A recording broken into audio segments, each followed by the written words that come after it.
Afternoon, good afternoon. It's afternoon. It's not morning. I didn't just wake up. What do you mean? I'm not still working on my Red Bull. Not at all. What do you mean? I didn't just eat breakfast. That was definitely more like a lunch than a breakfast. Not at all. Hi. Hello. Hi. Good time of day. Yes, that's right. That's right.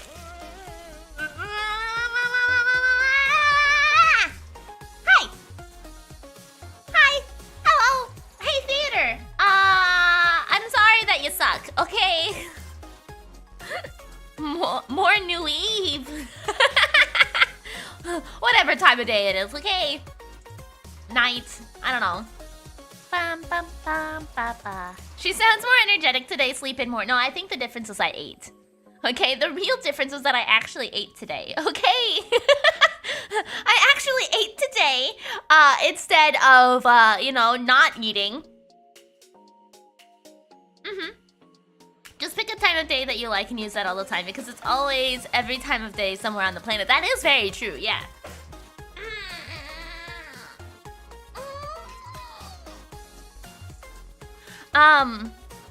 That's very true, yes. Parse! Mr. Parsley! Oh, okay.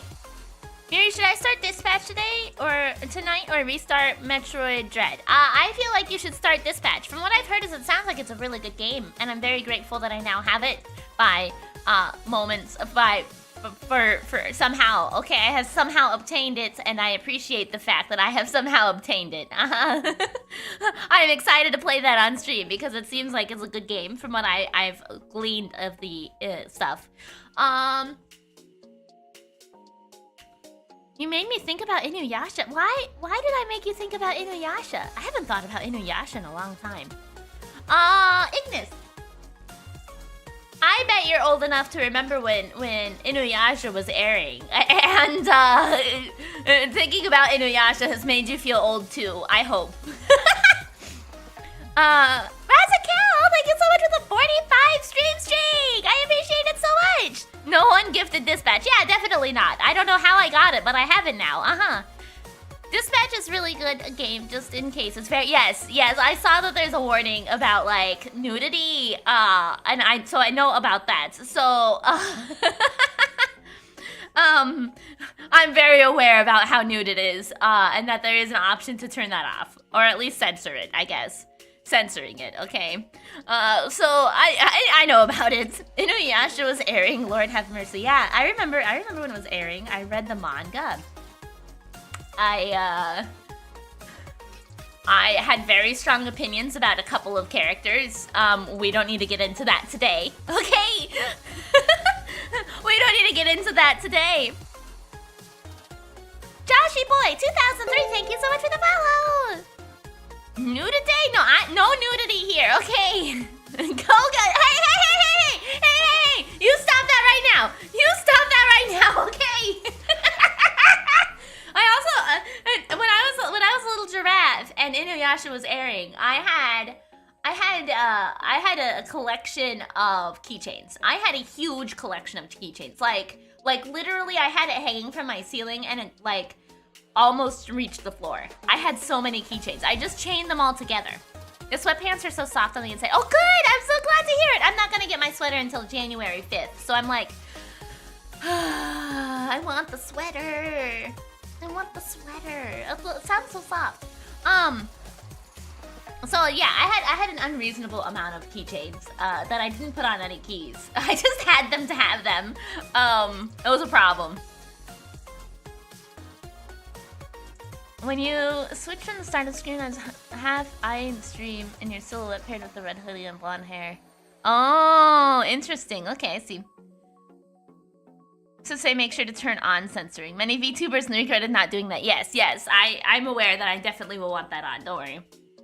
At least you know it was coming. It just was a surprise when I opened my mailbox. Oh, nice! That's good. Yeah, you mentioned it and made me check where mine was and everything. And I was like, oh. I'm not getting it for a while, but that's okay. Shipping to Alaska fucking sucks.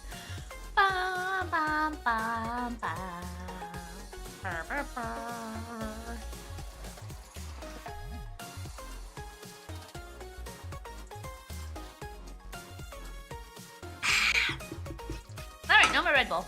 It has been finished. Yeah. I wanted to get here sooner, but you know, you can get what you get, I guess.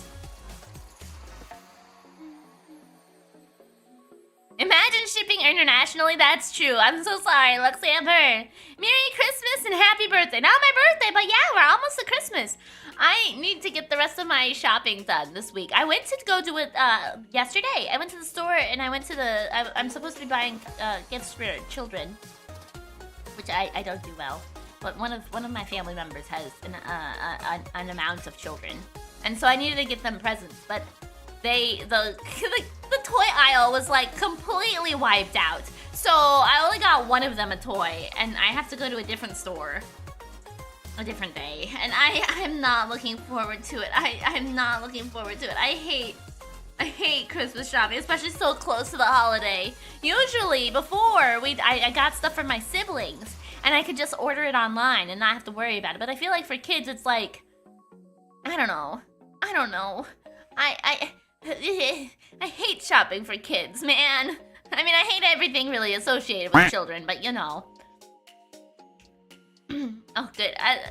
No, it's not my birthday, so no birthday cake. I finished my Christmas shopping today. Yeah, I wish I was done. We're doing Secret Santa in my family. I've never hated something so much. I mean, I don't think that's that bad. I think Secret Santa is a lot better than buying gifts for children. No, I asked my brother for the kids' ages again because it's my brother's son-in-law, and then the son had children. And he is repeated like multiple times. No guns. So I very much was like, okay, well that like wipes out half the options because kids love Nerf guns. And that would be so much easier. Just get them a bunch of Nerf guns and have them shoot each other. Problem solved. Just get them Pokemon cards. Well, they're too young for Pokemon cards. They're under 5. There's like 3 under 5. And so that's not, you know, not really a good gift for them. Christmas shopping is easy. My town has a yearly Christmas market with all kinds of goodies. Oh, that's super cool. But Miri, how the hell am I supposed to know what's a good perfume for my sister? I don't know. I don't use perfume. They make my throat really scratchy, so I can't use them. Give them a whole lot of candy and... Oh, that's a good idea. Yeah, if there's no... if there's no good toys when I go back to the store, I should just get them an ass load of candy.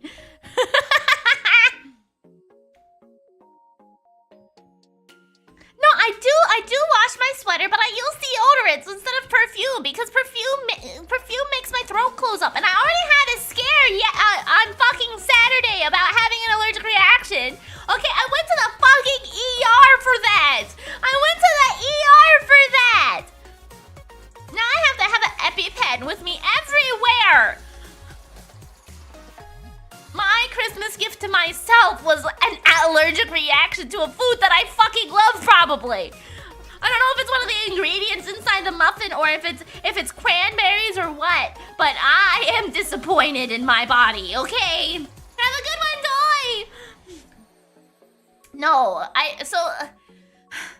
my running theory is cranberries because like I drink orange juice and I've never had a problem with that, but I've also ate cranberries like my whole life and never had a problem with that. So it's either something specific in there, I'd assume, or I randomly got an allergic reaction to cranberries. Okay, if I got an allergic reaction to cranberries, I'm gonna be so disappointed.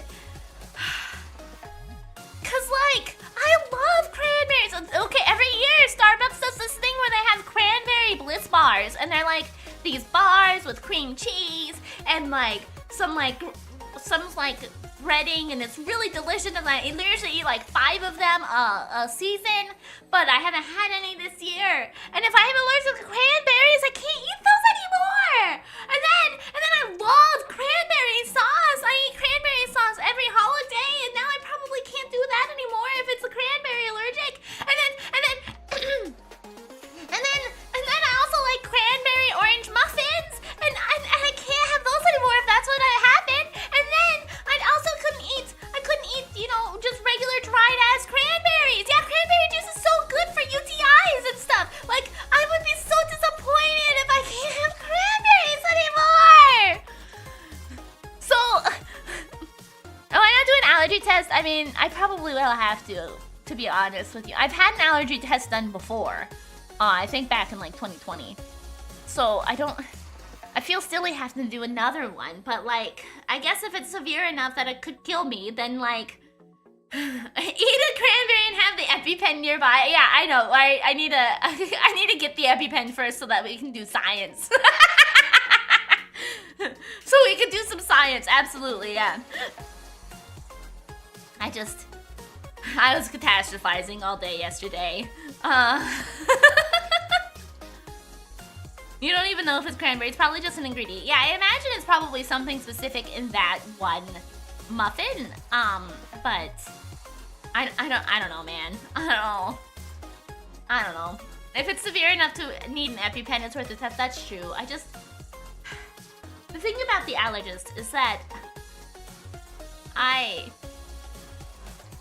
don't want to see them more, okay? Like, the allergist lady is nice, but also, I'd rather not. They're more expensive than they need to be. EpiPens, no, yeah. The thing that the doctor at the ER was like really insistent on is like, if you have to use the EpiPen, you still need to come to the ER. Even if you take an EpiPen and you take a Benadryl, you still need to come to the ER. And I was like, I know how it works. I understand. I don't really want to use it, and I don't really want to have to use it.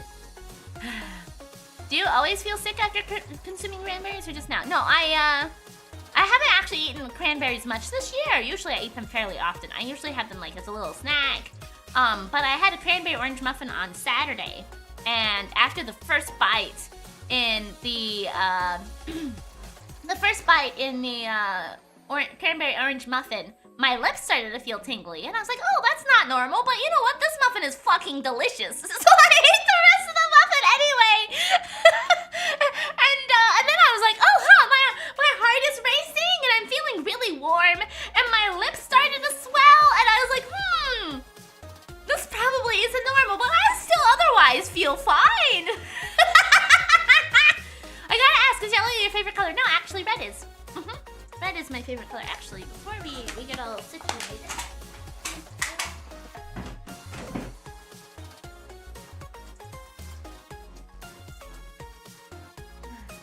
Well, I don't think it's orange though. I mean, I guess. Oh, whoopsie. I mean, I guess it could be. It could be orange, but I feel like that's more unlikely. I don't know.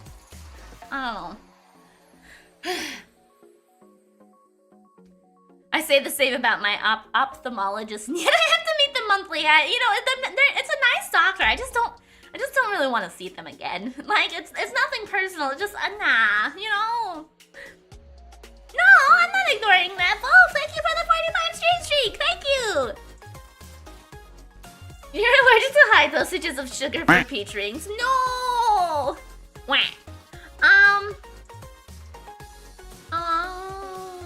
Wolf.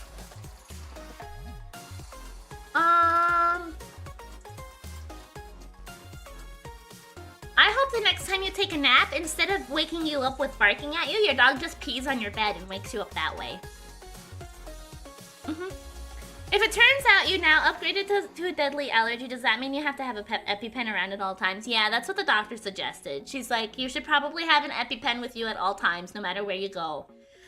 Just in case it happens again. And I was like, I don't really want it to happen again, obviously. Especially if it's the cranberry. I love cranberries! More order.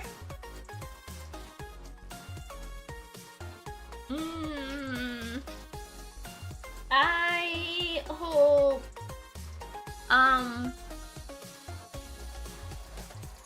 You stub your toe. Yeah. I do.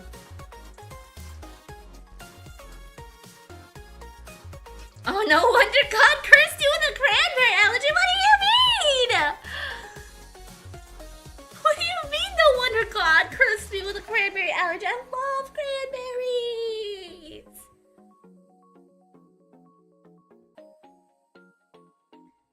Okay, I guess we should probably get down to business. Ace Attorney.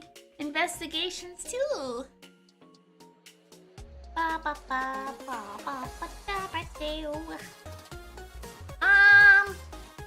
Foxy Amber, you traveled to your game store and you went out of town and you went to a place but you didn't show me your minis!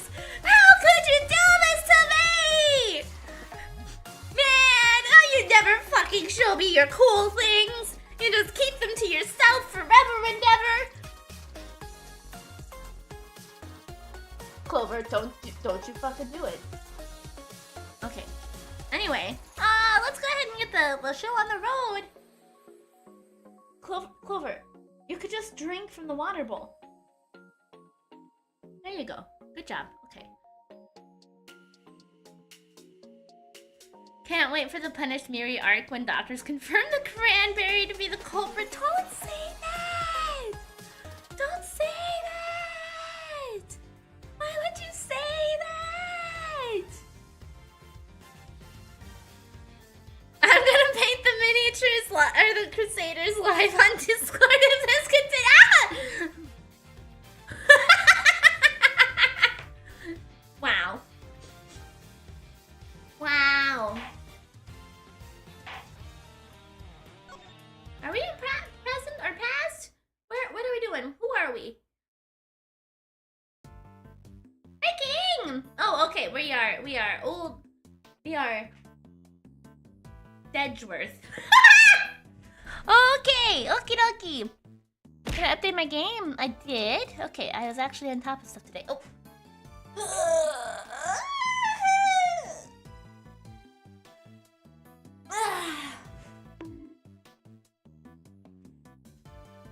Can we get a prediction on whether or not it's cranberry? I don't think we can do a long-term prediction like that because I'd actually have to have like a doctor's appointment probably to confirm that as opposed to just, you know, confirm it willy-nilly. So I don't think that's something we can really do because I think it usually requires you to complete the prediction within a week of creating it. I'm having a crisis about food. Miri, remember Miss Scone is a pharmacist. Yes, Miss Scone is a pharmacist.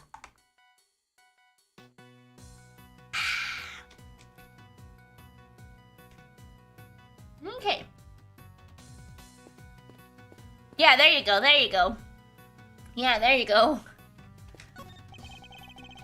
It seems these instruments are used on Mr. Tangaroa and Mrs. Bound's TV show, Bacon Pop. There are some of the few things in here that aren't made of candy. This is punishment for all of your past food sins! No!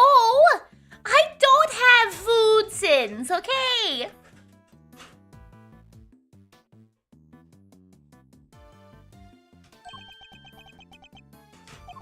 Is it just me, or does the detective seem a little disappointed? Between 3 and 25!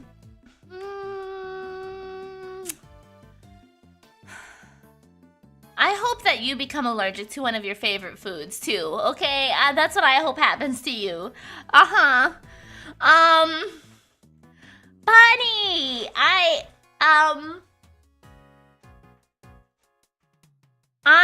hope that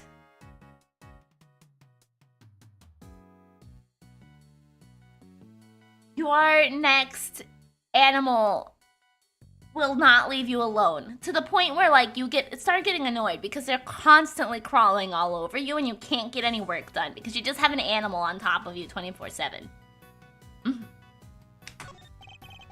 There's a lyre here and some maracas designed to look like ice cream cones.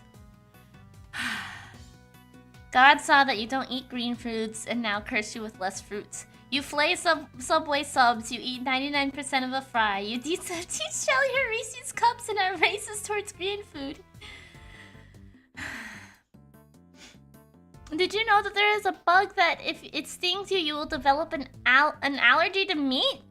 No, I didn't know that, but I don't want to know that, okay?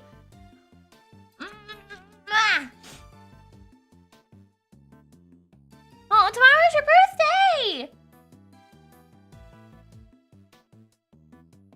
Sassy is like that when I bring her out for bonding time. She attacks my fingers if I type because I'm paying attention to the keyboard, not her. Yeah, that sounds about right.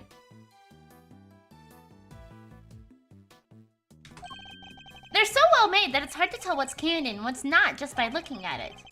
I'd reach out and touch them, but then I'd be disturbing the crime scene. Hands off! I already checked them out. They're real. Isn't it the Lone Star tick that makes you allergic to meat, or if you get Lyme disease? Oh, interesting. Check them out how exactly? Did you manhandle vital evidence, detective? I didn't touch them. Not with my hands, at least. Did he... Never mind. I don't want to picture it. Did he lick them?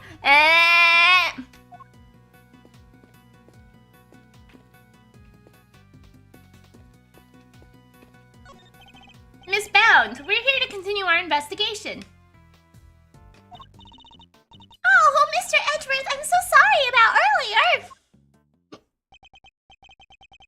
Jeez, still looking kind of down in the dumps, Mr. E. She must have been greatly taken aback by what Mr. Tangaroa had to say. I found the photograph of the semi-final entries for you. Here, it's all yours.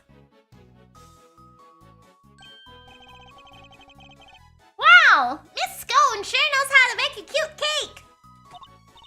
Yes, Samson loved her design for that one. And he loved the design and flavors of Mr. Gusto's and Mr. Frost's entries too. Only problem was, as Samson mentioned earlier, they all tasted exactly the same. That's so strange. However, their respective entries for the final tasted nothing alike, it seems.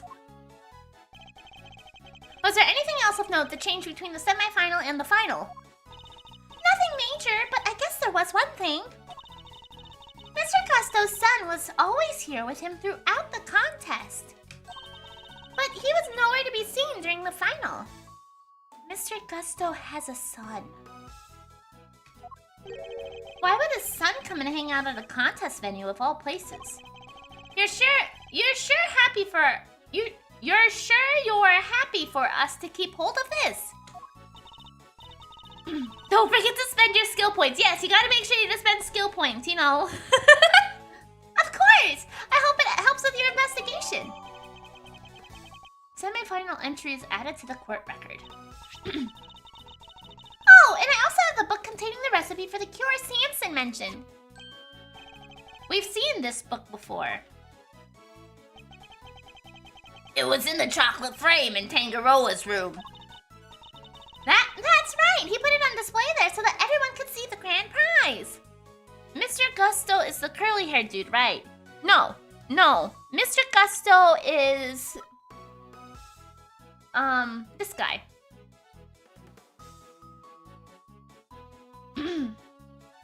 This is the curly-haired dude who aged up like 60 years in the stream. Yeah. He's our oh, hi, Bald Eagle.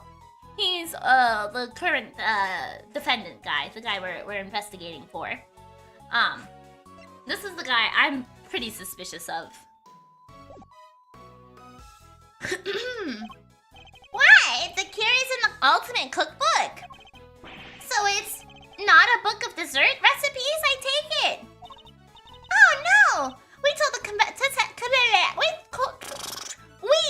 the contestants, of course. But I guess nobody told you yet.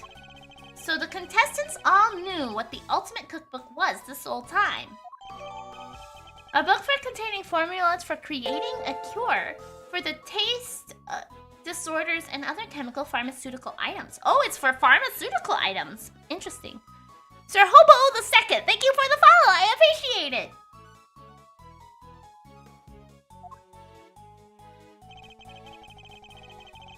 I'd like to hear more about the cookbook if you don't mind, Mrs. Bound. The Ultimate Cookbook. So if I understood correctly, the Ultimate Cookbook is actually a collection of recipes for different medicines.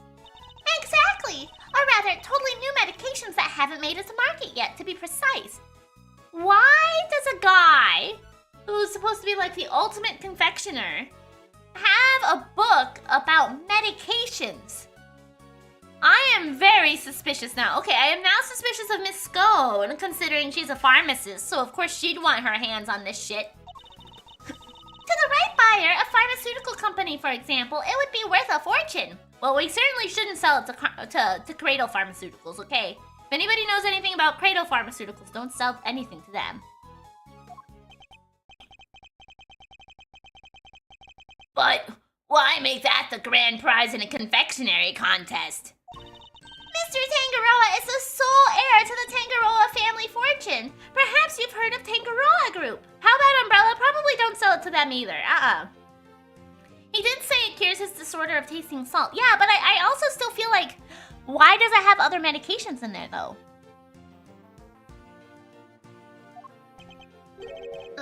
Tangaroa Group. Yeah, I think I've heard of them somewhere before. It's a major pharmaceutical corporation. Sells all kinds of pills and poisons.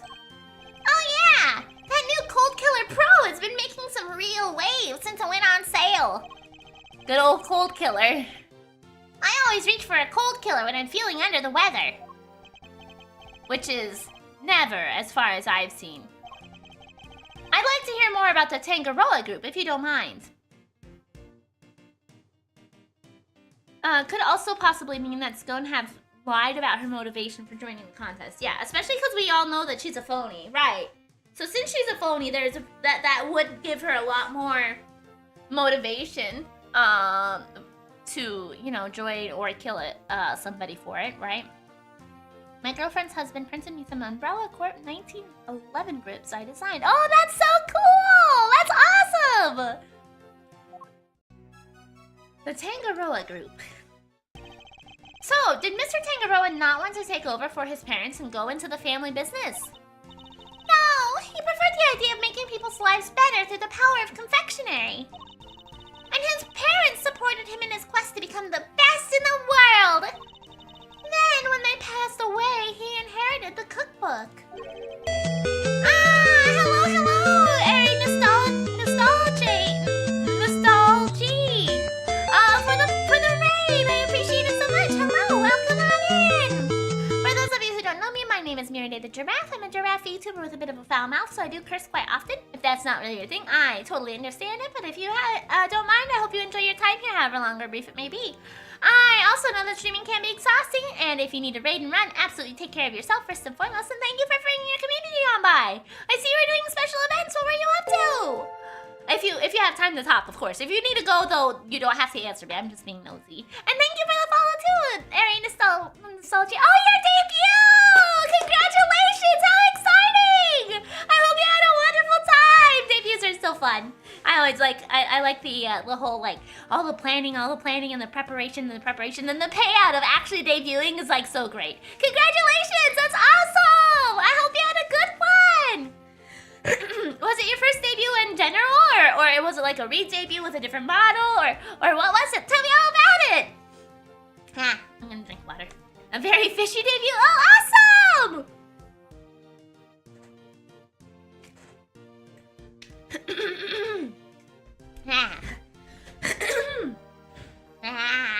My throat's all fucky today.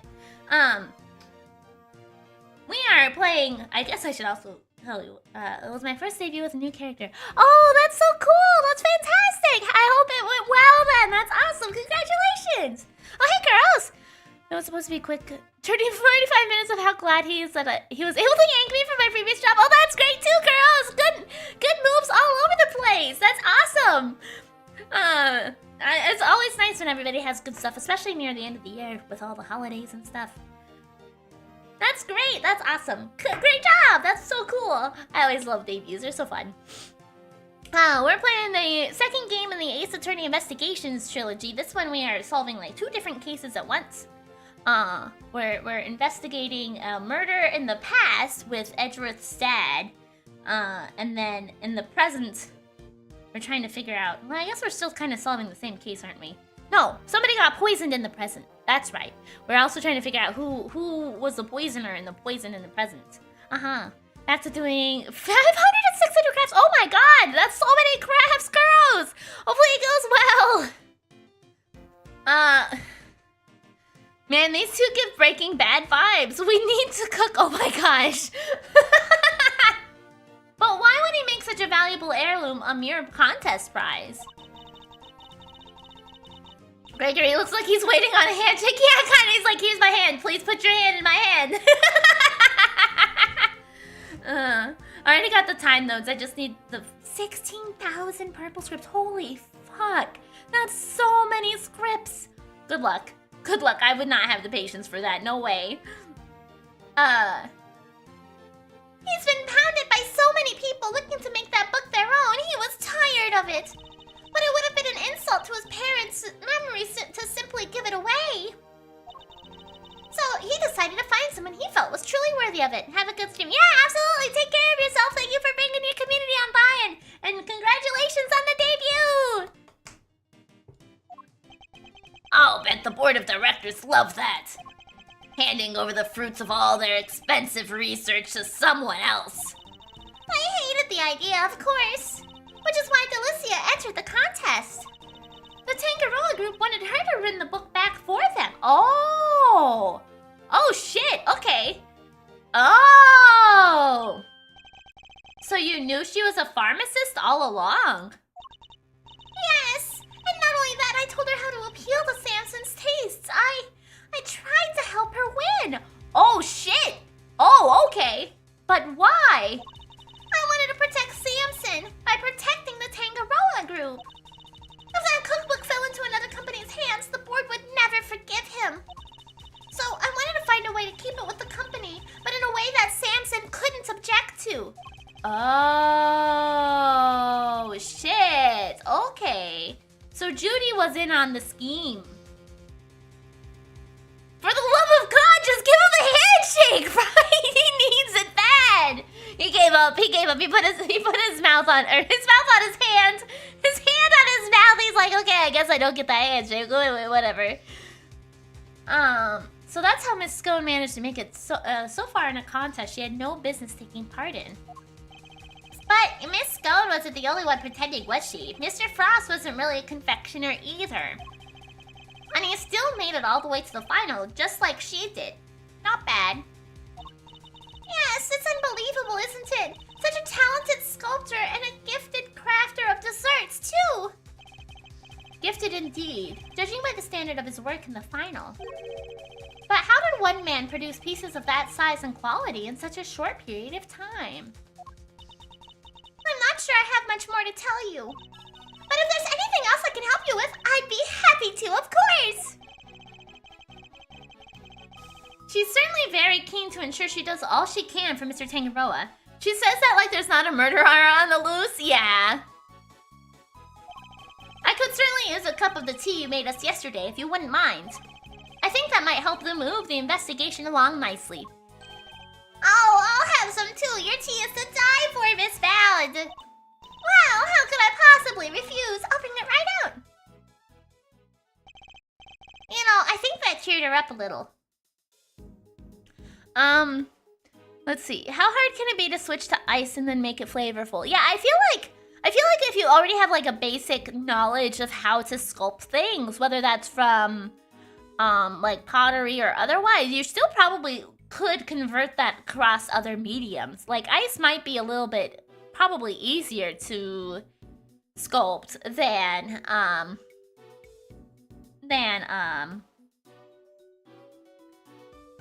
marble or something, but like, or pottery, but I don't know. I feel like there would be some cross abilities. I don't know. Excuse me, may I ask what you're investigating? Sir, I'm analyzing the fountain water to see what might be in it, sir. And? What did you find? Chocolate, and what looks like flavorings, what looks like the kind of flavorings and colorings used in frozen desserts, sir. The composition of the chocolate seems to be the same as that of Mr. Tangaroa's work. And the flavorings and colorings match the profile used of those in Mr. Frost's ice sculptures. Those little rivers flow from all four artist rooms right here to this fountain. Guess that's how the stuff from the melted sculptures wound up in there. That's not all, sir. We also found blood. What? Why is there blood in the water? Think back to our investigation of the murder scene, detective. Take another look at the scene in front of us, detective. A very conspicuous pool of blood that should be here is clearly missing. You're right. Don't remember anybody mentioning they'd remove the blood along with the body. The victim's blood was mysteriously absent, as was part of the chocolate chest it had pooled on. I believe that the blood probably belonged to Artie Frost. The victim, huh? I'll have the guy compare it with the blood on the murder weapon.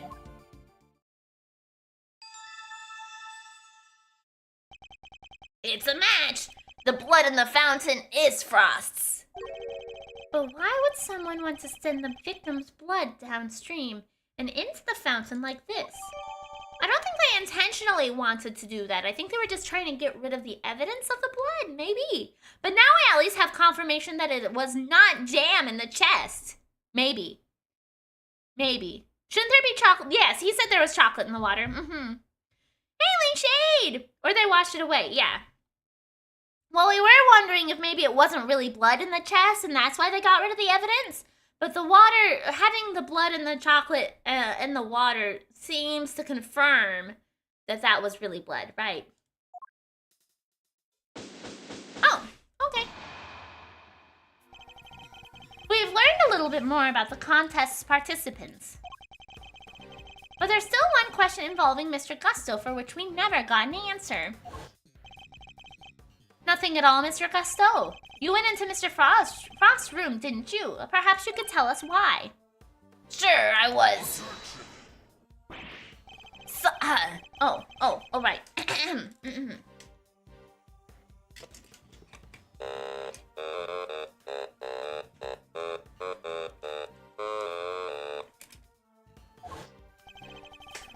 What was he doing in Frost's room? And that's not all. I also have questions about the work he submitted for the semifinals. A confectioner who admits to lacking design sense, and a sculptor with it in spades. Mr. Gusto could not have hoped to win such a high-level contest by himself. Oh, he had his son do the work for him. That's why his entry for the semifinal looked so good, because his son did it for him.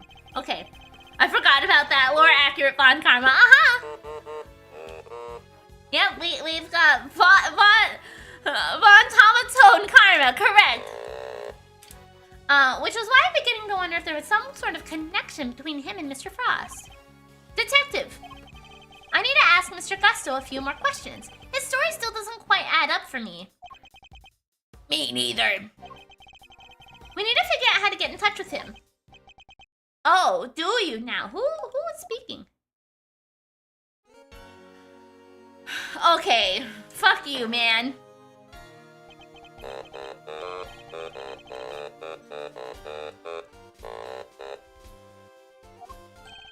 Mr. Von Karma!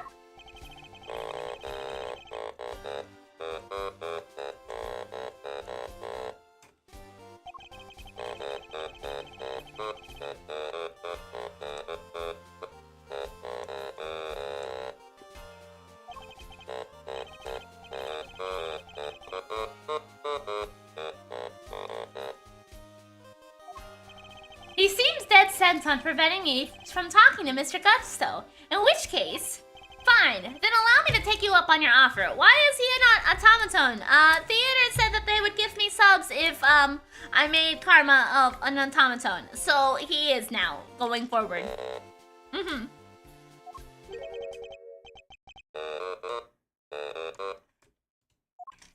I'd like you to tell me about the connection between Mr. Gusto and Mr. Frost.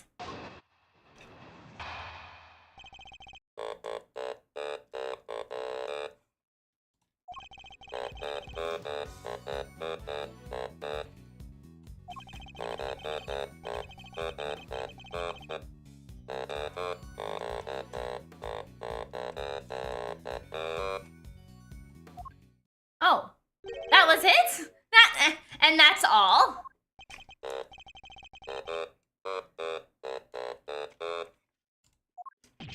What? But that doesn't help us at all! We'll have to confront him with evidence if we want to draw the truth out of him. And it's imperative that we do. He's clearly hiding something. So he only has a single statement.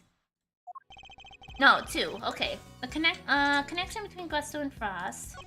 It was simply a matter of coincidence. They both happened to be taking part in the same contest.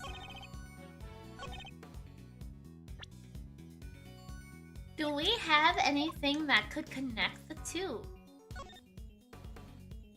I mean, their artworks basically mirror each other. So I would argue that in some capacity they must know each other. Mr. Frost's room. Okay. So let's save.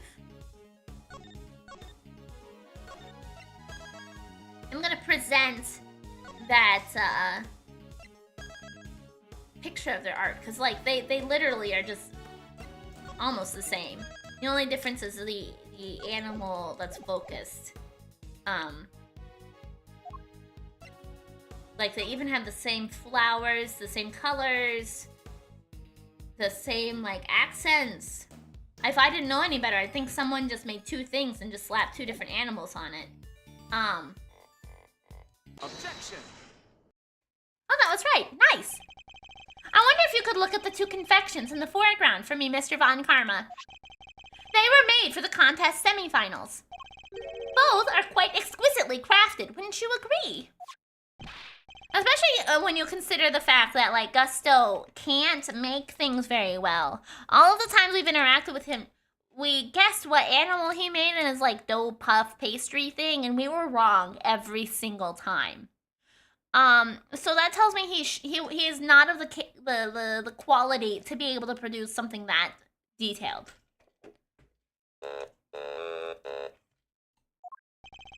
As the nameplate suggests, these were Mr. Gusto and Mr. Frost's entries.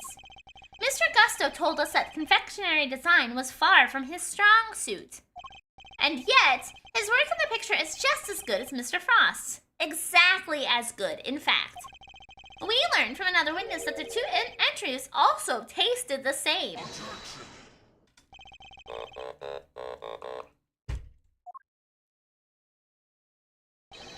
I am suggesting that they were helping one another out. Let's take a closer look, shall we? While at glance, the two may appear to be superficially different, it soon becomes apparent that there are signs of significant similarities in how they are put together. They are made of the same ingredients, taste the same, and share a similar design aesthetic. This picture is positive proof that these two were working together. I mean, his sculpture still somehow looking amazing despite coming out different. Yeah.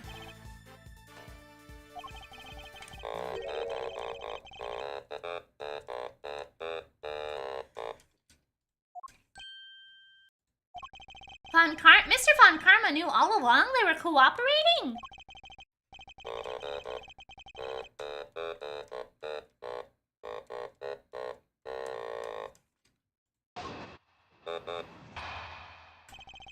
Gusto and Frost's real connection.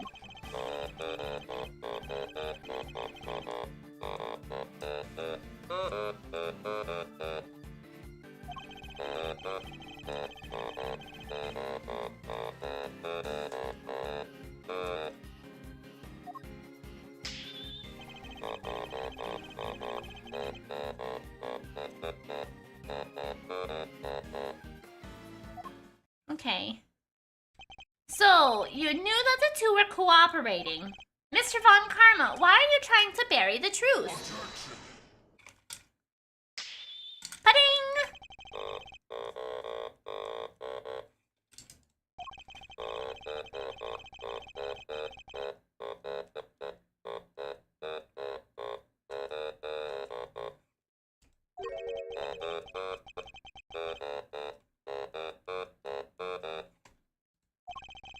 It doesn't explain why he's being so slippery with the facts, though. I need to figure out what he's hiding. I can't let things end like this. Okay, let's see. Gusto and Frost were indeed working together. Let's press that one. So, you did know that there was a connection between the two. Why were you trying to hide it?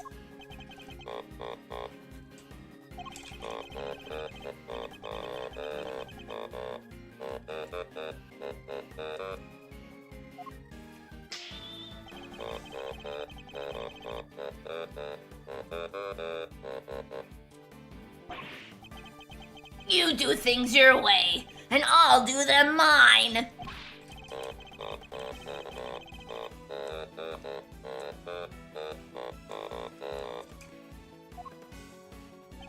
Okay, Gusto spells out the details of the relationship during the Frost. Hold it. Last night, after Mr. Frost's work melted, correct? Oh!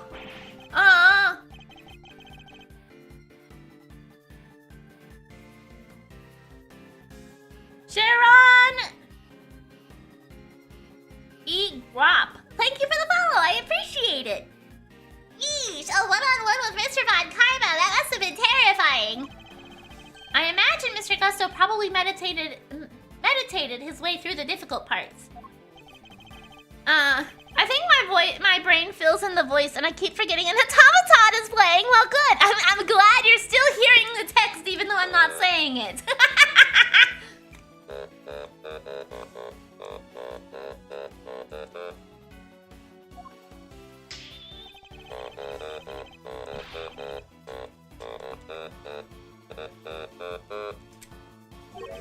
Did that even work on him?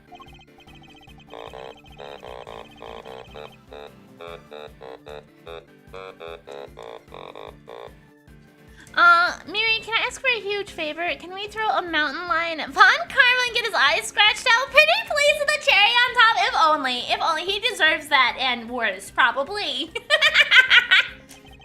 It seems they were helping one another out right up until the day before the final. Hold it. Well, why were they cooperating?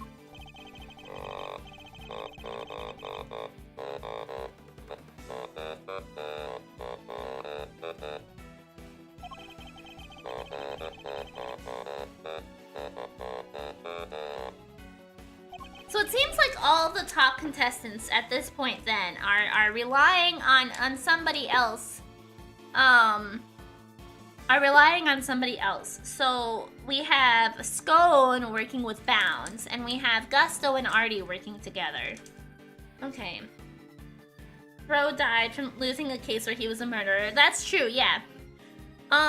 Wait, are you doing the automaton voice by the amount of syllables or by words? I'm doing them however I feel is accurate to them. Okay, I'm trying to aim for syllables. But you know, it's just my vibes. Okay, it's just my vibes. Okay. So what was their end game? Why cooperate only until the day before the finals?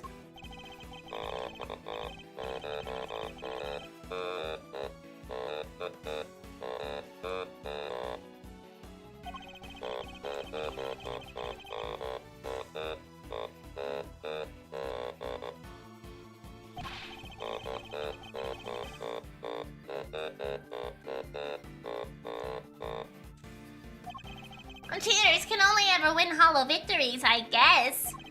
I was under the impression that their collaboration had only lasted through the semifinals. But I'm starting to think it might have lasted up through the final itself. Mr. Von Karma, I'd like to ask you some more about how long they worked together, if you don't mind.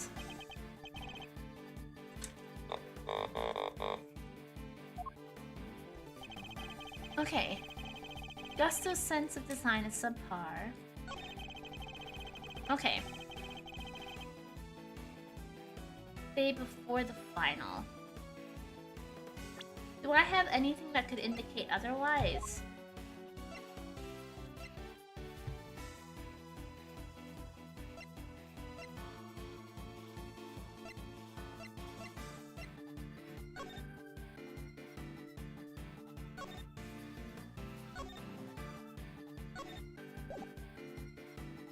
We're gonna press this one still too. Hold it. You really believe that they were cooperating until the day before the finals and then just simply stopped? That seems a little strange to me, wouldn't you agree?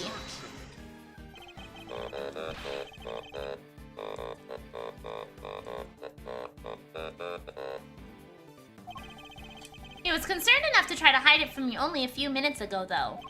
Which means there must have been a reason for that.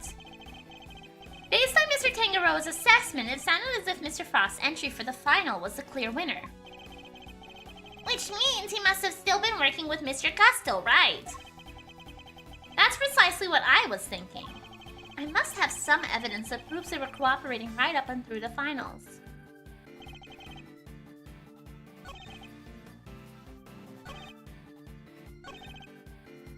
Okay, so we need to present something here.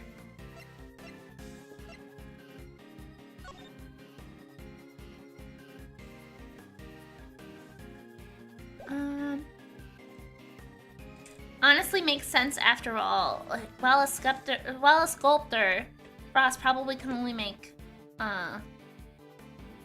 so good sweets. I was thinking that like the lyre, like the remaining piece that wasn't finished when they ended their partnership, must have been the lyre, and that's why it tasted salty. And other than that, that would be the one differentiation. So I'm gonna save, and then we're gonna present that. But before I present it, I'm gonna take my 5-minute break.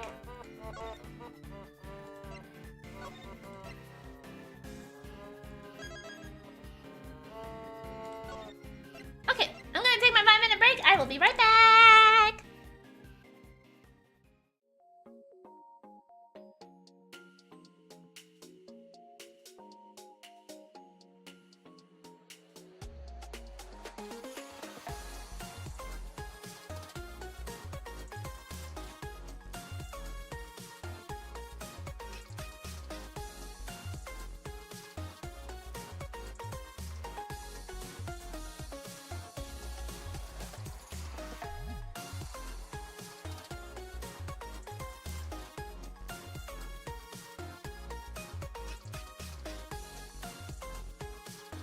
Might be gone for a little longer than I anticipate because I'm gonna make me tea. My throat's all like, blah.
Okay, I've returned. I was downstairs in the kitchen and I discovered that the kitchen Roomba, which is named Chocobot, had an unfortunate accident and I had to mourn his death. He's not actually dead, he's just flipped upside down, like he died.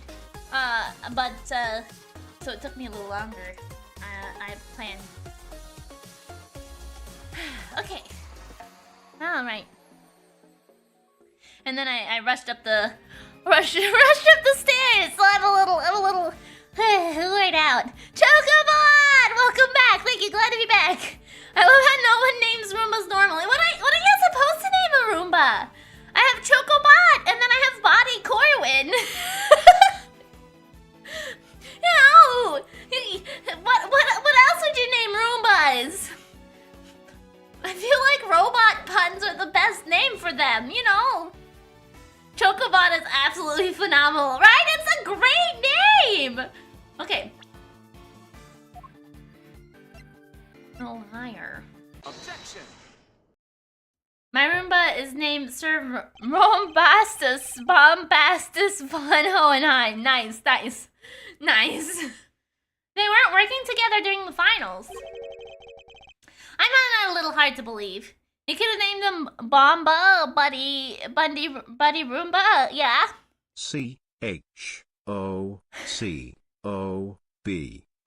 You can ride my Chocobo. Chocobo. I actually was doing some practicing on my parody version of that this weekend, and I'm getting really excited about it because I think I got almost all the timing down. Now I just need to like actually do a vocal warm up and record it, and then I have the harmonies which I need to actually record too. But we're getting all of our ducks in a row. We're doing it. It's coming together. Okay, I find that a little hard to believe. Miss Scone is on the record as having described Mr. Frost's creation as scrumptious.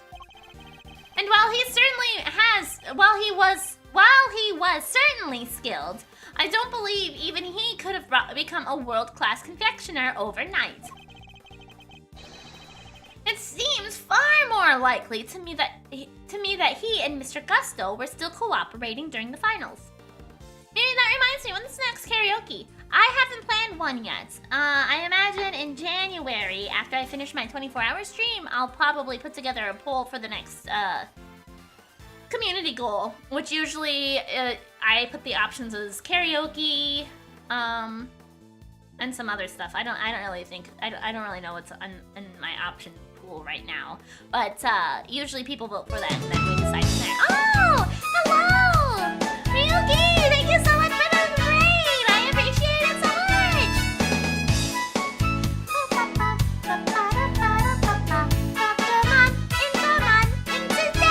Hi there! My name is Miridae the Giraffe. For those of you who don't know me, I am a giraffe YouTuber with a bit of a foul mouth, so I do curse quite often.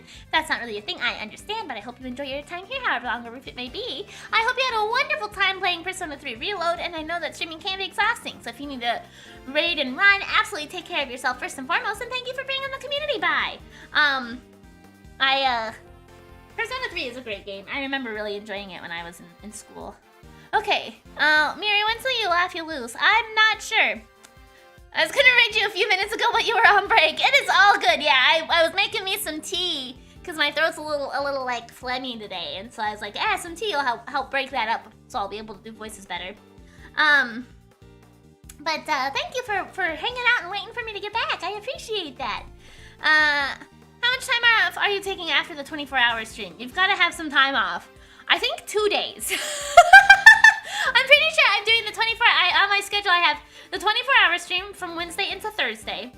And I think I'm taking Friday off. And then I think on the schedule for Saturday, I was like, dependent on if I've recovered or not. If I am not recovered after the 24-hour stream, I may cancel that. My 24-hour stream is going to be from New Year's Eve into New Year's Day. It's going to start at 6 o'clock my time, New Year's Eve, and go to 6 p.m. the following day on New Year's Day. Oh, Phoenix397, thank you so much for the subscription with Prime. I appreciate it a ton. So I will probably be super crazy and stupid, probably. Because I haven't stayed up for 24 hours, I think, since high school. And that was a long time ago, so I am going to be hyped up on coffee or crashing every minute. I'm not sure what it'll be, but we'll figure it out. Okay. It seems far more likely to me that he and Mr. Gusto were still cooperating during the finals.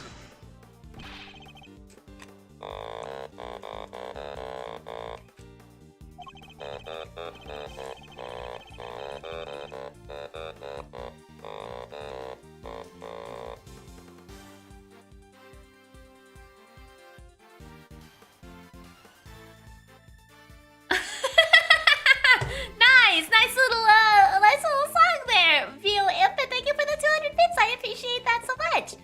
Imagine being up for 24 hours. As a hag, I'd be asleep by 10 p.m. I mean, regularly I go to sleep at 3 a.m. Okay, so I'm planning on taking a nap before I start stream that day. And then hopefully that'll help give me enough energy throughout the thing. No, you didn't trauma dump. You were talking, I think that's a song or a rhyme. It feels familiar to me. You are totally fine, and thank you for the 200 bits.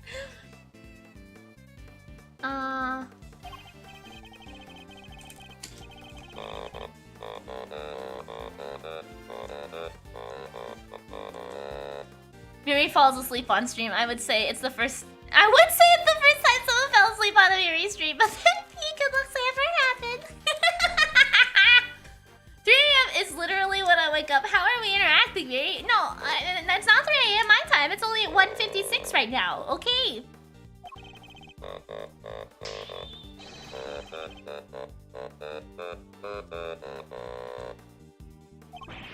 How is that not an entirely subjective statement?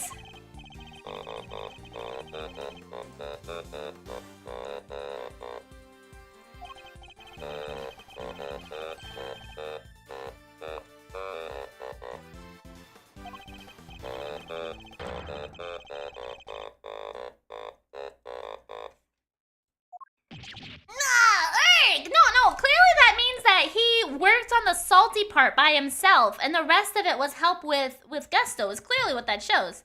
Miri, you go to sleep at 8 p.m. with your pajamas and a little candle holder while reading a book? What do you mean? Not at all! Not at all! No, 2 a.m. is like the usually the earliest I go to sleep, and then 3 a.m. is like my cutoff time for, okay, I'm actually gonna go to sleep now. It's 3 a.m. and I need to put my phone down and roll over.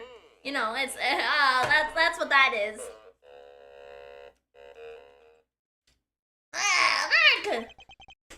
Now I hit myself with the automaton.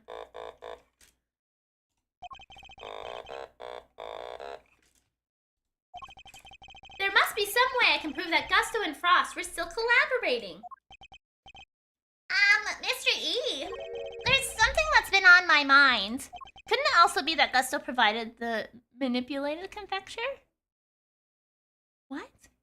Well, I'm having a little bit of issue understanding what you're suggesting, Marauder. Yes, what is it, Eddie? Mr. Frost's entries for the finals. Wouldn't it have taken a while to make? I would imagine so. Making flavored water, freezing it all, and then carving 2 whole sculptures. Could he really have done all that and helped Mr. Gusto with his work? If it was me, I'd have barely gotten as far as setting the flavored water up to freeze part. I just can't see how Mr. Frost could have pulled it off.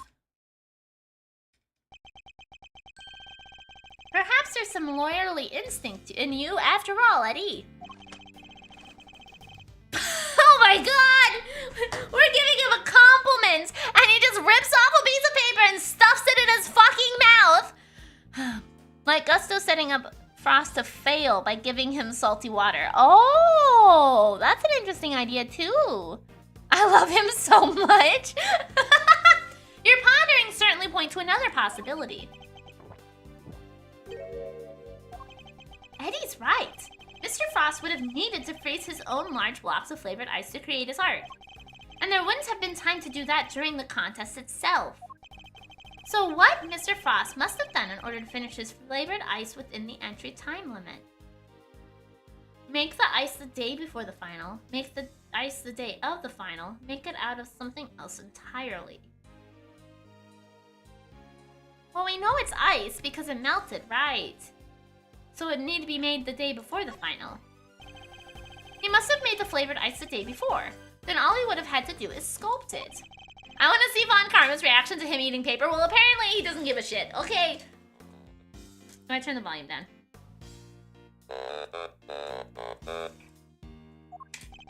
Oh, I'm sorry. I just realized something, that's all. Facundo's choice of men is interesting. Yeah, it's quite varied. I realize that you are correct. What? Mr. E? I hope you know what you're doing.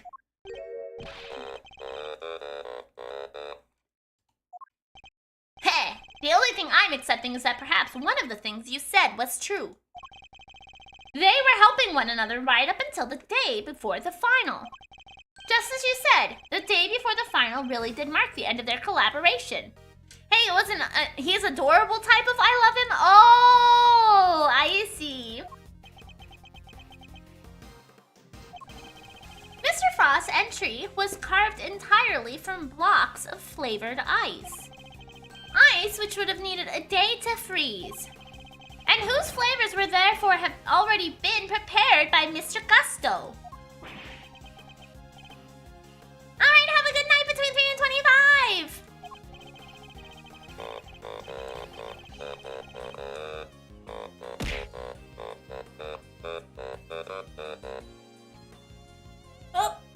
really tapped out of the game.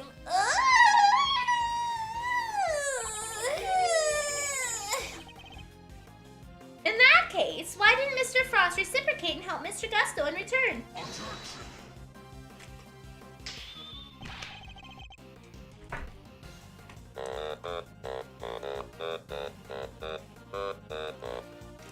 Objection! Objection! Perhaps not, but I imagine Mr. Gusto could tell us, so why don't you let us speak with him? Or do you still insist your interrogation was as thorough as you claim?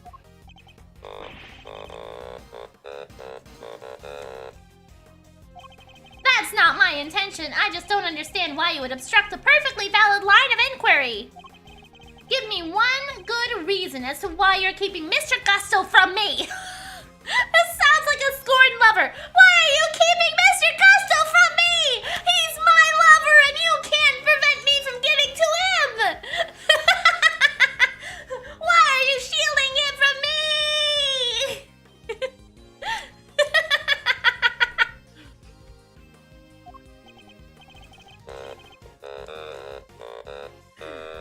Stop creating Doom Joy out of this! Never!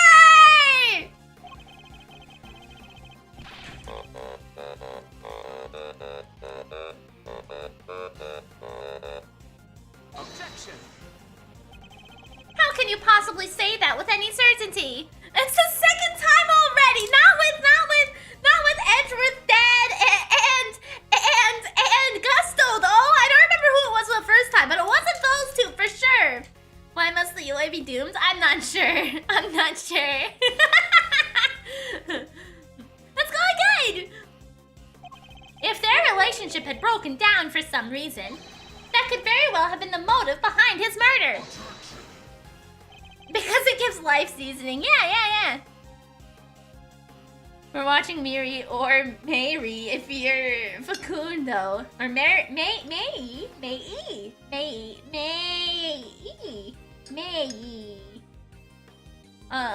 AO3 side.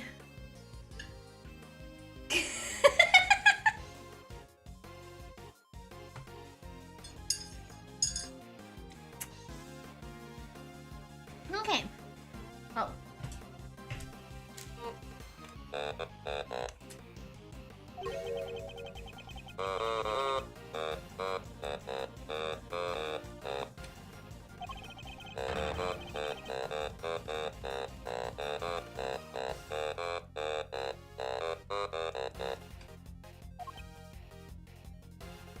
My sweaters aren't sticky! No, I wash them all the time, like at least once or twice a month, okay?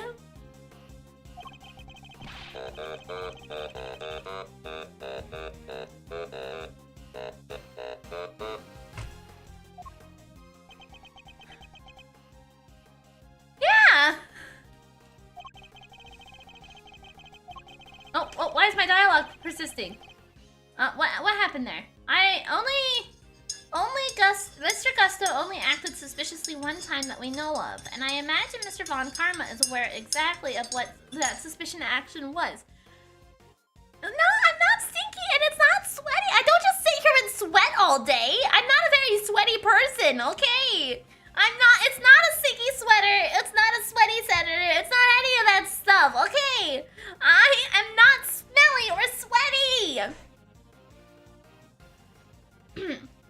And I imagine Mr. Von Karma is aware exactly what that suspicion action was. Which means this is probably a trap.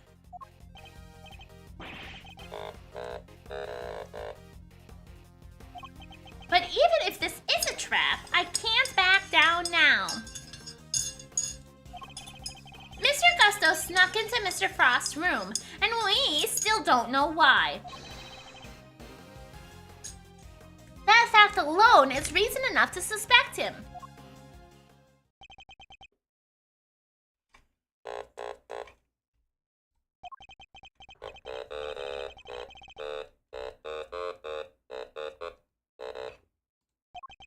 I knew it. It was a trap.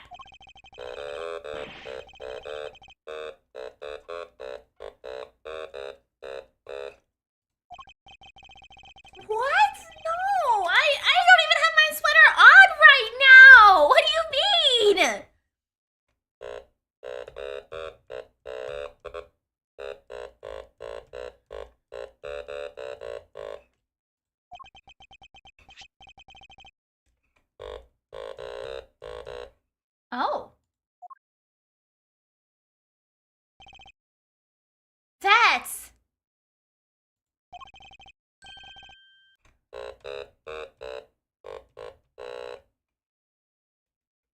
Huh. No, it wasn't stinky. And Wolf said it was sticky, but it's not sticky. It's Don't you do it, Clover. It's totally fine. It's not like I, you know, it's not like I just never mind. I'm not finishing that sentence. Clover. Yeah?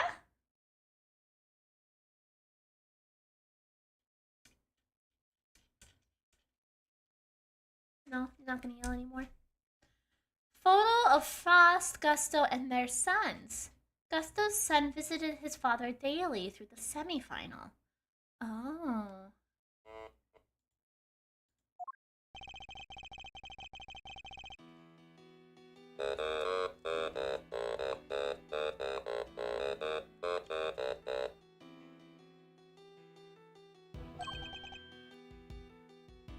Finish it, you coward. I'm a little scared by what that sentence could have been. No, I'm not finishing that sentence. Okay. I feel like it's gonna be taken completely out of context, and I don't want to do that. Okay. I would rather just leave it as it is. Okay, it's fine. But why?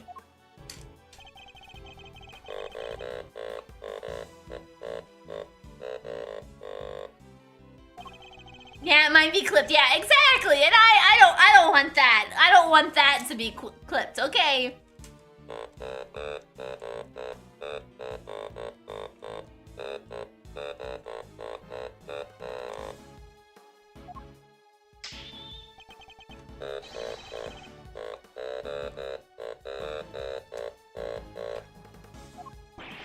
Lurk!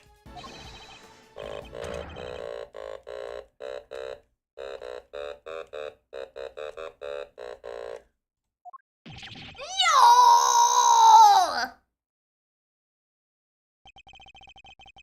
He's never gonna let me talk to Mr. Gusto.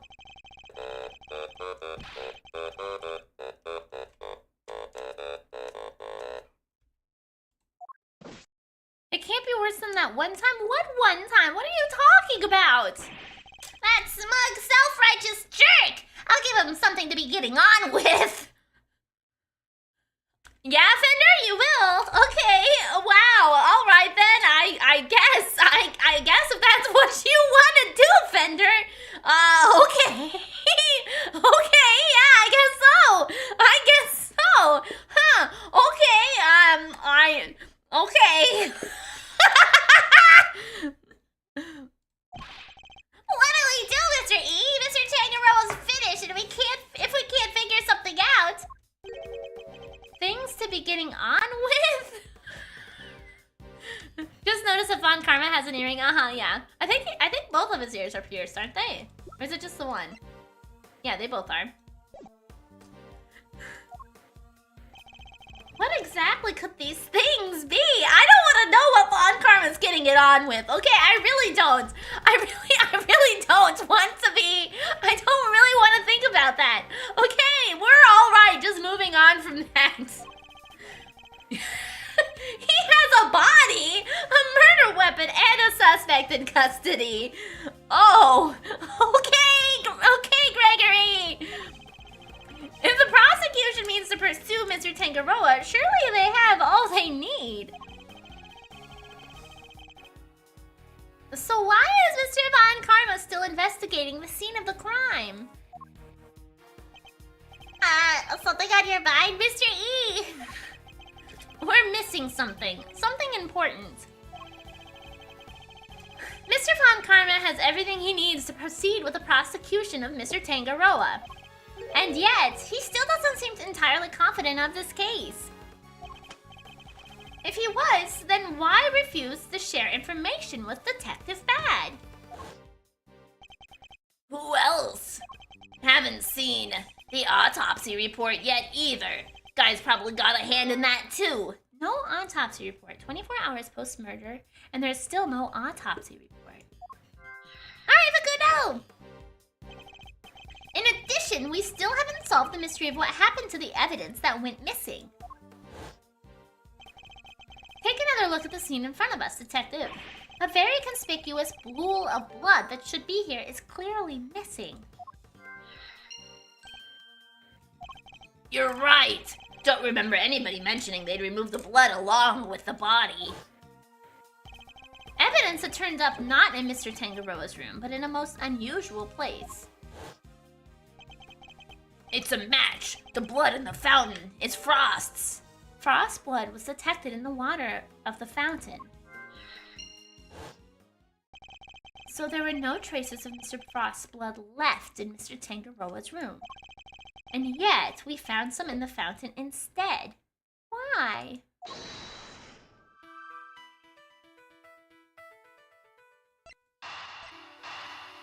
Well, the blood in the fountain is from the missing victim's blood. Is the body missing? No, they found the body, and they brought it to wherever they needed to go. But what was missing underneath the body was a pool of blood that we found in a photograph that showed that it was there. I assume the blood and the chocolate got thrown in the fountain, running water in the room, and it drained out into here. Mr. Frost's blood went missing from the crime scene. And let me show you too, so that you have a little more insight. See, this is where the body was found, and there's this huge ass pool of blood underneath it. But when we actually go and investigate it, the pool, this part right here is like broken out. I don't think we have a post body removal picture. No.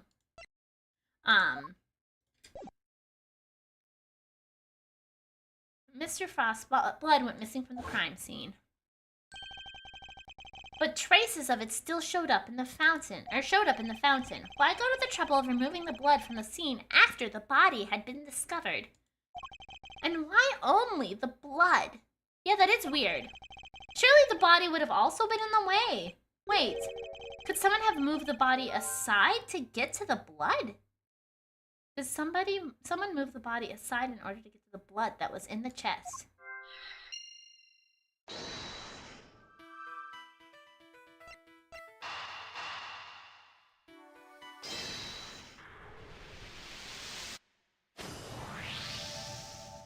Maybe they are saying that the body is missing. So the body might have been moved aside or even removed from the scene of the crime entirely. After all, as far as we know, there's still no autopsy report.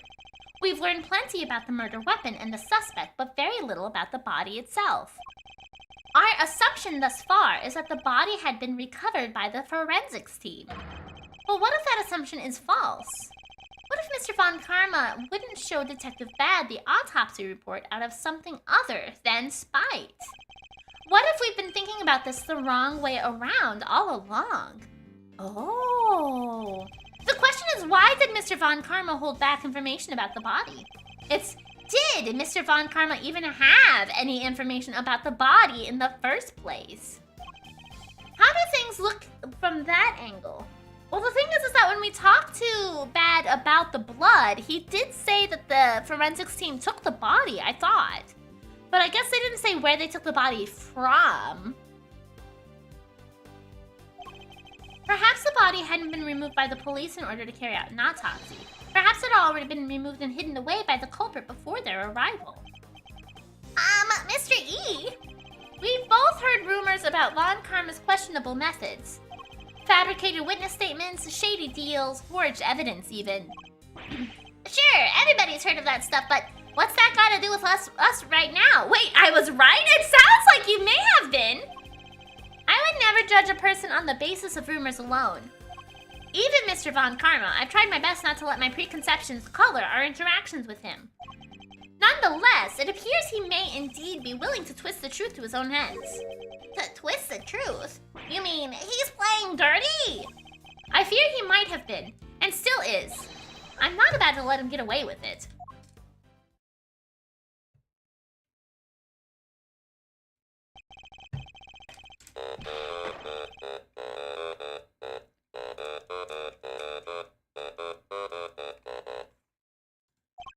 Yes, sir! Hold it.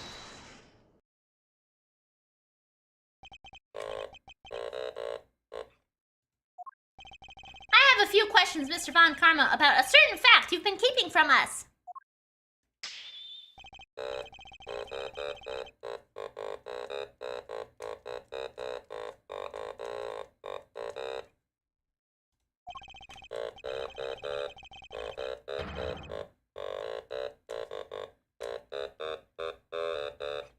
I mean, the main consequence that Gregory faces after this whole interaction is his death. So he does actually experience a consequence. It's not the police I have an issue with, Mr. Von Karma. It's you! Damn! Isn't it on the prosecution to work out who the real culprit of a crime is?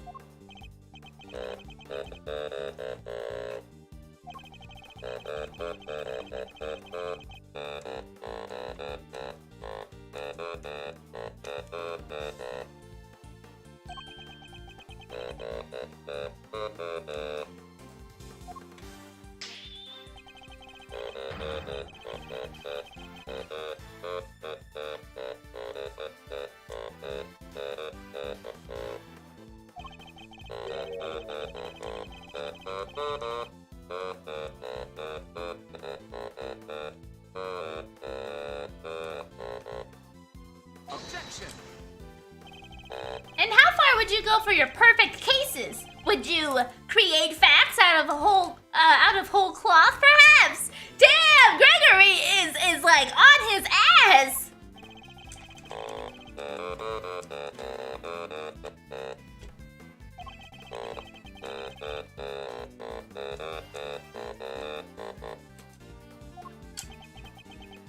I do.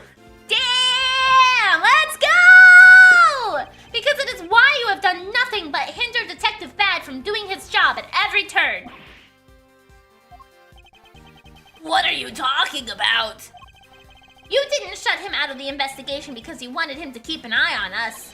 You did it to stop him from finding out that you don't have the body! What? He doesn't have the body.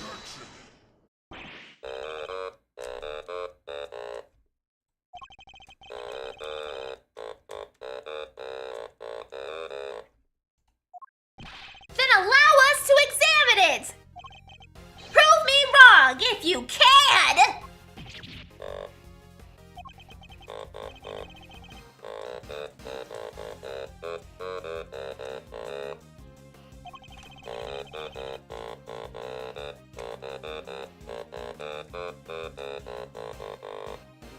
Objection. As you must have seen for yourself, a piece of bloody chocolate is missing from the scene of the crime. Why did it disappear? And where did it go?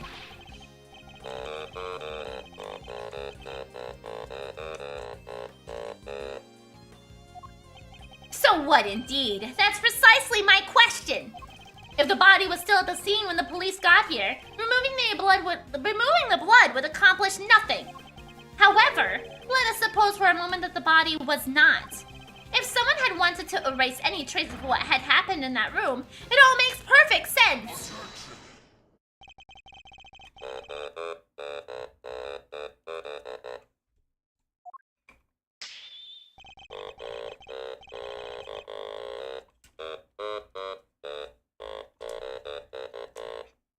I wonder, is Papa Edgeworth the first person to push Von Karma like this? I think so. I think so. Considering that after this case, it basically lines up for this to be the first loss that Von Karma ever experiences in his entire prosecutory career.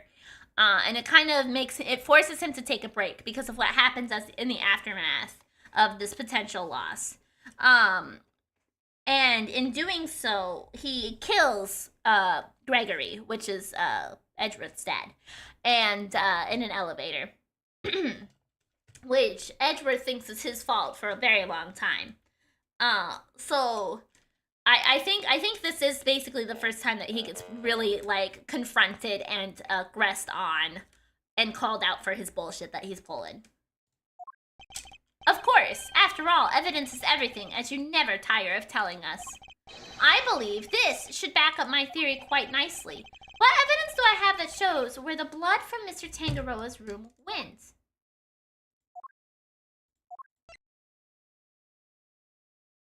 Take that. The fountain? Traces of the victim's blood were found in the fountain, along with traces of the chocolate from Mr. Tangaroa's room.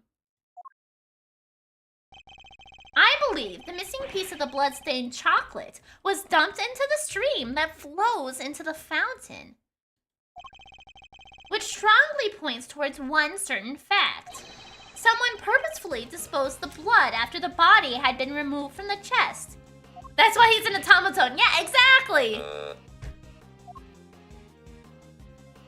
Mr. Von Karma, where did you find the body? You didn't find it, did you? Answer me!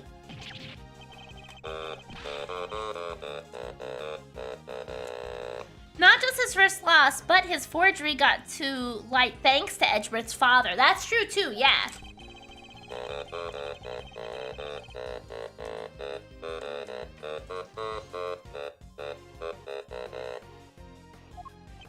No, but I do.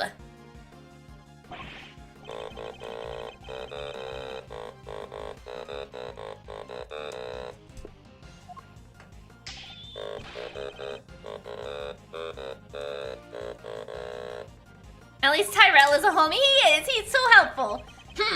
I was barely on it in the first place. Mr. Von Karma, you still haven't answered my question. Will you admit it? Will you confirm that no body was ever recovered?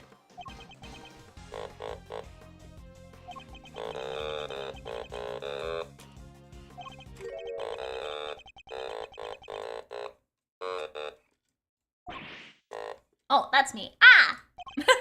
What must I do to get an answer out of him?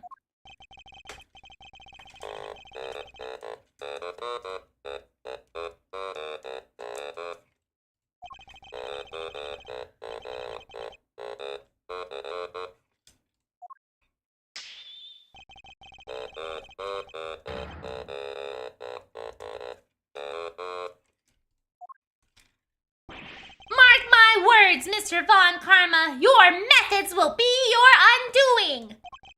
No matter how you try to hide the truth, I'll bring it all to light in the end. Yeah! Tell him to fuck himself! Get out of here! Throw a mountain lion at him, right? He deserves it! Forgive me, detective. I didn't mean to put you in a difficult position. Don't sweat it. It was always gonna end this way. Honestly, nobody's ever sidelined me the way he did before. First time for everything, huh?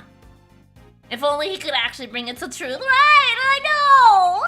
You know, I think you might be right about the body being missing. I am, and I'll prove it in court. Heh, well, if there's anything I can do to help, just say the word. Since, you know, I'm off the case now. That's very kind, and I'm sorry to keep asking favors of you, Detective Bad, but there is one more thing.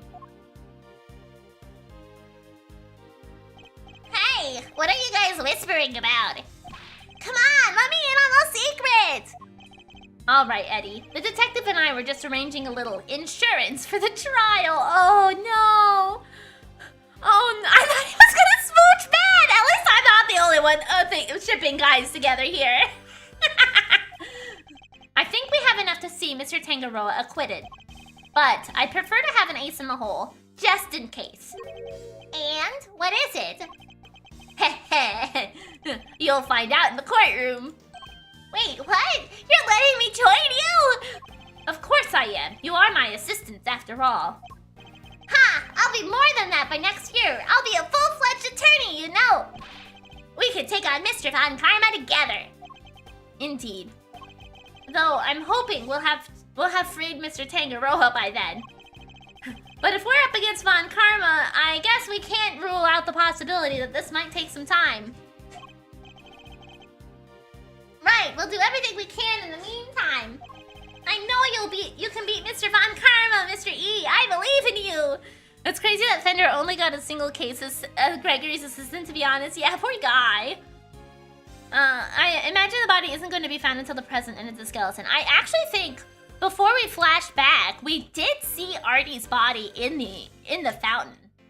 So I don't think it is found. I think we find it in present times. I do, actually. I'm pretty sure before we flash back to being Gregory, we saw it in the fountain.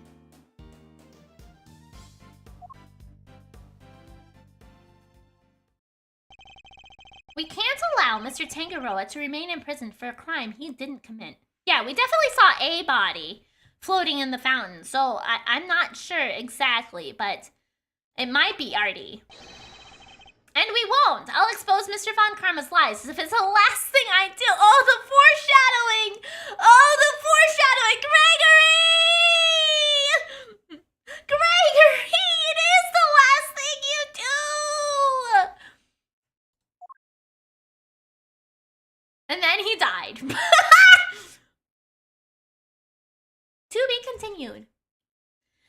Now, how the heck did it go missing for 18 years? Yeah, that is the bigger question. It must have been frozen solid for a long while.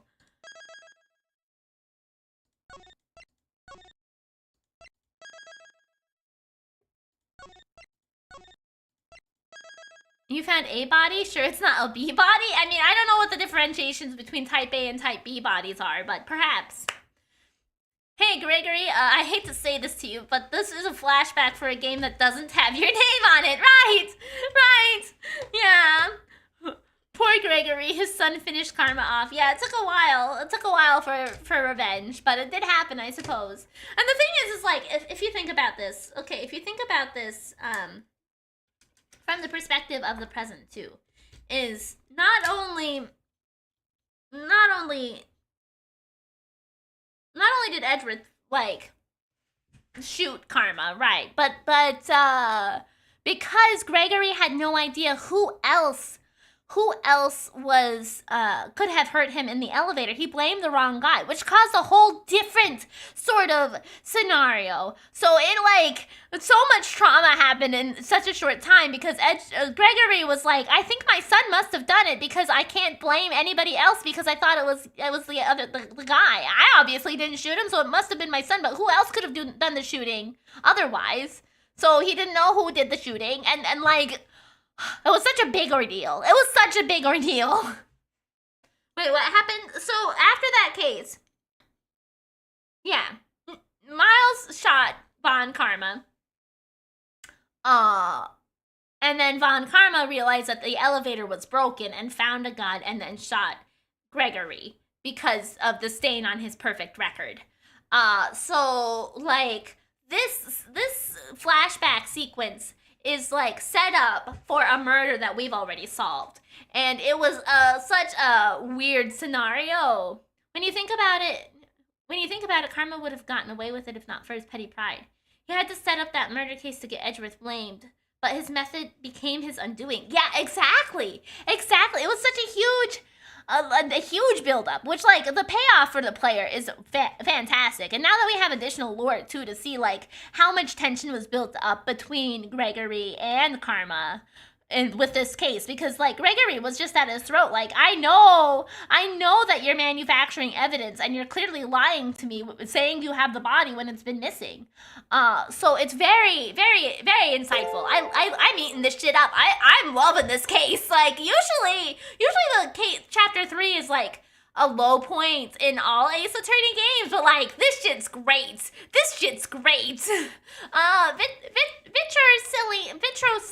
Vider Sly. However you pronounce your name, thank you so much for the follow. I appreciate it. The metal detector was peak. It was great. Yeah, that whole case was amazing. I'm gonna turn on my light. It's getting a little dark in here. This is easily the best chapter 3 in all games. I from my experience thus far in the Ace Attorney universe, I agree. Vithor Sly. Oh, interesting. Okay. Vithor Sly. Okay. Usually when we get to the to be continued screen, I take a 5-minute break. I guess I should.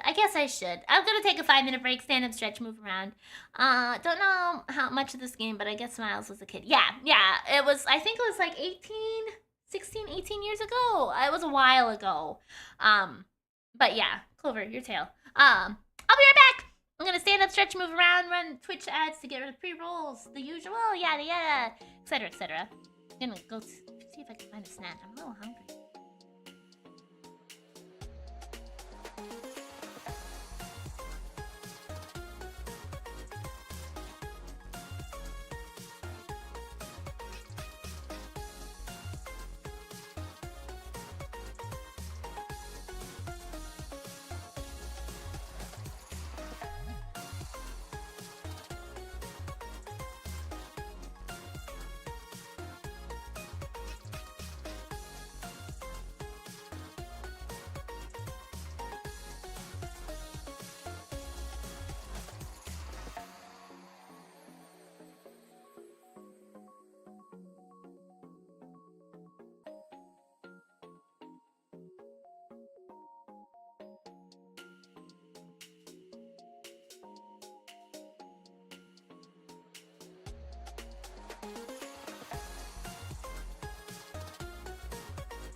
Alrighty, I return. Sit up, stretch, move around, drink some tea. Yeah, I tried my sweatpants and they're too small by maybe one size. Oh no! I kind of larger, my legs are too long. Well, I guess it's better to have too long of legs than too short of legs, maybe. I don't know, but that's some pretty bad luck. Thank you. Glad to be back. One sec.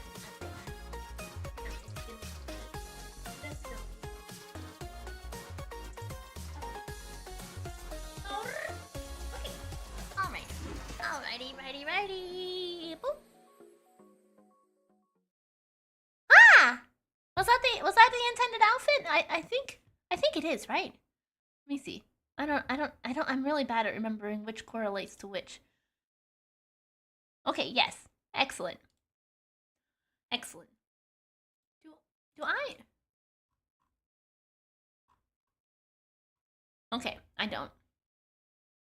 I had a minor issue, I thought, but we're okay. I thought maybe I had a belly button, and I was like, how did I never notice I had a belly button? How did I never notice I had a belly button? But I don't. We're okay. Why is an anti-cranberry giraffe of the ER? What's today's berry advice? I mean, you can do words. You can say detective. You can say other things instead of just numbers. You don't have to do numbers. In fact, there are some choices you can choose with words instead, like that are like little surprises for some of them.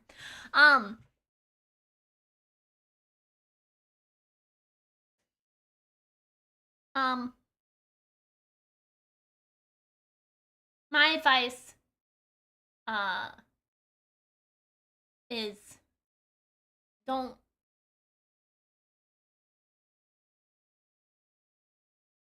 eat things you might be allergic to. Bum ba-dum bum. Party. I hope the next time that you're I hope the next time that you're really excited for a game that you want to play with no spoilers, people spoil it for you and ruin your experience.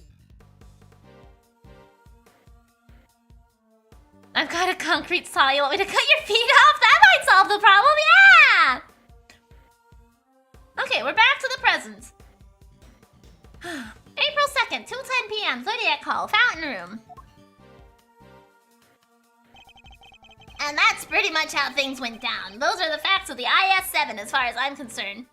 Hey Miri, did you know at the end of the game everyone dies? I would be very confused if everybody died at the end of this game. I'm gonna be so real with you, okay?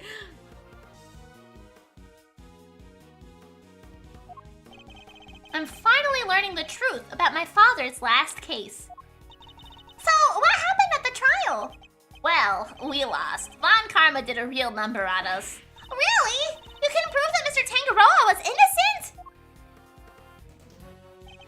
Oh, we could prove it all right. Had a decent little pile of evidence in our favor. Problem was, we underestimated Von Karma. He fought even dirtier than we'd feared. Sure would make Edgeworth showing up in A5 and 6 really weird. Yeah! I can imagine. Secure a conviction at all costs. That was always his guiding principle. Heh, yeah, ain't that the truth? Anywho, the trial dragged on, and the whole thing took about a year in the end. I'll never forget the day the verdict came down. December 28th that following year. It's April now, so oh mama, we're talking over 17 years ago! Time sure does fly, huh? December 28th. I was there that day 17 years ago, sitting in the courtroom gallery. That's my default spoiler for everything. I figure sometimes it'll be true, other times not. That's fair. Are you stroking out? No, there was a bunch of birds flying by my window and I got really distracted by them. There was an eagle, there was a hawk, there was a bunch of stuff. Just before the trial got started, Gregory noticed that Samson was looking even worse than usual. Turns out the poor guy had finally reached his limit. It was so bad, he even said he wanted to be found guilty. Wait, you mean they forced the confession out of him? Yeah, Von Karma got what he'd been pushing for from the very beginning. And when Gregory tried to drop the bombshell about there being nobody to speak of, he learned that Von Karma used the power of the police to head him off at the pass.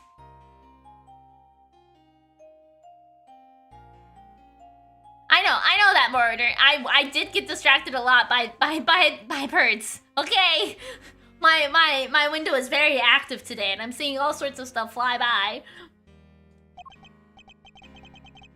Even had himself a fake autopsy report, but that wasn't the end of it. Oh my god. Von Karma had gotten Samson to falsely testify against himself to being an accessory to murder in court. What? Combined with this confession, the poor guy's goose was well and truly cooked. But Gregory still had his ace in the hole, though. The same ace he asked Detective Bad to help him with. Exactamundo! He knew he needed one last card to play if they squeezed the confession out of Samson. So he had Bad record all of Samson's interrogations. I guess Detective Bad really wanted to know the truth too, huh? We all did, but he was a trooper. Distraction. Stayed with the case. Distraction. Distraction. Even after Von Karma took him off of it. C-O-C-O-B. Oh, distraction. Oh, distraction! He was tied up in some other big case, too. Good old Bad. They don't make him like that anymore. Oh my god! Wow, he shaped up really good. I didn't expect Edward's stats to look quite like that. Anyway, Gregory presented the recordings as proof that Samson's confession was coerced. And you know what? It almost worked. A cop named Ian Sideman got fired. Samson's interrogator and the initial detective before Bad, he took the fall for pretty much the whole thing. Oh, shit. But Von Karma didn't get away scot-free. No, he got a bullet in his arm. In fact, he was disciplined by the chief prosecutor. For the one and only time in his 40-year career. Still, Samson himself couldn't stomach another day in court. So when that guilty verdict came down, it didn't just signal the end of that day, but the whole sad affair. I don't remember a lot myself, but my father's face when they declared Mr. Tangaroa guilty. I was a young child at the time, but even I could tell how much he was hurting inside.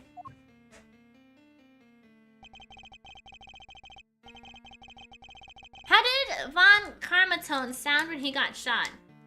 Probably like this.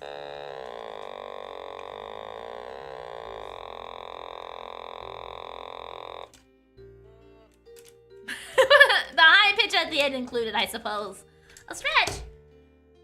Gregory wanted to appeal the ruling, of course. He would have done anything to clear Samson's name. But then, well, you know what happened next. Poor guy, never got the chance.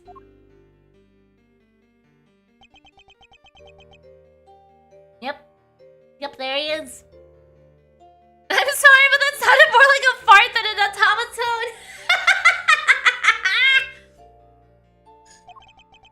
I should have left with him that day. I'll always blame myself for not doing that. Wow. I'm glad that the time Von Karma returns for a case, the writer made sure that we hate the guy even more. Well, the thing was, is that, like, when we started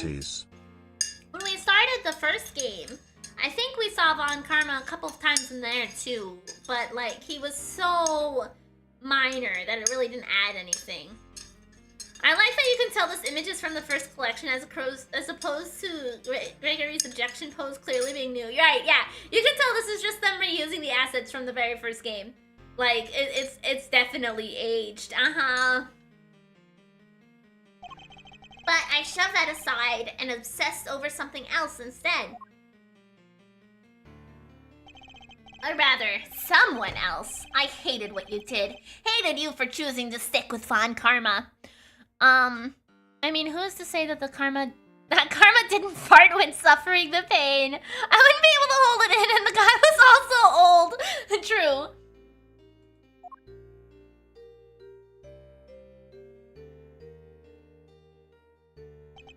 I hope you can forgive me. No, you had every right to hate me. I went on to become a prosecutor as planned, and that's when Mr. Von Karma showed me this case file. According to these records, Mr. Tangaroa was convicted as the main culprit in Mr. Frost's murder. Nope, that's not right. Samson was convicted as an accessory to murder. Oh. Strange. The file clearly states that he was the perpetrator. Perpetrator. Plus, I'm fairly certain that all of Mr. Von Karma's cases were successfully solved. Mind if I take a peek at those? This file's been doctored. The part about the verdict that's been changed. Fender does the same hat bow as Dadworth. Yeah, he does. You're right, actually. What? Here, feast your peepers on this. Suspect data. Samson Tangaroa, age 39, organizer in confectionery contest. Victim's body was found inside of one of his creations, leading to his arrest. While in detention, Tangaroa discovered that he had a taste disorder, which was subsequently cured via medication. Verdict: convicted as an accomplice based on his confession. Convicted as an accomplice? That's the copy of the file they have on record at the courthouse. Then why is my copy so different? Well, you said it came from Von Karma, yeah. My guess is he didn't want Gregory's son thinking there was a murderer out there still at large. Didn't want you looking into it again before the statute of limitations was up. So everything I believed about the case was a lie. Like they say, we all gotta start somewhere. What's important is you know what's what now. The statute of limitations may have run out, but the truth's still out there, you know. I inherited Samson's case when your old man passed. Prosecution handed it off to somebody else too. The great Von Karma wasn't gonna bother facing off against a rookie like me, was he? Anyway, long story short, the killer was never found, and Samson was found guilty instead. That's terrible! Is there really nothing we can do to help him? Not without the real perp, I'm afraid. Until then, his confession stands. Speaking of which, I didn't find out until after the verdict had been handed down, but Von Karma had threatened Samson and made him a deal. Told him if he didn't confess, he'd make sure Judy was convicted instead. Oh, fuck! Okay. Could you imagine if Karma forged his document out of his own delusions? No, I don't care what the mean old judge says! He did the murder, and that's the end of the story, right? I know, how self-focused, how do you have to be to feel that way? Like, I'm gonna doctor these records of the murder for my own records, because that's what matters. It matters for me, not anybody else. Guilty Angel, thank you so much for the follow, I appreciate it. How could he? Samson knew there was no way Judy could have done it, of course. But he wasn't going to take any chances, so he did what he was told and confessed to keep her safe. Now, riddle me this, Milesy boy. Why do you think your Uncle Eddie just happened to be in the prison the day Bronco Knight died? Ah, that's right! You were there to see Mr. Tangaroa. Bingo! Judy and I both promised we'd visit him every day. I didn't quite keep that promise. But Judy did! She never missed one visit in all these years. He's still alive! He's still alive! Mary was my lawyer, now I got life in prison. No, I'm a good lawyer, okay! Come rain or shine, she always showed up. But none of that changes the fact that Samson is still being unduly punished day after day. How heartbreaking! We've got to do something, Mr. Fender! Well, kiddo, that's actually why we came here. The ice sculptures are back on display, just like they were all those years ago. And we're gonna see what we can find out, right, Miles Arena? I don't really think we can find out too much from new old ice sculptures. Okay, I really don't. I don't. I'm a prosecutor, Fender. I don't look at these things in the same way as you or my father. Miles. But that doesn't matter right now. Speaking not as a prosecutor, but as Miles Edgeworth. I want to know the truth behind both of these cases, and I'm not leaving until I do. Is it opposite day, right? I take it only being...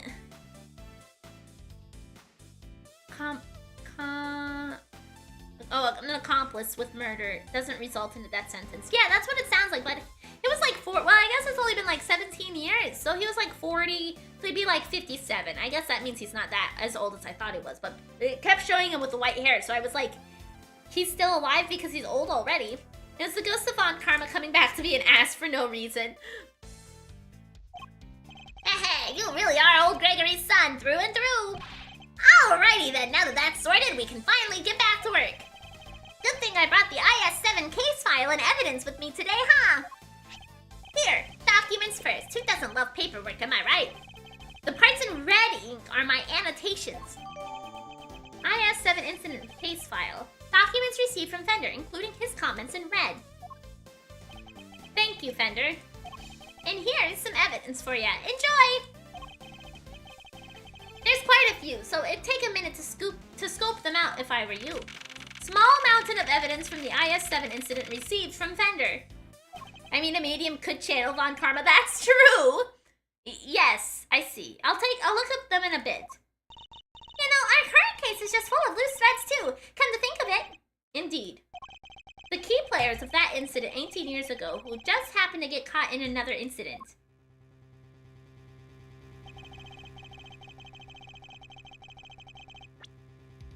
Okay. IS-7 case file. Okay. Case overview. Samson Tangaroa's mansion, Tangaroa's room. December 18th, 24 years ago. Murder weapon, rock lamp. Prosecutor Manfred Von Karma. Defense attorney Gregory Edgeworth. Statute of limitations expired 3 years ago on December 24th. Okay. We do not need a medium to channel Von Karma. No, we don't. After what happened with the Dahlia case, we definitely don't. Suspect data. Tangaroa, age 39. Organizer of confectionery contest. Victim's body was found inside one of his creations while leading to his arrest. On detention, Tangaroa discovered that he had a taste disorder which could be cured via medication. Convicted as an accomplice based on confession. R.T. Frost, victim data. Also known as Paul Halik, under which name he was a renowned sculptor in France. Contestant in the confectionery contest. Body was discovered in Tangaroa's room. Cause of death was blood loss following a blow to the head. No detailed autopsy report due to the body going missing. A picture of the scene, okay. What else did we get from him? Okay, so we got the ultimate cookbook, framed fingerprints, salt lamp, and the family photo from the past. Von Karma comes back just to stab Edgeworth and cuts the channel short. Right!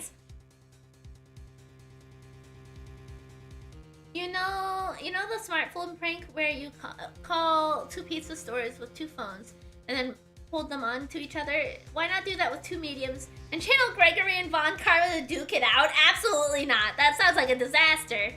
Okay. Cookbook. The fingerprints left in Tangaroa's room. The bloody salt lamp. The photo of Frost, Gusto, and their sons.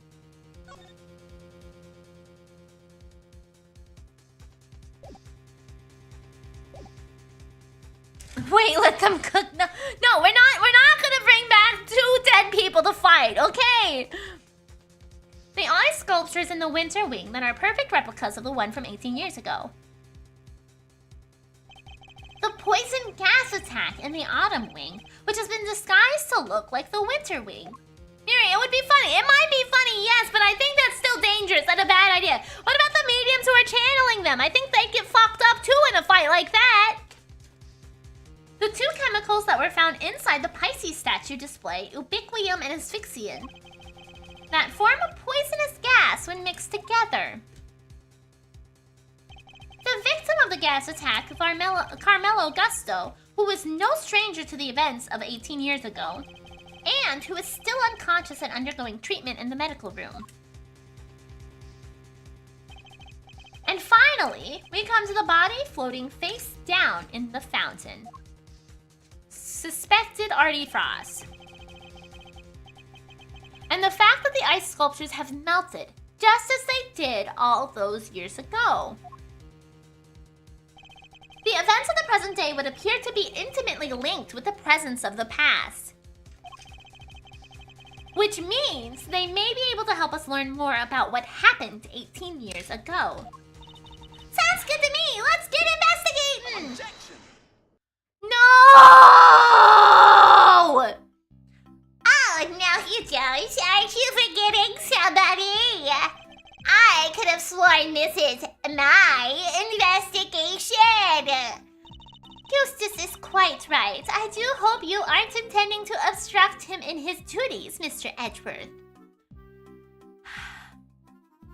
We just glue boxing gloves on the medium's hands just in case. I would hate to have to add a guilty to my report to the committee. What am I guilty of now? Of course not. I am simply offering once again to do what I can to help with this investigation. Your offer is duly noted and duly declined. Oof! She isn't pulling any punches! The identity of the body in the fountain is currently being ascertained. It is only a matter of time until we have all the information we need. Perhaps I can help you speed that process along. God, I hate these two. Judge shouldn't play favorites and use this guy.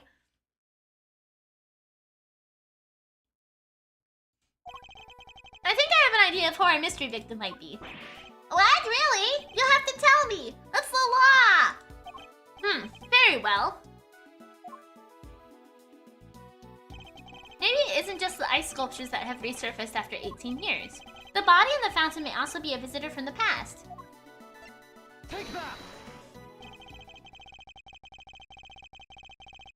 I believe the body in the fountain is that of the man who was murdered here 18 years ago. Mr. R.T. Frost. What? You were saying that was poor Chillywinks? Wait, who the heck is Chillywinks or Artie or whoever it is you're talking about? R.T. Frost was a famous sculptor, Eustace. Although he was better known as Paul Halik. Oh, so she knows. How's the body preserved that long? Frozen. Obviously, because he has to defrost somehow. They had to freeze him in some capacity to make him defrost, right? Otherwise, he wouldn't have become R.T. Frost. R.D. Frost. R.D. Frost. They froze him forever. The sculpture on display here are all his works. No way! Sounds like he did well for himself. Always good to encounter a fellow winner. Why are retweeting Frost? No, defrosting him, okay? Miri, hear me out. Winter and Gavel need a honey badger thrown at them, maybe. Mr. Frost was also the victim in the IS-7 incident. Oh, so she knows. Judge Gavel knows about the IS-7 incident. Mr. Edgeworth, the IS-7 incident is an 18-year-old case.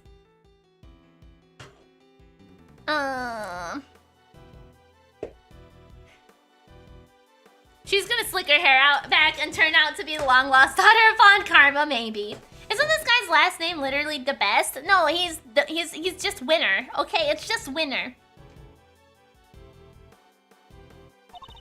And according to police reports, the victim's body was recovered and autopsy duly carried out. Sure, that's what the records say, but the records can't always be trusted. Many dads worked in this games, yes. What are you insinuating? That while the records say stuff like, body totally recovered, the defense back then begged to differ. Not that it stopped the prosecution from setting them down hard, of course.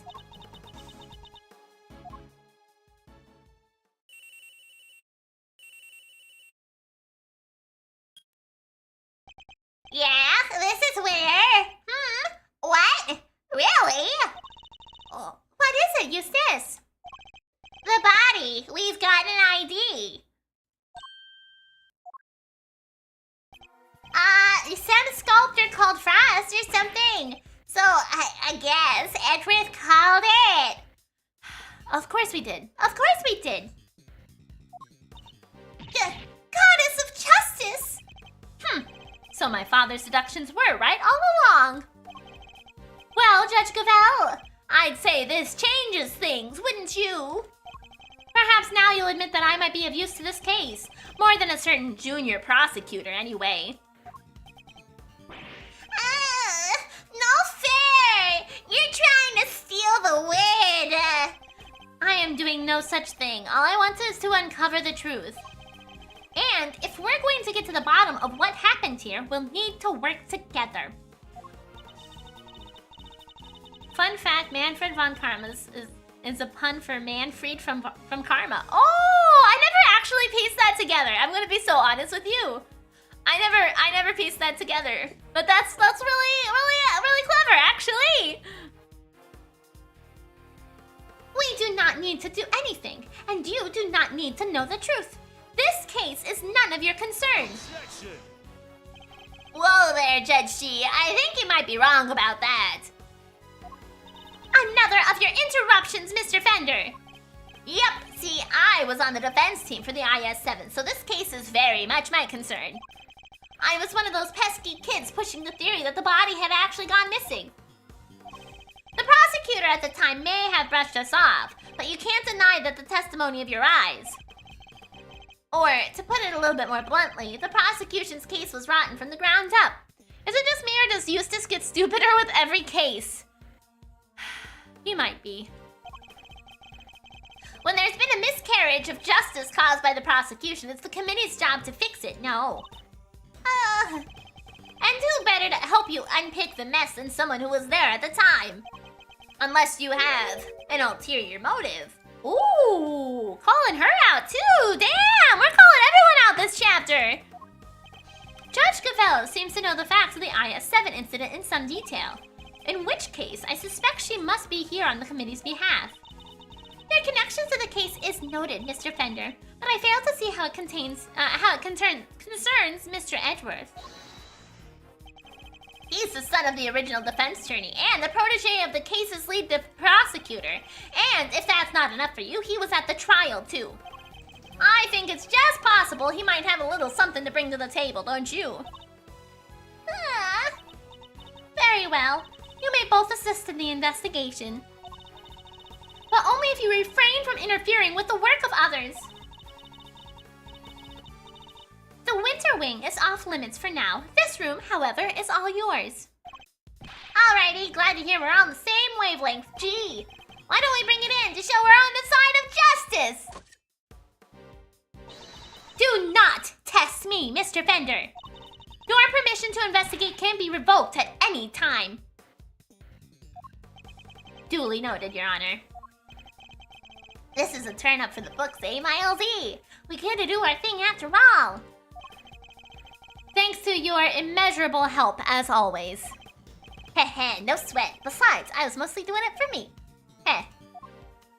Okay! I'll be investigating on my own thing, so just holler if you find something interesting. I will. Work with others like Eustace, he doesn't do shit. Yeah, he doesn't.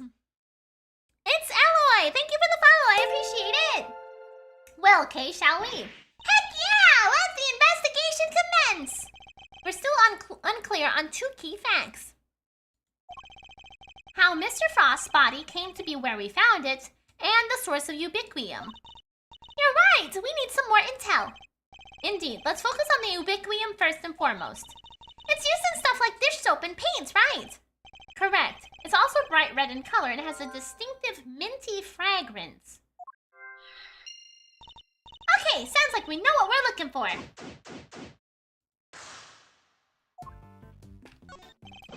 The body's been taken back to the lab, sir. Autopsy's underway. And how's the rest of the fountain looking? Rather beautiful, actually, sir. The water's crystal clear and kind of soothing. Almost as if there wasn't a body floating in it not long ago, huh?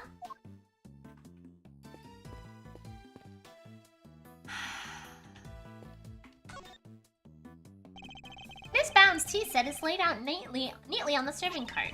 The pamphlet says the gallery is famous for its tea. Understandably so. The cups we were given was delicious. Looks like all the stuff was designed by Mr. Frost. Interesting. In that case, I think we'd better take a closer look. So this dishware was made by R.T. Frost. I kind of forgot Larry is here. I did too, until I saw him, and then I was like...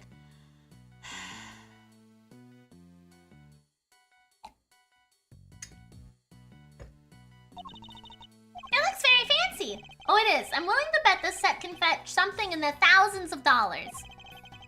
So let's not try to touch any of it unless we absolutely have to. I still think it would be very awful to drink from. Whoa! This stuff's really worth that much! Stop it, Kay. I can see your eyes lighting up.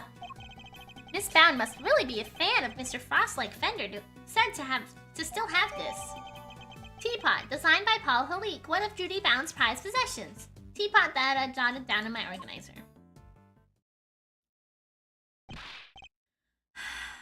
Hey, Angie!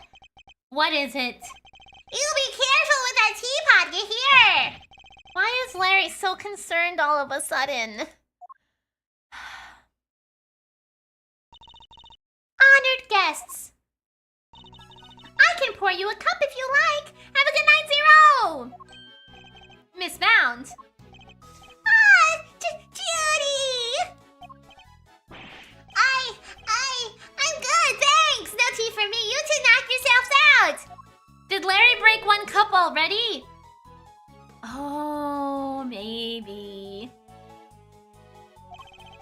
Thank you for the offer. Yes, why not? A quick break won't hurt. 2 cups coming right up. This smells great. Wow, it tastes even better than it smelled.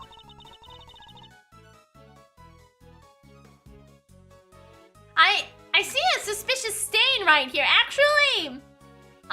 So I think you actually might really 100% be right here, Moroder. Like, it right here. It's a funny cliche to portray a person as having aged by making her their hair longer. Did Larry shit on the floor? Maybe. What type of tea is this, Mr. Edgeworth? It's Kalon, I believe. It's usually identifiable by its citrus aroma, but... Miss Bound, is this the same blend you served this morning? Why, yes. Is it all right? There isn't anything wrong with it, is there? Oh, no, not at all. It's just that the cup you gave me earlier had a slightly different aroma. Oh. Yeah, I saw the stain as well. Yeah. Really? That's odd. I used the exact same blend both times. I can't see what could account for the difference. Hey! What's the big idea? I mean, Larry is 100% capable of shitting on the floor. I think so. I think he could probably do it. Yeah, if you wanted to. Quit being mean about Judy's tea, will you? What's gotten under your skin, Larry? Nothing! You're just rude, that's all. You don't even try to call me by the right name. It's Maurice Stoneham, dang it! You know what? I'm done. I'm not talking to you anymore. Well, that was childish, even for him. Wow, what happened there? Let's ask him about it later, shall we? Talking to Miss Bound is more of a priority right now. We may not have any evidence to prove she's the culprit, but it does seem likely that the poison gas was her doing. I imagine Larry shitting on the floor after getting tased for flirting with the wrong woman. Oh my god. The tablecloth draped over the cart is pure white and completely spotless. And just waiting for me to grab it by the edge and clear my mind and whoosh! Kay, I cannot stress enough how bad of an idea that would be. Huh, come on! What's the worst that could happen? Even if it goes all sideways, we'll just wind up with cool tea-colored tie-dye. Yes, well, I'd rather it remained white. Plus, I don't think Miss Bound would appreciate us meddling with it. Really? But there are so many colors that would totally work. Pink, sky blue, tea leaves brown.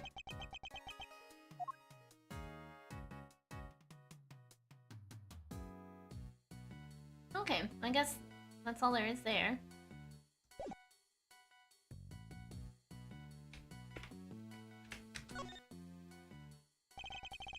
there, Maiselrino. What's the situation with the investigation? Things are progressing. I think a fuller picture of what happened is beginning to emerge. I was trying to look at the spot on the floor, not talk to Fender. Good to hear. Guess I better step up my game too then. No, I'm not trying to talk to Fender.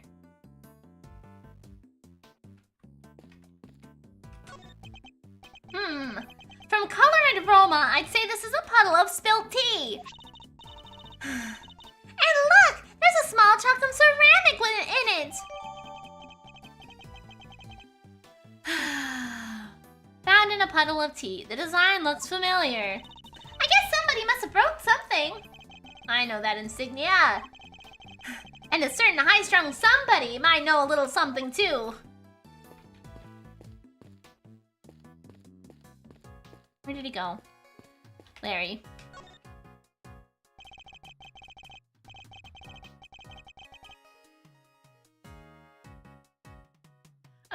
Why did tea leaf brown again?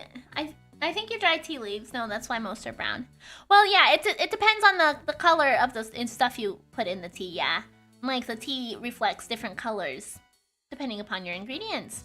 Like, if you put, like, berries and fruity stuff in there, your tea can turn red or other colors. But brown is definitely more common. I'm going to keep this simple, Larry. You're hiding something, so just tell me what it is. Whoa! Quit it with the glare off, you two. It's weird. Ah, come on, Kay. You know me better than that. I wasn't staring. I was struck by an idea for a picture. Now, Edgy, he was glaring. Yes, and I'll keep glaring at you until you tell us what it is you're hiding. Quit it! I already told you! I'm not talking to you anymore! Yeah, green tea, black tea, there's white tea, there's herbal tea. Oh, there's... tea. The only word coming to my mind is oblong, but I don't think that's it. It's...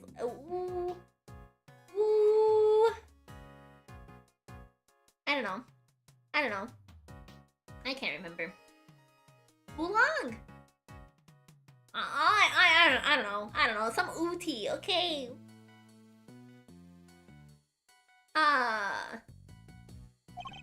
You're talking to me right now. I mean, from now on, I'm not talking to you ever again! Starting now! This is getting me nowhere. I suppose I'll have to figure out what he's hiding first before I can get the whole truth out of him.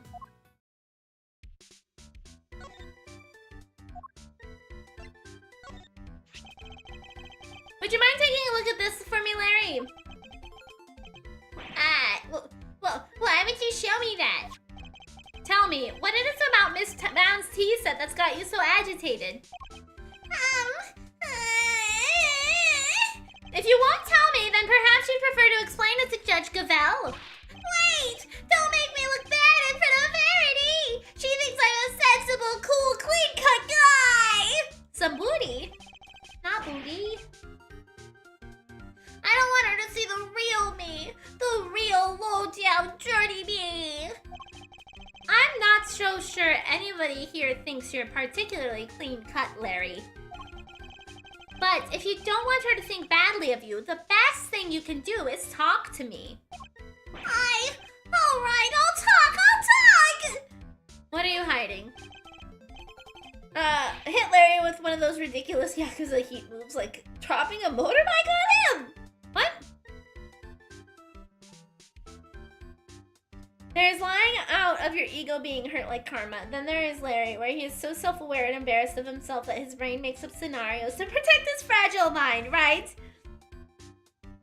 Alright, Larry, enough is enough. Now confess. Is that any way to treat your best friend, Edgy? Is this any way for you to treat yours? By lying to him and hiding things. I get that picture already, so stop glaring at me like that! I'll tell you everything, alright? Earlier, I thought Verity might like a cup of tea, so I went to pour one for her. But I got distracted, and my hand slipped and smacked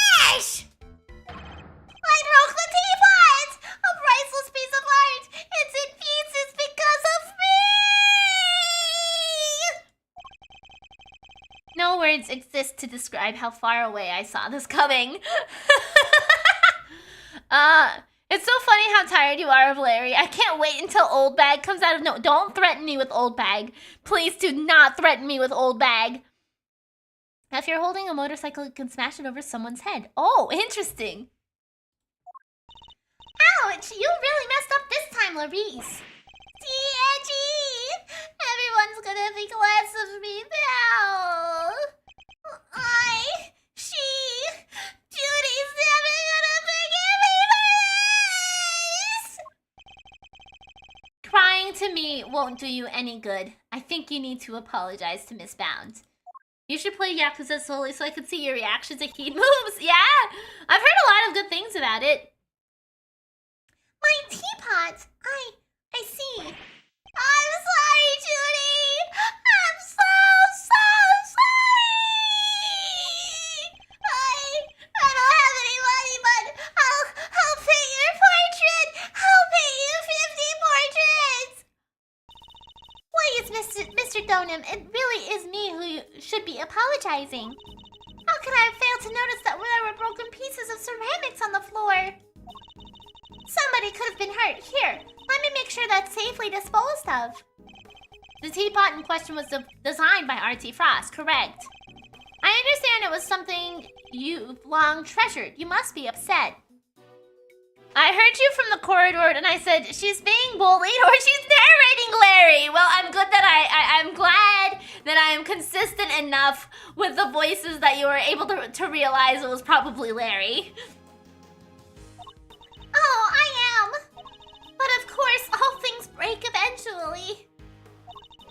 As luck would have it, I have another identical teapot. It's far from the end of the world. Is she less attached to Mr. Frost's work than she used to be? I can't believe this, Judy! You're the sweetest, the kindest! This other teapot you're talking about, it's the one sitting on top of the cart right now, right? Oops. What do you mean?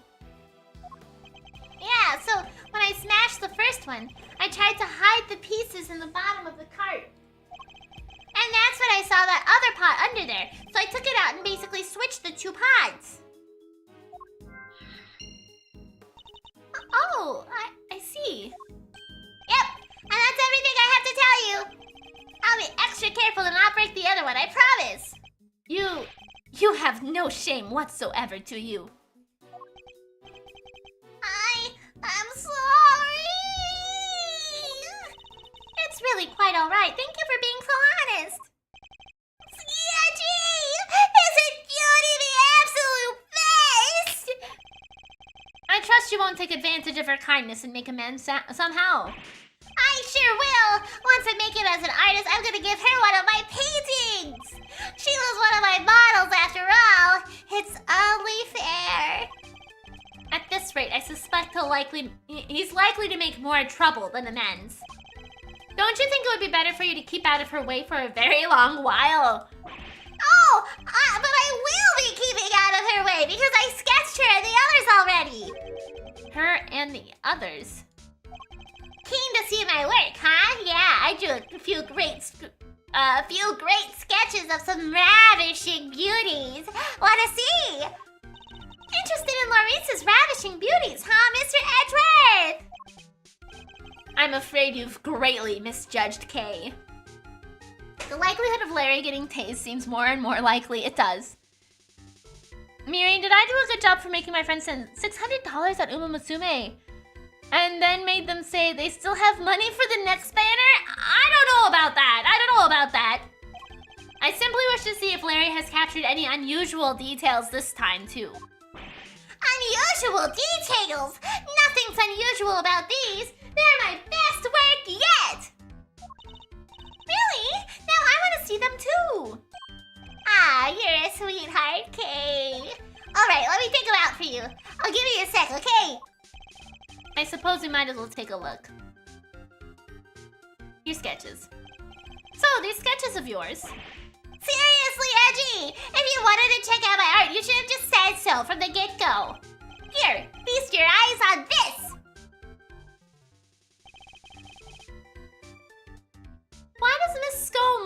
concerned. What am I looking at here? Hi, Alpha Ocelot. I told you already. Ravishing beauties. Just a few of the fair faces that have caught my eye since I've been here, you know. Alpha Ocelot, you're probably not as good you're probably not as good of an artist as Larry is, and that might be a problem because Larry is bad at everything. But actually, these are pretty good. Yeah, I'm actually moderately impressed, to be honest.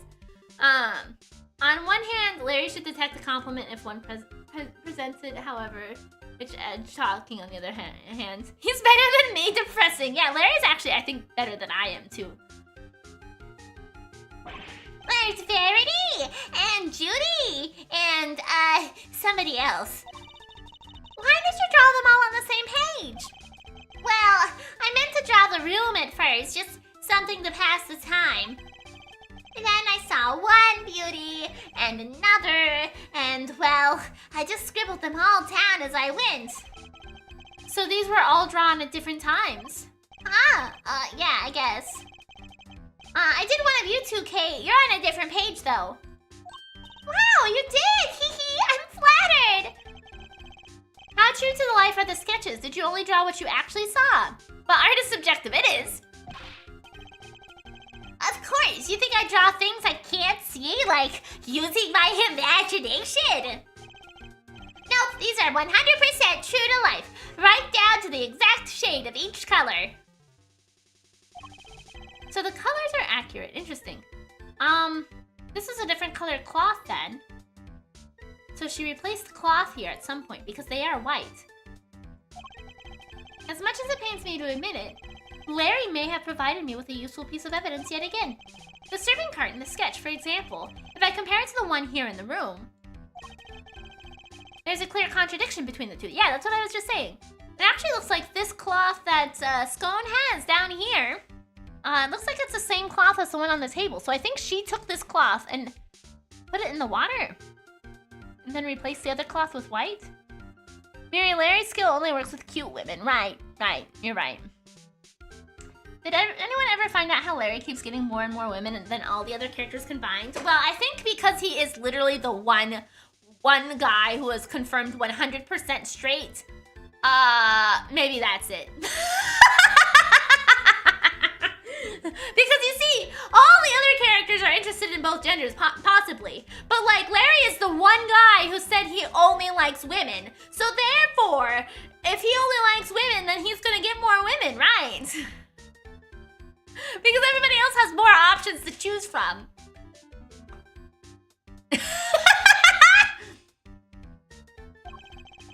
I think a little deduction is in order. Could I borrow this page for a while, Larry? Sure thing! You want me to sign it for you? Just the page, please. Sketches depicting exactly what Larry saw. Yeah, he is the only one who has strictly, exclusively said he does not like men that way. So, like, that's the one thing we know for sure he is 100% straight. Everybody else has not canonically said either which way, I don't think so. Oh, straight Larry, you're so funny and straight. I guess I should probably, like, look around instead of talk to Bound. Are we making fun of the non-homo guy? No, I'm not making fun of him. I'm just making a statement. He's the straightest guy here, so he tends to pull more women.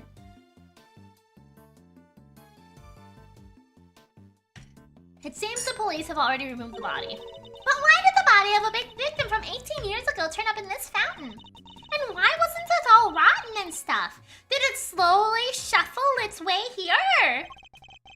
Need I remind you that zombies aren't real? It seems likely that the body was preserved somehow.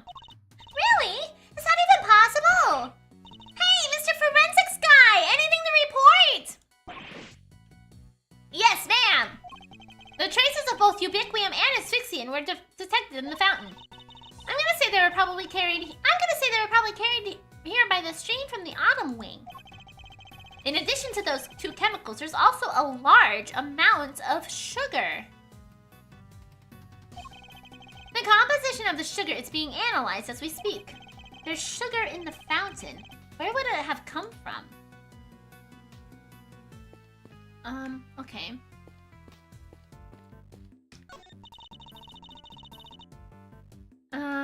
Statues of a man and woman in old-timey clothes. Did Paul Halik make these as well? Yes, it seems he created them later in his life, once he began to make a name for himself. His wife pushed him to sculpt the two of them as ancient gods, and he couldn't say no to his beloved. The title is The Beautiful Goddess Venus and Her Humble Servant. Oh. I think the real problem is Larry keeps getting involved in these cases, but like, a storm chaser for cases. I think it's all accidental. He just happens to always be in the wrong place at the wrong time, and it works in his, not favor. It works against him very badly. Wow, talk about putting your goddess on a literal pedestal. It's a sculpture of a brave warrior battling against a serpent. I have candy cane. Back to telling you the next Christmas joke. What do you call a sharpened candy cane? A spearmint! Oh, that's good! That's good! Thank you! Did Paul Halik make this one too, Mr. Edgeworth? He did. It seems he was fascinated by fantasy and mythology when he was a young man. This piece embodies a tragic yet gritty determination of the young as they face an impossible situation. It's called the math test. Talk about relatable.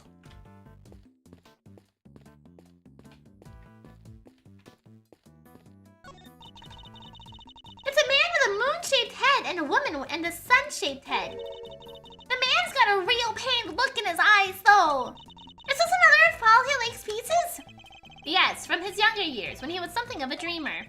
He depicted those closest to him by means of a motif taken from nature. The piece is titled, My Parents. Guess the mom shone brightness in that house.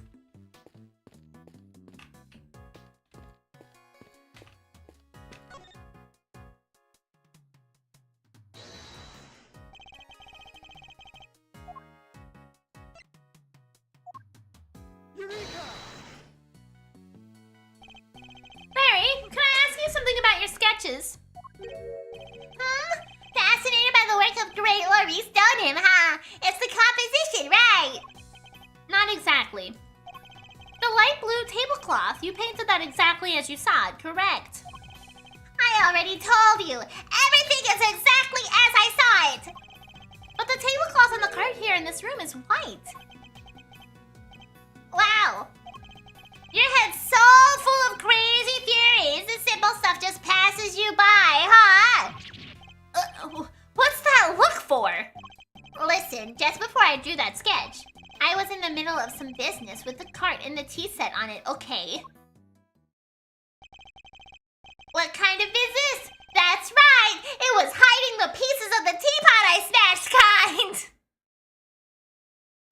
Thanks, Larry. That's nothing to boast about. Anyway, I was still in the middle of cleaning it all up when Judy came out of the winter wing. I didn't want to get busted for breaking the pot, so I quickly dove out of sight.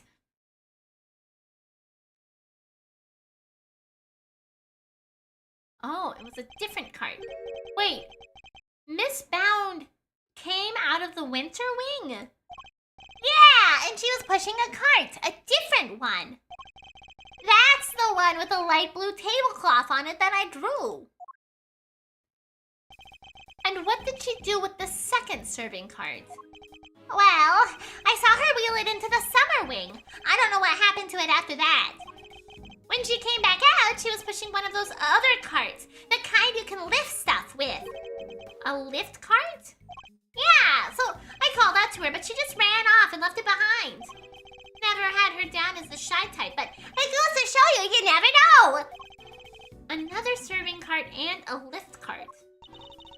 Is there maybe another tea set too? We better check with Miss Bounds. Okay, interesting. Oh, I guess this is the lift cart, huh? Why is there a lift cart just sitting here out in the open? Guess somebody must have been moving something heavy. The top of the platform seems to be wet. You know, I got a funny feeling I've seen this thing somewhere before. You mean like 18 years ago? Yeah, it's all coming back to me now. I last saw it in Frost's room. Oh, right there. He must have used it to move the ice sculptures around. Okay. It's one of those fancy numbers where you can change not only the platform's height, but its angle. If you had one of these, you can move giant lumps of ice around, no sweat. Lift cart, used by Frost to transport ice 18 years ago. The top of the platform is wet. Oh, just think of the possibilities! I could really use one of these! Still doesn't explain what it's doing here, though. Bit of a head scratcher, but we should give it a think, yeah. Indeed. After all, it might just have something to do with our case. Can I go into these other rooms? Those are tulips by the door, right, Mr. Edgeworth? Yes, it leads to the spring wing. Ah, spring! A popular time to move house, which makes it open season for great thieves! Housekeeping is, housebreaking is a little beneath a great thief, wouldn't you say? Yeah, I guess you're right. Okay, so I can't go in the other rooms. I wanted to check them out. It's a selection of trophies won by Paul Halik, or rather R.T. Frost. Evidently, he was a very well-respected artist. Well, you've got one too, Mr. Edgeworth. So it's about time I won one too! Guess I'll have to find some thieving contests to enter! Or you could set something up! Something with a nice ceremony at the end and all that! Yes, followed by a swift round of arrests. Mr. Winter was very clear that you're only allowed to investigate this room, so I'm afraid I can't let you pass. Sorry, sir. It wouldn't make much a difference if you did, officer. You're standing in front of a wall. Oh, but we all know a few bricks won't stop you, Mr. Edgeworth, Miles Edgeworth, sir. Wow, he actually sounds kind of scared of you. Just what kind of reputation do I have down at the precinct? It seems the elevator is only accessible to select individuals. I wonder what's upstairs. Among other things, the medical room. That's where Mr. Gusto is being treated. I hope he's all right. We've got some questions that need answering as soon as he wakes up. Yeah, both from the past and the present. Since there's no way of knowing when that might be, we should explore other avenues in the meantime. Oh, this is all still about, Artie. Okay. Okay, so we got both ladies and Bender to talk to still. Bender.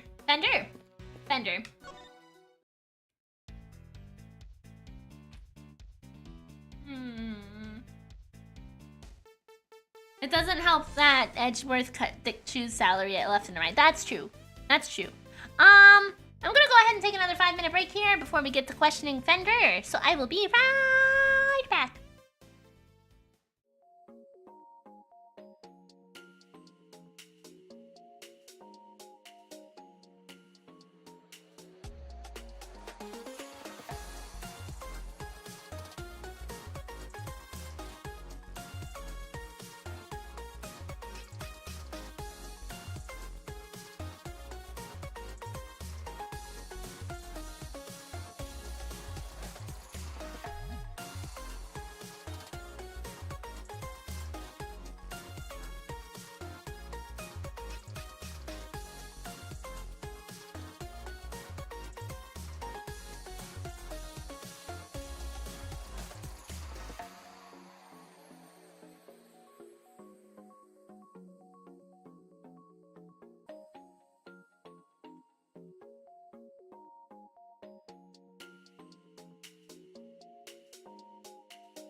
I'm back. I have disappointing news. I'm heartbroken. I went to go ask Ashika what they were making for dinner today. Oh, wrong button. What they were making for dinner today. And they said that they were gonna go get it soon. And I was like, what do you mean go get it? I thought you were cooking thighs. And they were like, no, I'm gonna go get it from the store soon. And I was like, it's not, is it? And they go, it is. So I'm having spinny chicken for dinner today. I'm having spinny chicken for dinner today. So dramatic. I'm so tired of spinny chicken. Yeah, rotated cock.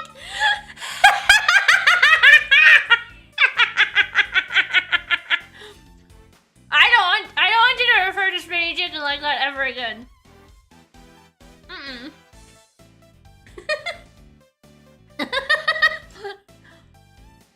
Oh my god. The two incidents. The case seems to have a lot in common with the incident from 18 years ago. Miri, you have the best laugh, thank you. And how? It's got the lot. Melting statues in the winter wing and even the murder victim's body. I like spinning chicken, or else I would start using rotated cock because that's awesome. It is pretty hilarious. It is, but I also no, thank you. If everybody started referring to it as rotated cock, and like somebody who wasn't a member of the community knew, and like came in and we were talking about me not wanting to eat rotated cock, I feel like that would be taken in a much different context than spinning chicken. So I think we should probably keep the spinny chicken, okay?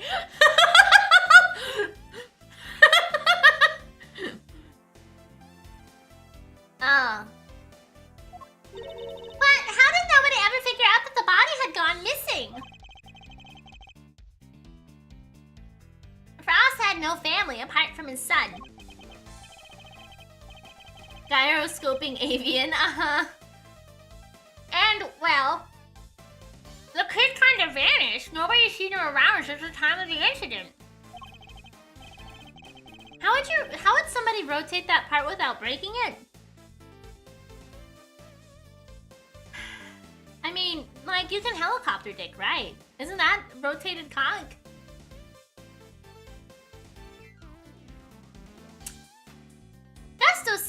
Gusto's son too. Him and his best pal from school both just disappeared. What? And they were never found? Gusto's boy wasn't. Not as far as I heard anyhow. Guess Frost's kid turned up at the end though. He collected his inheritance at some point. But yeah, with no family around just after the incident, Frost got no funeral, no nothing. So, no need for the police to release the body, and no need for anybody to find out they didn't have it. They filed their fake autopsy report and nobody was any the wiser. Well, almost nobody. I still can't believe Mr. Von Karma would have stooped so low. Okay, well, that was easy. Thanks, Fender.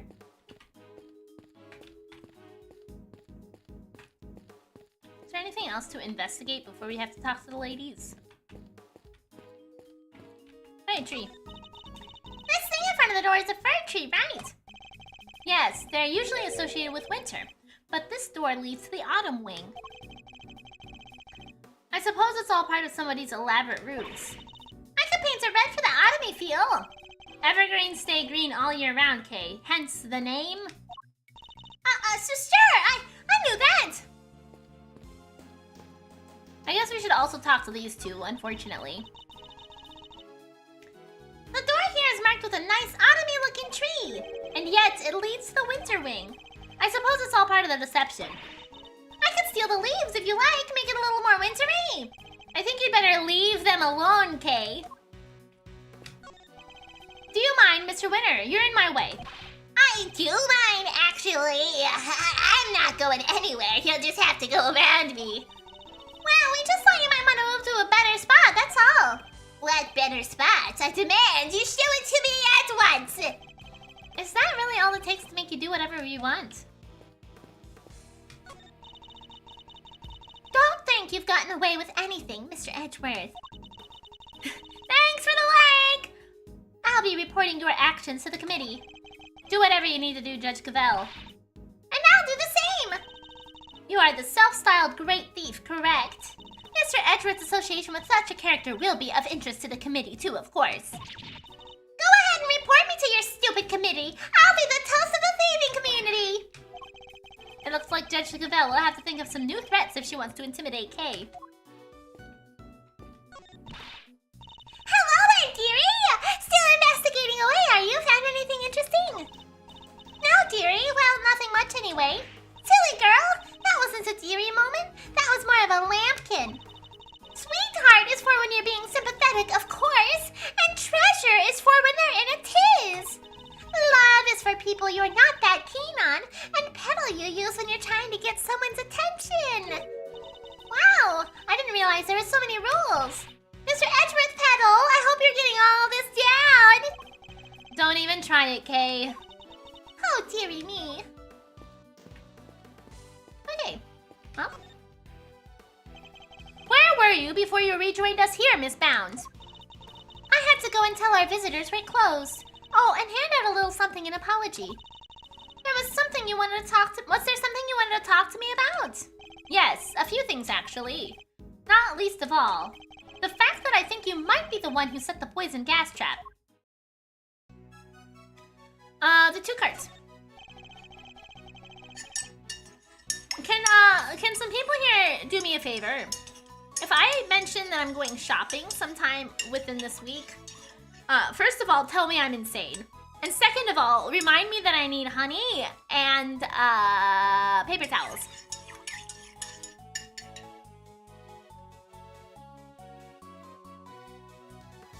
You're insane. Thank you. Yeah, I appreciate it.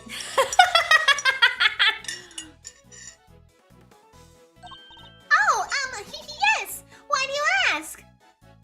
Oh, I do need honey and paper towels. Perfect. Thank you. Miri, you are insane. Miri, you're insane. Excellent. Excellent. Great. I'm so glad everybody's on board. A certain so-called artist showed us this sketch. And I couldn't help but notice the color of the tablecloth. It's light blue. Light blue? I'm afraid your friend must be mistaken. Miri, I'm insane. Oh, okay. I see. Honey, you're insane. Don't forget paper towels. Perfect. Excellent. Thank you. Oops. I skipped the line. I only use white tablecloths, freshly laundered and starched. Like the perfect wrinkle-free one on the cart here in the fountain room. Exactly. If I saw so much as a blemish, I would replace it right away. Could the color of the tablecloth in the sketch simply be a mistake on Larry's part? Do you have any idea of what you might have been doing when this sketch was drawn? Let me see. I appear to be carrying out my usual duties. I'd like to ask you a little more about these duties, if I may. Your work. What exactly were you doing when this sketch was drawn? Because from what I could see, your cart doesn't have a tea set on it. I was delivering some chocolates to the investigating officers. Aww, now I'm jealous. I love chocolate. Well, there are a few left over, so here, for you both. I made them myself. I hope you like them. Well, the last time we got chocolates from her, they were fucked up. They were really bad. I don't remember if they were like too salty or what the problem was, but I know they weren't right. Oh, hi, Drape, yes.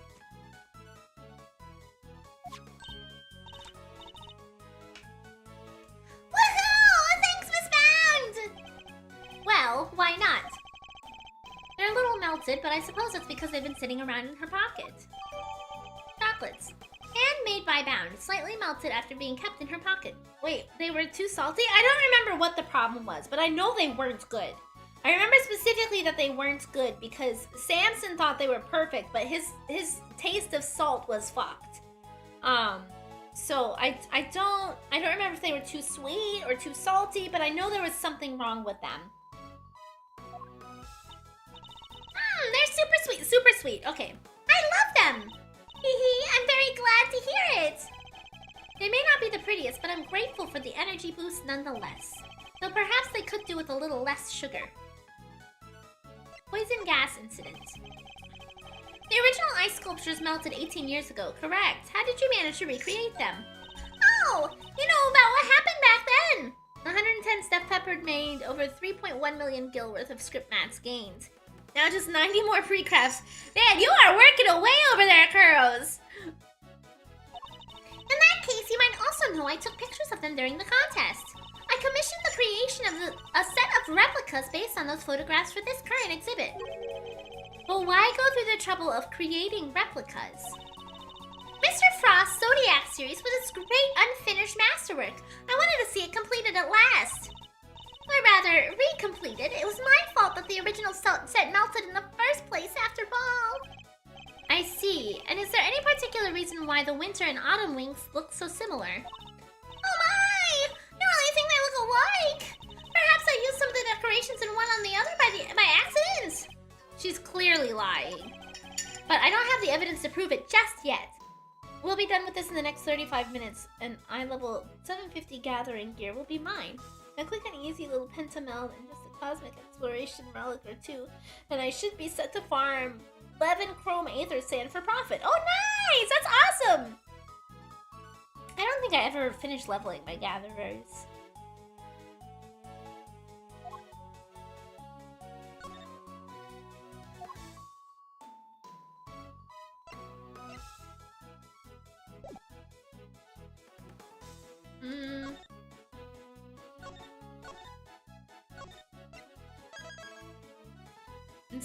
It's needed in all of the new best in slot for next savages. Oh, I see. That's really smart then to sell it.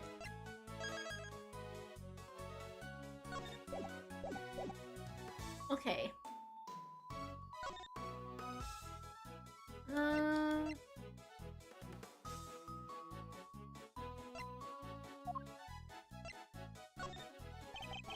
This lift cart.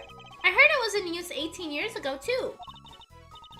That's right. It was in another room earlier until I brought it out here. It's very useful for moving large, heavy objects around. But why is it wet? Your model looks like it could be slam dunked into a basketball ring. I won't do it. I will restrain. Well, I can understand that, especially with how bouncy I am. Like, look at me, boing, boing, boing. Yeah, absolutely. I see it. I see the vision. Was it used to carry something wet? Oops, I accidentally turned on my mug heater.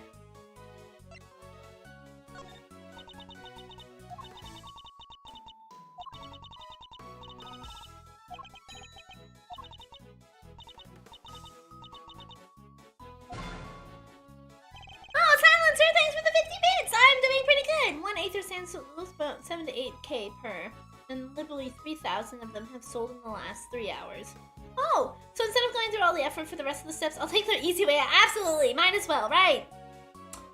What is it, Ignis?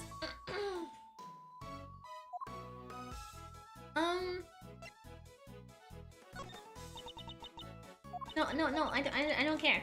I don't care. I'm trying to get you to answer more questions or something. I don't know. Fastest? I can't say that I do. What do you what? Oh, nice. I was like, how is it fast? Like, is it pouring speed or what are you talking about? 'Cause there's got to be other faster liquids, right? I see.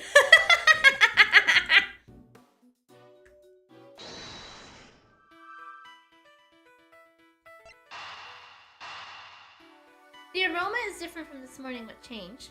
Minty fragrance. Oh.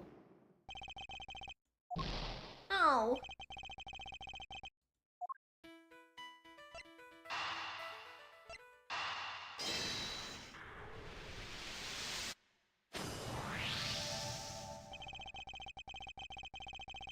I see you're using the bouncy model today. Well, it's dependent on what people redeem. I start with the same model every day, and then if people want me to swap, they swap me. You know, it's variable depending upon people's desires. I suspect the difference in aroma we notice is due to the teapots having been switched. You do? I can't see what else it could have been. The tea itself hasn't changed. Why don't we ask Miss Bound just to be sure? Miss Bound, the difference in aroma we noticed, do you think it could have been because of the different teapot? I suppose so. My cup. Oh, it did have a minty scent. The teapot had ubiquium in it. Oh.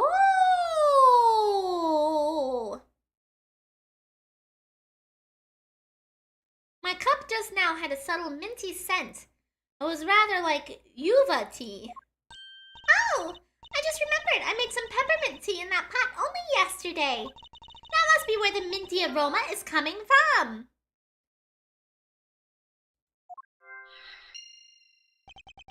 Could that really be it? The tea has a refreshing aroma because it's in a different teapot than this morning. Ubiquium is a red liquid with a minty fragrance.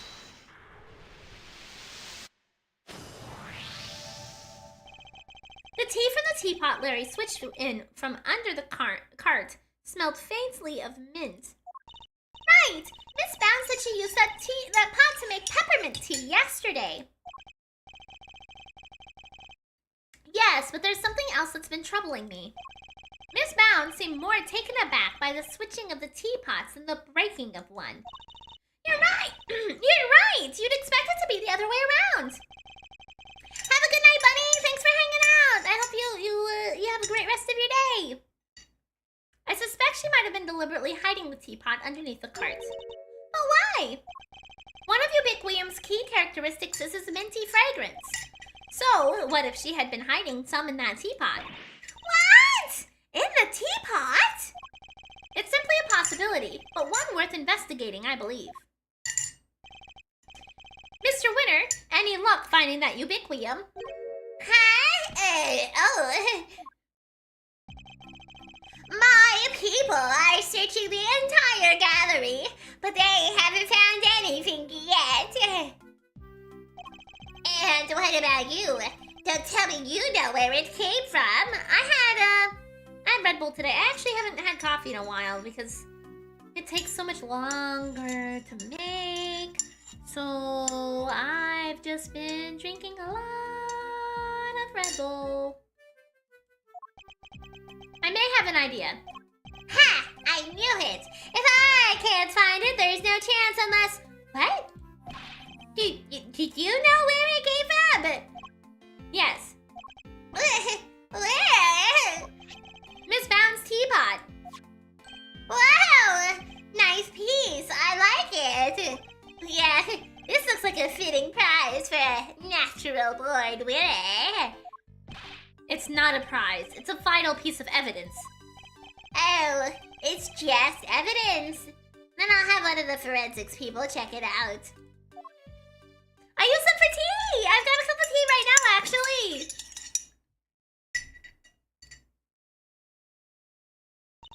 Mr. Edgeworth! Is there some sort of problem with my teapot? Possibly. The minty fragrance we noticed coming from it. I think it might just be the scent of one of the chemicals used to make poison gas. But, Mr. Edgeworth, surely you don't think I had anything to do with that? I'm afraid I do. The method used to create the gas would have required considerable preparation. Nobody would have had the time or opportunity to set that up except you. That's not strictly true. I took around a week to get the Zodiac Hall ready for exhibition. There are all kinds of people coming and going through here during that time. Delicia, for one. So you see, I'm not the only person who could have set that all up. Miss Scone is on our radar too, of course. You needn't worry about that. And besides, I wouldn't know the first thing about making poison gas. So even if you did find some ubiquium in my teapot, I wouldn't have had any idea what to do with it. But I suppose we should see what the test results say first. Miss Bound claims she doesn't know the first thing about making poison gas. I need to find a way to prove that she's lying.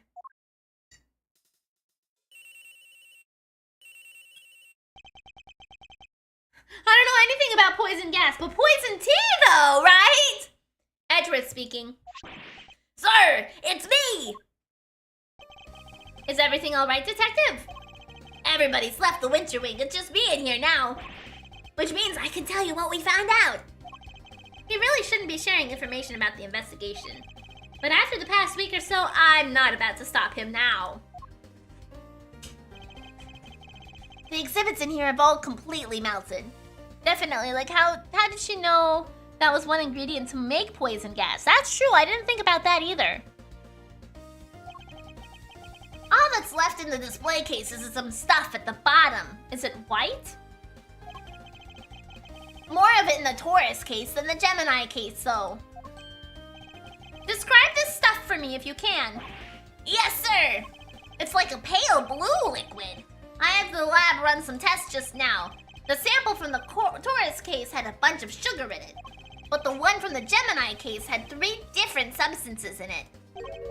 Which were sugar, salt, and blood. Oh! Blood? What are salt and blood doing in the Gemini's case sample?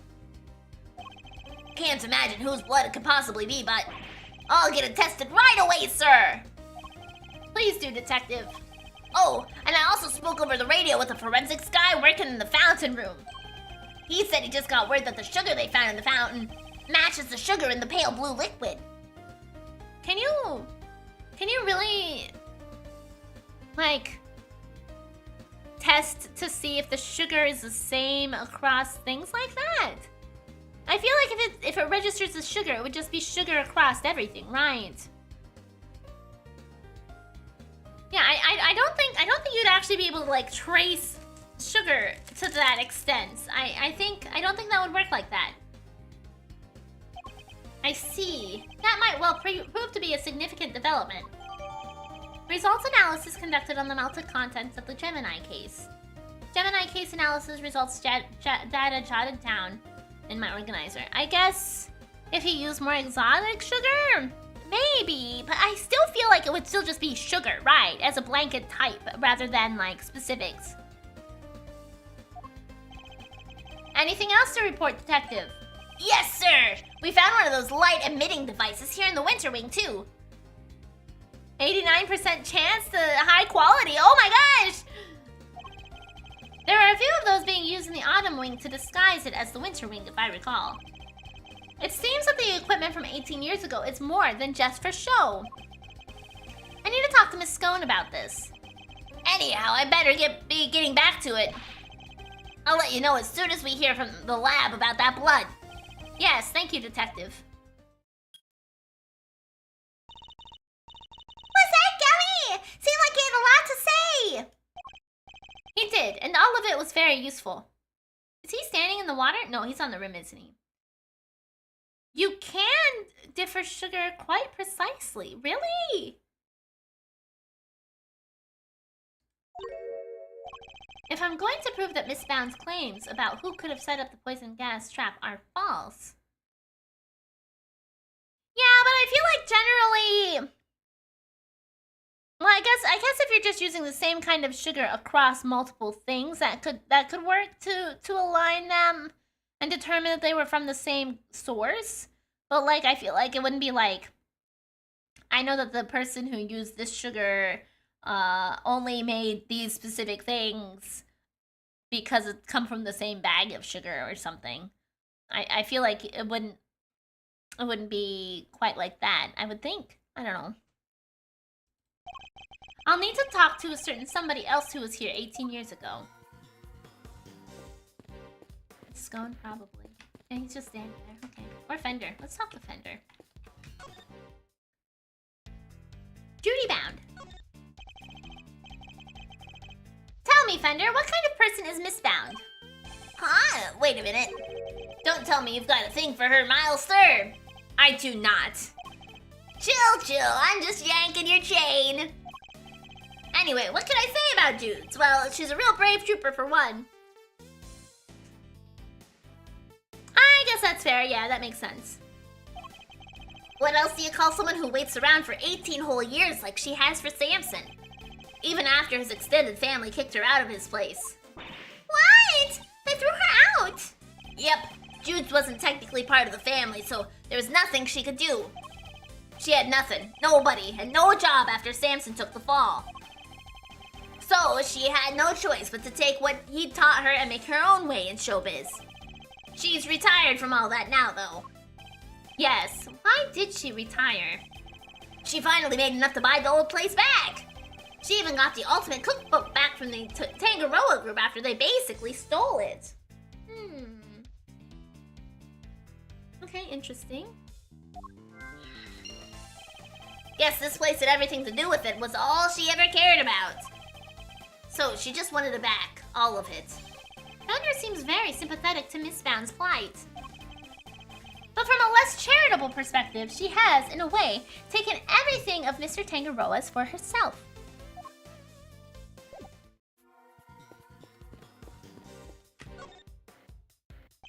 Miss Scone, I'd like to ask you a few questions, if I may. Of course, dear, fire away! Aishika, are you just looking for excuses to keep crafting?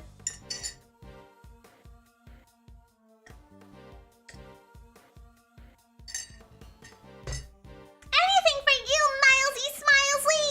And dear sweet little Toothy K! Apparently there's also a chemical test to determine sugar types. Oh, interesting. Ah, yeah, that's what I thought. That's what I thought. Addicted to the craft. The grinding never stops. I'd appreciate it if that was the last time you called me Milesy Smilesly. Edgeworth is not about that. Absolutely not. I'm not a fan of Toothy K either. Well, you just have to like it or lump it. I can't change a nickname once I've settled on it. Well, I guess we tried. Gallery decorations.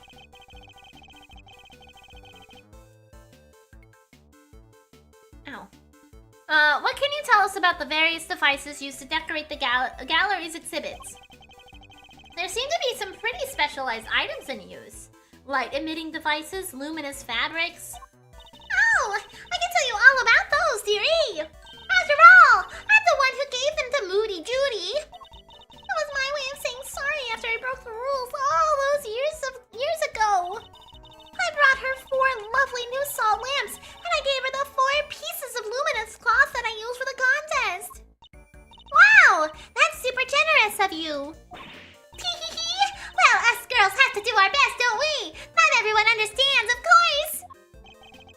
That had better not be a dig at me, Delish. I told you how kind I thought that was. Yes, back when you were a dear, sweet, innocent baby boy. What happened to you, eh? Dear, sweet, innocent baby boy? Mr. Fender? I can't quite picture that, I have to say. Do you think the salt lamps can be dissolved? I don't know.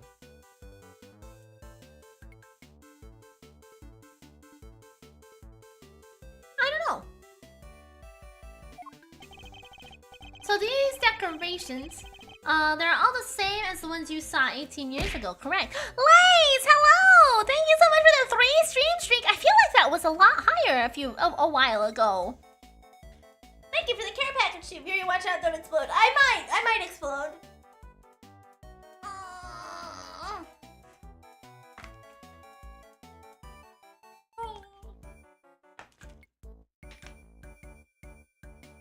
Oh, Aishika! Aishika! If you're going to get spinny chicken, will you do me a favor? Will you grab paper towels and honey? Okay. Paper towels and honey. I used the last of my honey for my tea today, so we need more honey.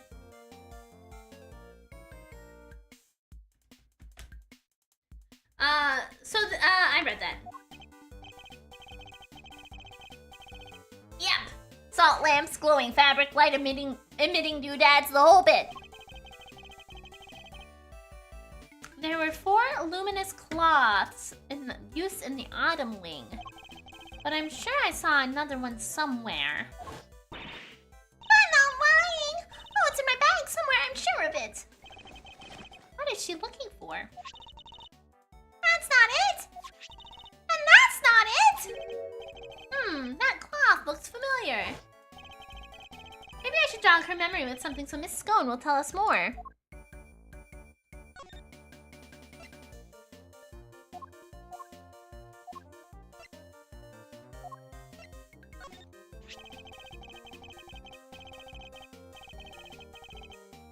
Your Edgeworth is so girly. Well, yeah, the main characters generally I just default to my regular voice. It's because I think they generally have the most dialogue in a game. So yeah, Edgeworth has become feminine. You had a piece of fabric like this in your bag, did you not, Miss Scone? Albeit a somewhat grimier one. Grimy? How rude! You won't get people to cooperate with your little investigation like that, young man! Shall I call it a dish towel then? Perhaps you use it to wipe up some sort of spillage. A spillage, he says! That cheek! That's a piece of highly specialized luminous cloth! Oh, I probably shouldn't have told you that.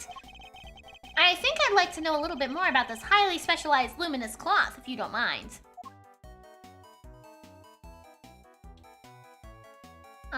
Making poisonous gas.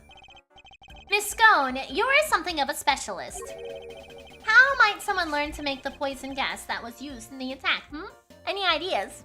Well, any pharmacist who's ever handled Infesticide Ultra would know for a start. He taunted the answer out of her. After all, it says right there on the label, do not mix with products containing ubiquium, ever! Well, what about a layperson? It's unlikely they'd know, wouldn't you say? 121 were lost. Oof. Oof, that hurts. I suppose so, yes. Well, not unless they'd had a nose through the ultimate cookbook anyway. Must go back to Minecraft ARG slop with friends. Alright, have fun, Lace! Enjoy your time! The prize from the contest 18 years ago. The recipe for making Infesticide Ultra, along with not mixing with the ubiquium bit, is in there, you know. Oh. So you're familiar with the contents of the book? Yes! Oh yes, dear, I know it inside and out! Because I work for the Tangaroa group, you see. We're the company behind Cold Killer X! I'm sure you've heard of it. Cold Killer X. Bites back, sniffles, and sneezes with ease, apparently. Charlie!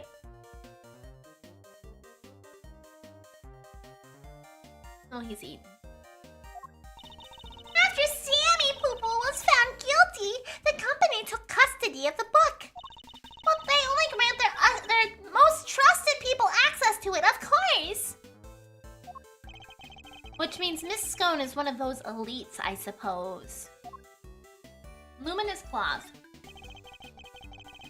Why didn't you want me to know you had a piece of luminous cloth in your bag? Oh, well, I suppose there's no point in hiding it now, is there? If you must know, I fished it out of the fountain. It was right before they called me into the autumn wing. So Larry's sketch of Miss Scone was when she was trying to retrieve the cloth. At first, I thought it was one of the ones I'd given Moody Judy. One of the 4 you'd given to the gallery, correct? Exactly, but all 4 were being used in the autumn wing, weren't they? So I realized it must be the one that went missing all those years ago. Oh, the one that was wrapped around the body! The one that was wrapped around the body when the body went missing! Do I not have a picture of the body? There it is. The luminous cloth that was wrapped around the body!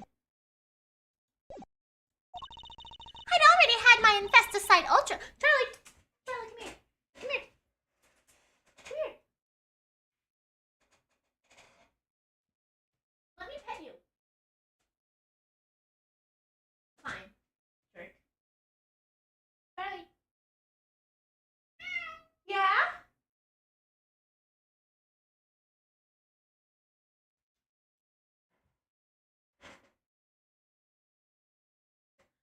Have fun, back to my comfy warm bed. Yeah, absolutely. Have a good sleep before work, Charlie. Oh, you scared yourself. That was kind of funny. Oh, he's got opinions. Yeah, Charlie's very vocal. Hey, where are you going? Okay, goodbye. That's exactly why the command is him screaming at you. Because that's what he does. He yells. He is a yeller. No work the next 3 nights. Oh, nice! That's awesome! I'd already had my infesticide ultra pinched and used to make poison gas. If one of my cloths turned out to have been used in some sort of dastardly deed too, well, I was gonna look guilty as sin, wasn't I? So I kept it hidden in my bag and hoped for the best. Miri, do any of the cats react weirdly when you point a finger at them? No, I think all of the cats, when you point a finger at them, smell your finger. I'm pretty sure that's what they all do. I see. Oh, it does feel good to get it off my chest, though. Stress is no good for the complexion.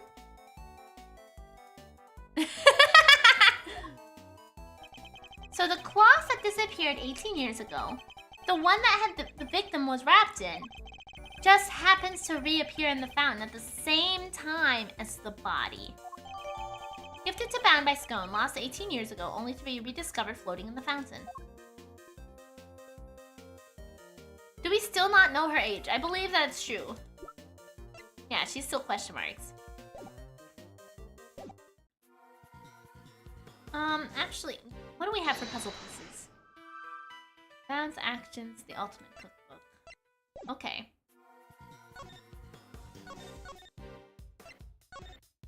You know, the more and more we press on this, the more suspicious Bound becomes. But hey, paper towels and honey, please. Why are you just staring at me? If you're gonna go get rotated chicken, you should probably pick up paper towels and honey. You can just make demands. I said please. Oh, alright. Yeah.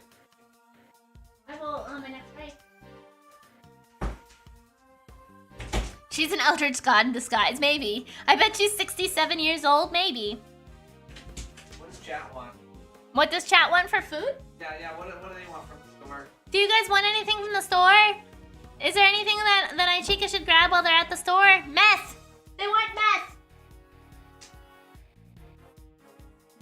Everything? Oh, Want what? meth! Meth? Meth, Alright. Pringles, a bouncy giraffe. Alright, I can get Pringles. You have some Pringles there if you want to eat them. No, I'm not eating those Pringles. Rotisserie chicken, spinny chicken, beef jerky. Beef jerky, alright. More spinny chicken. No, we don't need more spinny chicken. It's Sparkle E5 for White Lust. Alright, Sparkle 5, got it. I want a cherry pie. Alright. Okay. Pringles, beef jerky, cherry pie, honey, and Paper towels. Paper towels, yep. And Ferrero, like the Ferrero Rocher. No, I can't. I'm allergic to those. Well, I might be allergic to I cranberries. can't have hazelnut. So. Rocher, paper. Oh.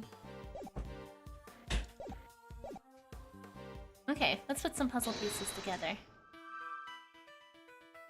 Peanut butter cookies. Oh, that sounds so good.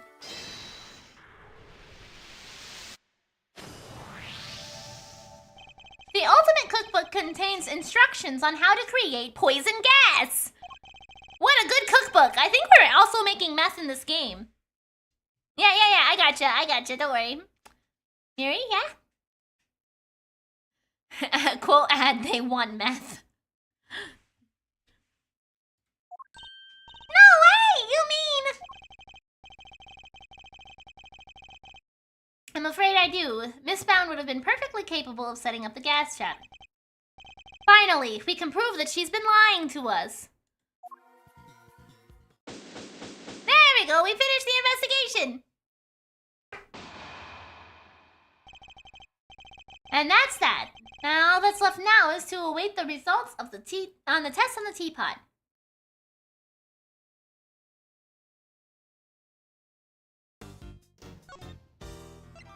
Okay.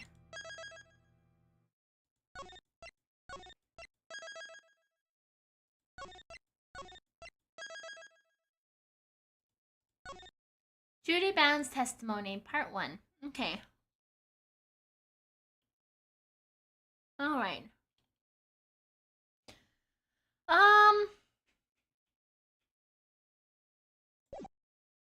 We'll keep going until my next usual break time, so I can let Ellie out then. Okay, April 2nd, 2:33 p.m. Zodiac Hall Fountain Room. The results have just come in, sir. The traces of ubiquium were found in the teapot. Duty bound. Oh, that makes sense. They were. Just like Mr. Edgeworth said. Curse you! You better not think this means you beat me. You really need to drop this obsession with coming in first, Mr. Winner. We're all on the same side here, remember? We're all trying to get the truth. What? But first is best. Everybody knows it's better to be a winner than a loser. That's really no way for a prosecutor to think. Not a successful one, anyway. But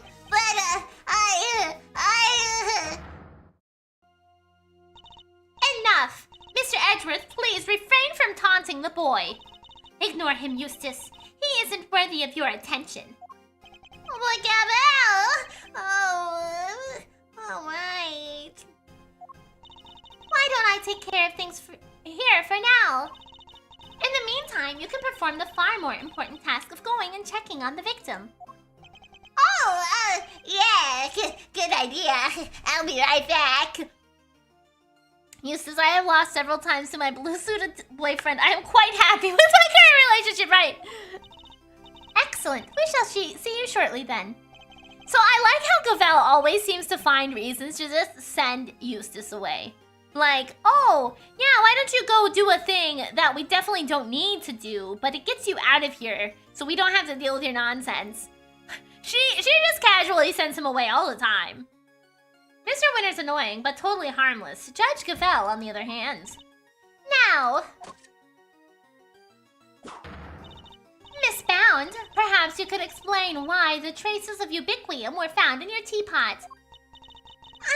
I had no idea there was anything like that in there. But perhaps it was one of the ingredients of the dishwashing soap I use. Eustace, go play with the toy kid boy. Yeah, get out of here. Get out of our hair. The more I see Gavel and Winter, the more I'm sure they're family in some way. Oh, maybe. Maybe. So you are telling the court that you did not intentionally put ubiquium in the teapot? Yes, exactly. Why would I? Until today, I had no idea I could even be used to make poison gas. Objection! You're a trained actress, are you not, Miss Bound? I'd have thought you would be a more convincing liar. Damn! What do you mean? What court? This is a crime scene. So the thing about Gavel is that she is a judge, and so she just basically treats wherever her feet carry her as a courtroom, even though it's not. You have access to the ultimate cookbook, correct? A book that just happens to contain instructions on how to create the poison gas used in the attack.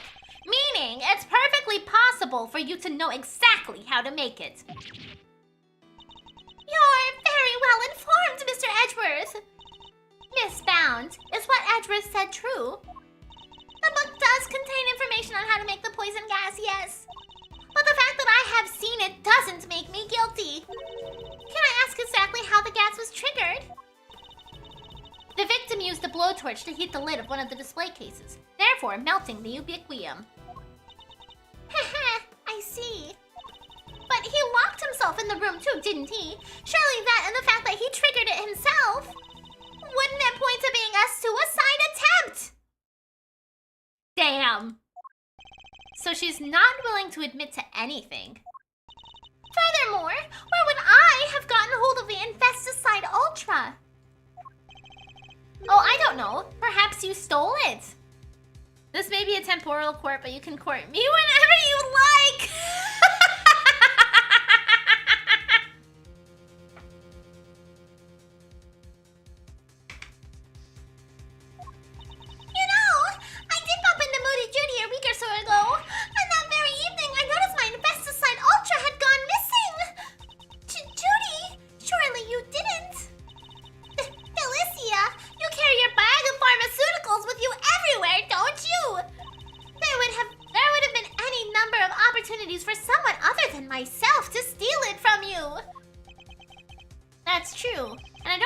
hard evidence says it was definitely Miss Bound who stole it.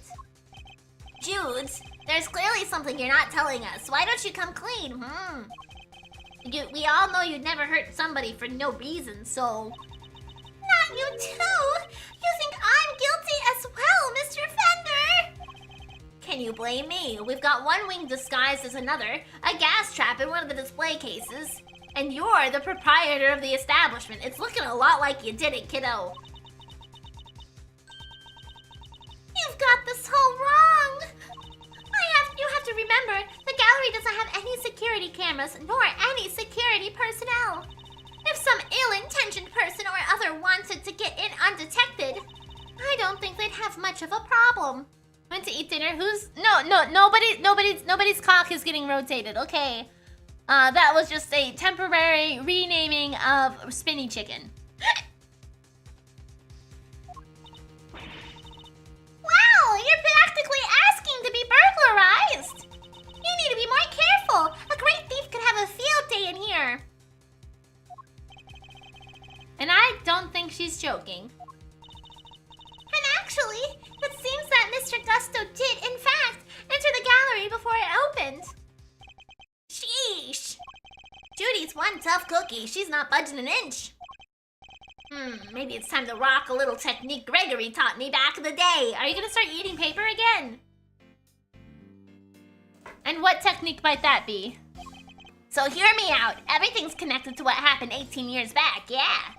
And since we're not getting anywhere by focusing only here on the here and now, maybe we ought to approach this from a different angle and look to the past clues instead. A turnabout in thinking. So my father used this method as well.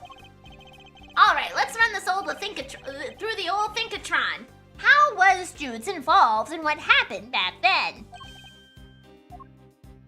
According to Miss Bound, it was because of her that Mr. Frost's flavored ice sculptures melted.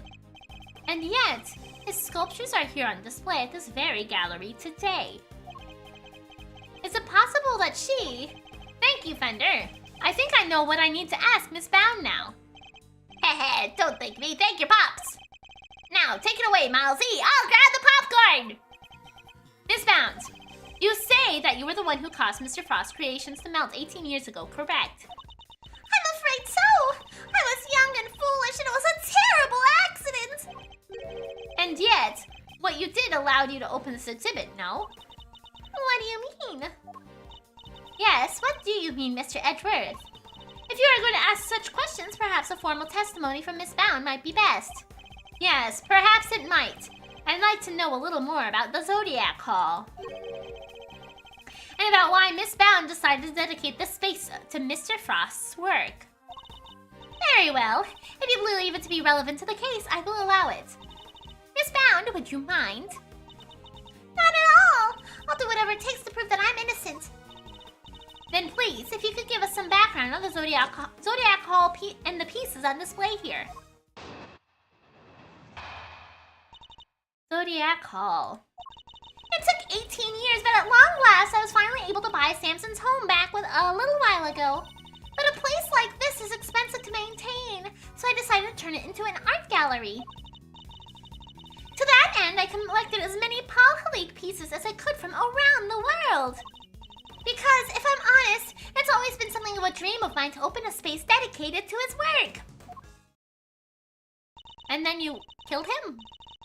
Like, why? Thank you for your testimony, Miss Bound. How wonderful it is that you were able to fulfill your dream. Well, Mr. Edgeworth, everything else seems entirely above board to me. Tofi! Thank you for the follow. I appreciate it. Why does it seem when Gavel sends Eustace away, she... Then on... Edgeworth said? What?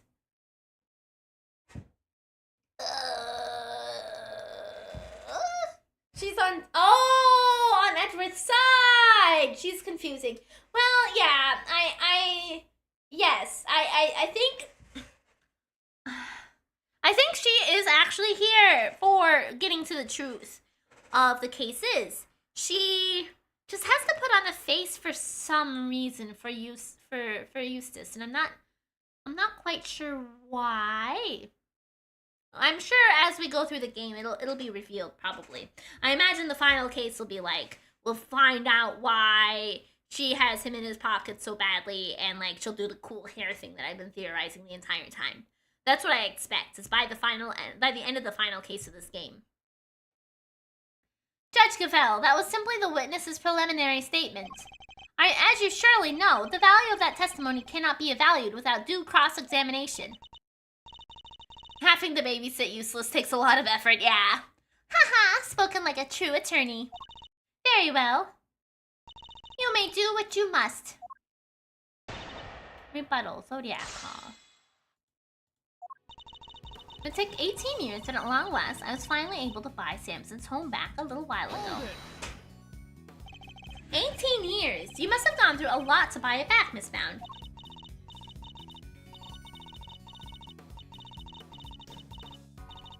This home, this place, such memories abound. I couldn't stand to lose what I had found. Samson, I did what I had to do to see that home was waiting here for you. How does she make it look so easy? I'll say, but I wouldn't expect any less from a trained triple threat performer.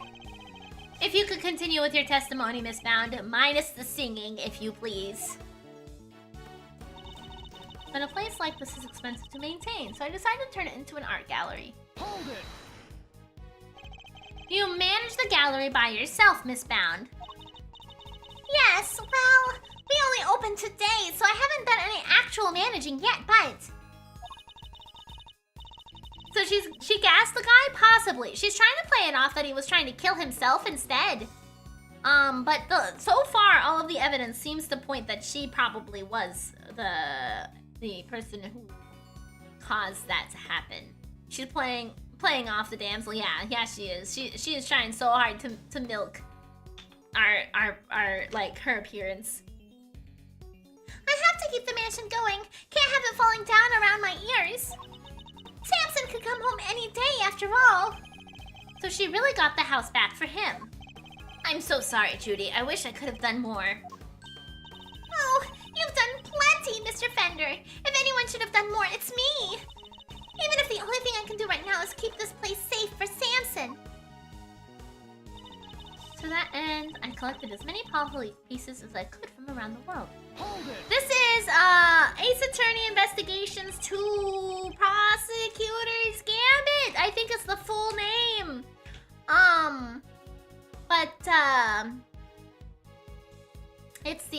It's the investigations series from Ace Attorney. Paul Halik, that was Frost's pseudonym, correct? Yes, he adopted it while he was working as a sculptor in France.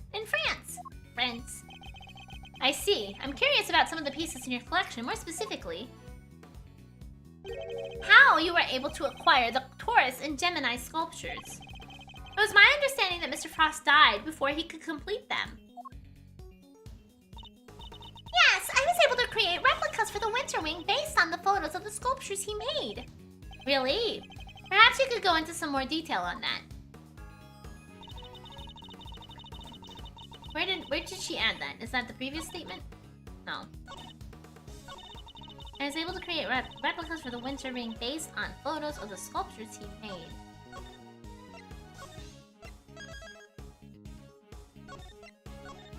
Okay.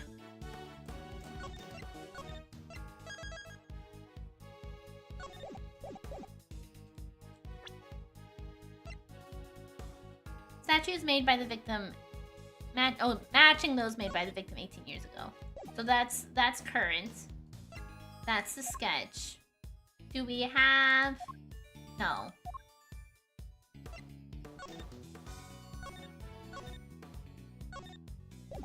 We don't have references of the pictures from before. Winter, autumn. Winter ring based on the sculptures he made.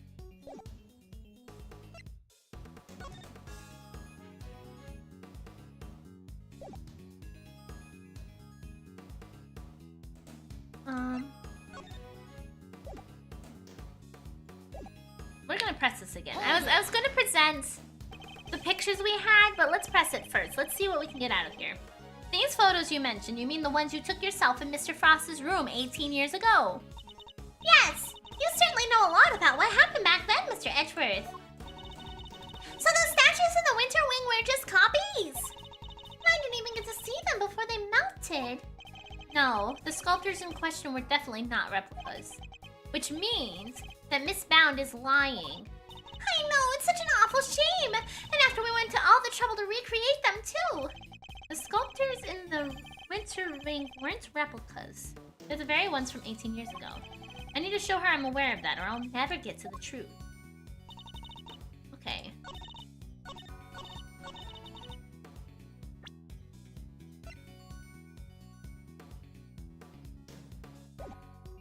So, Edgeworth is saying that these are the same exact things and that the ones from the before didn't actually melt.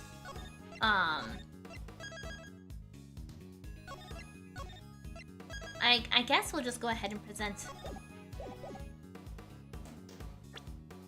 the photo. Objection! Nope, that's not it.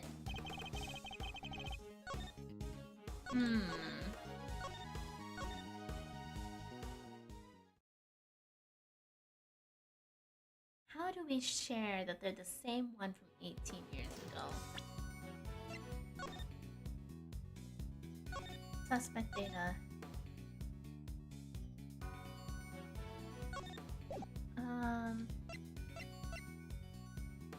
I was able to create the replicas for the Winter Ring based on the sculptures he made. Winter Ring. Gemini.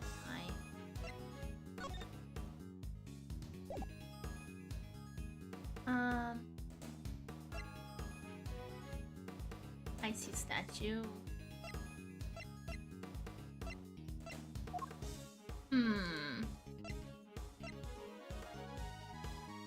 Used by Frost to transport ice 18 years ago.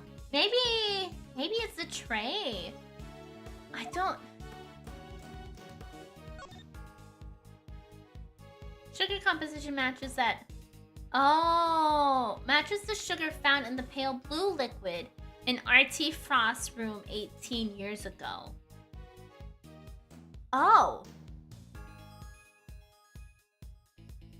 Okay, well that makes me ask a lot more questions about the sugar and testing, but we're not worried about that. How... Matches that of the sugar found in the pale blue liquid in RT Frost's room 18 years ago. Objection! I mean, that's obviously the answer, but I feel like I'm left with a lot more questions than that answers. But that's all technical questions, I guess. Like, why did they test it then and keep it now? I guess. I guess when they talked about it earlier, I didn't realize it was saying that it was connected to the one from 18 years ago, but... Interesting. I'm afraid you've run out of road, Miss Bound. You can lie all you like, but you can't deny the results of the tests conducted on the sculpture's remains. And those tests leave no room for ambiguity. And what you had on display weren't replicas. They were the very statues Mr. Frost carved 18 years ago. Oh! I could probably help explain how they worked it out, like, if you like the earth. It's the sugar, you see. You might think sugar is sugar is sugar, but the composition is actually very unique. You could probably recreate the statues with the sweet sense of, the sweet secret of their chemical makeup. No chance! Thank you, Miss Scone. Miss Scone. I don't recall asking for her help, but still. I love seeing how it suddenly clicked. Yeah, I mean, when we first talked about it, I got so caught up on the sugar aspect and the testing of the sugar that I didn't realize that they were saying that it connected to 18 years ago sugar.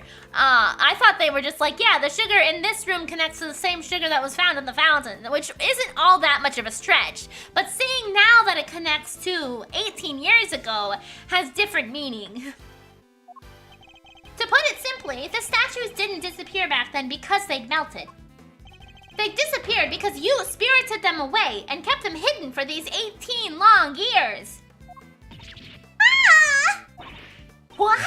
She kept a pair of flavored ice sculptures around somewhere for all that time? most out there idea in the world, assuming you had a big enough icebox. Overruled. Quiet, all of you. Miss Bound, do you have anything to say in your defense? 18 years? How old is this lady? She was like 16 in the past, so she's 34 now. So you've already learned that much? Should I take it that you mean to admit to having hidden the flavored ice sculptures in question? No, I admit no such thing. If you haven't proven that I was the one who took those statues away. And you won't, because it would have been impossible for me to do so in the first place. So unless Bound knew the exact recipe, she couldn't recreate the exact sugar ratio and stuff. Yeah, apparently. The police were already here when they disappeared. How could I have done it without them noticing? Heh, how indeed. I don't yet know how exactly you did it, but I'm far from ready to say that it was impossible for you to have stolen them away. You're a very persistent man, aren't you, Mr. Edgeworth? I am indeed, and I won't stop until I get to the truth. But we will stop here for 5 minutes so I can take a little break, stand up, stretch, and let Ellie outside. Now that I think about it, she has a Sonic the Hedgehog hairstyle. Oh yeah, she absolutely does. So I will be right back, gonna stand up, stretch, move around a little bit, run some ads to get rid of pre-rolls on Twitch. The usual, you know, I'll probably be gone a little longer because Ellie doesn't like to listen to me, but maybe she will because it's cold outside. Be right back!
Alrighty, I have returned. Ellie cooperated. It is fucking cold outside. Yes? That's my name, order. What's up? 5 minutes have passed. Well, look at that. Time to just right. Aha, I did. I'm right here. I'm right here. Okay, I'm gonna finish off my tea real quick and then we'll keep trucking along.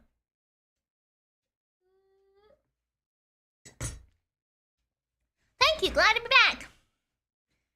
Alright, I am indeed, and now I won't stop until I get to the truth. I see.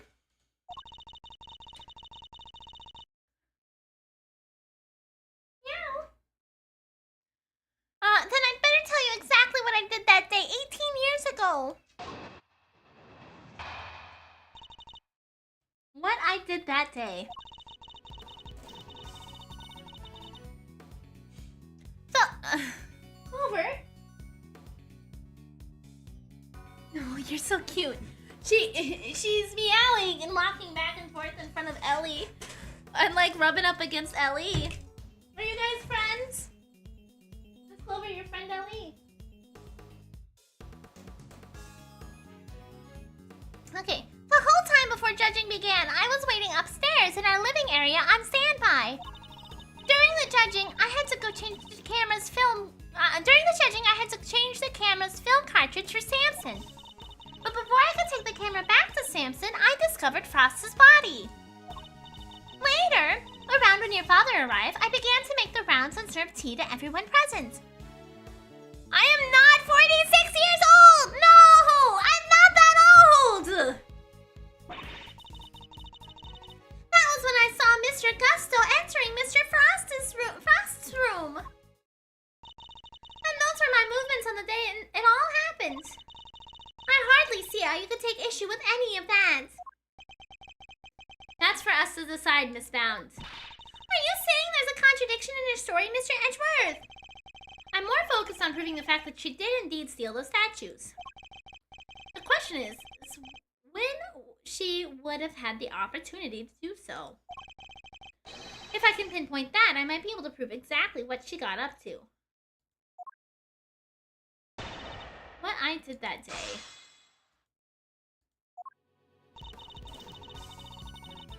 Okay, let's press everything. And what were you doing while you were waiting? I was in my room practicing some dance routines. Okay, I do not have the camera data anymore.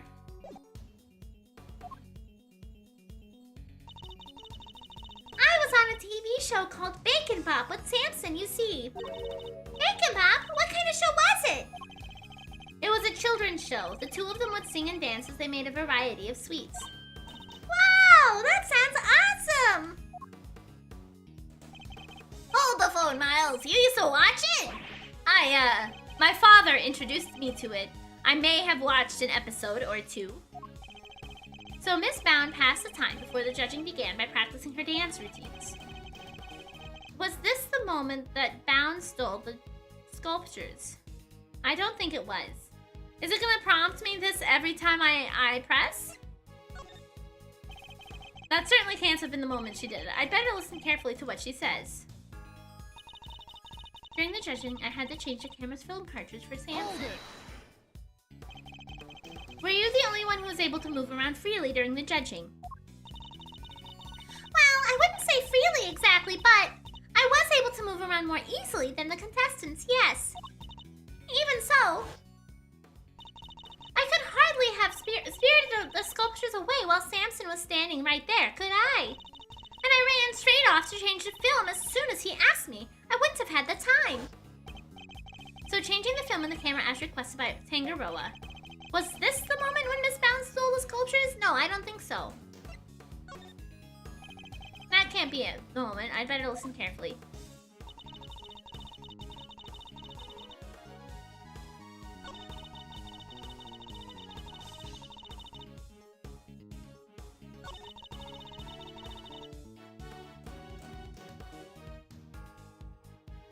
Okay. Make the rounds and serve tea to everyone. I'm thinking it's one of these two. It's when she stole the sculptors. So let's save. Okay. Press. Hold it! Just as you did today. Yes, I went around and offered everybody working on the investigation a cup of tea. Company present included, I remember it well. You were there, upstairs, downstairs, everywhere with that little card of yours. Interesting. And did anything strike you as strange around that time? Oh yeah, Gregory was singing the praises of Judy's tea, and I think he mentioned his saucer was cold. His saucer was cold. Oh. Yeah. This was the moment.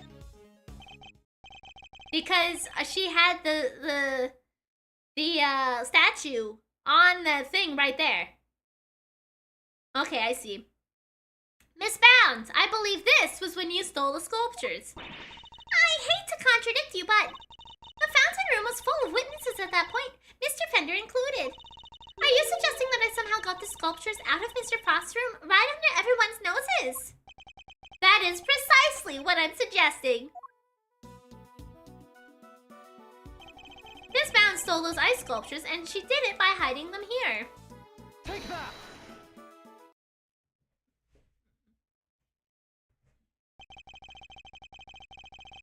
Yeah, exactly, Morider. She put the sculptures in there, and they were cold, which was why Gregory's saucer was cold, because of the ice underneath, not because she intentionally chilled them.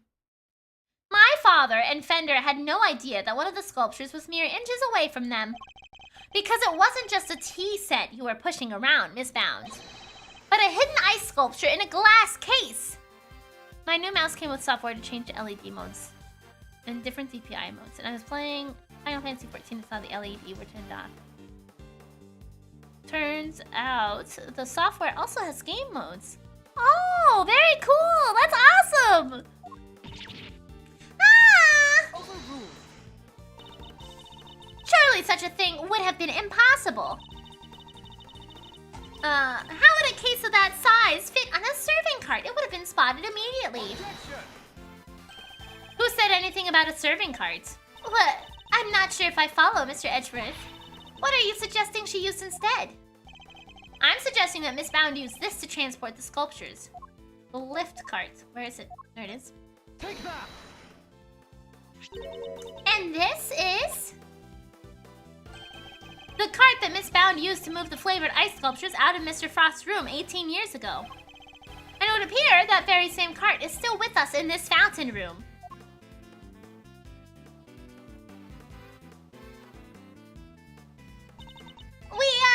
We originally brought it for use in the contest.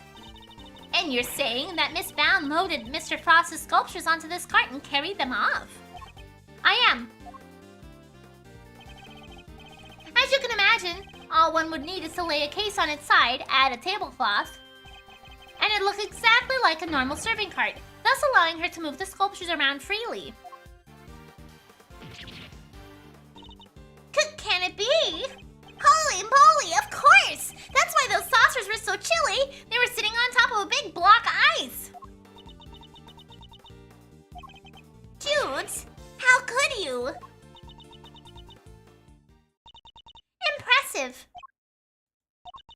Then again, you are Mr. Gregory Edgeworth's son. I should have expected no less. There isn't a scrap of evidence that I stole the sculptures all those years ago now. And yet, I knew that no matter what I said or did, I'd be under a cloud of suspicion. So you admit it? You admit you stole them from Mr. Frost's room? Yes, I do. I took those sculptures in their glass cases out of that room 18 years ago.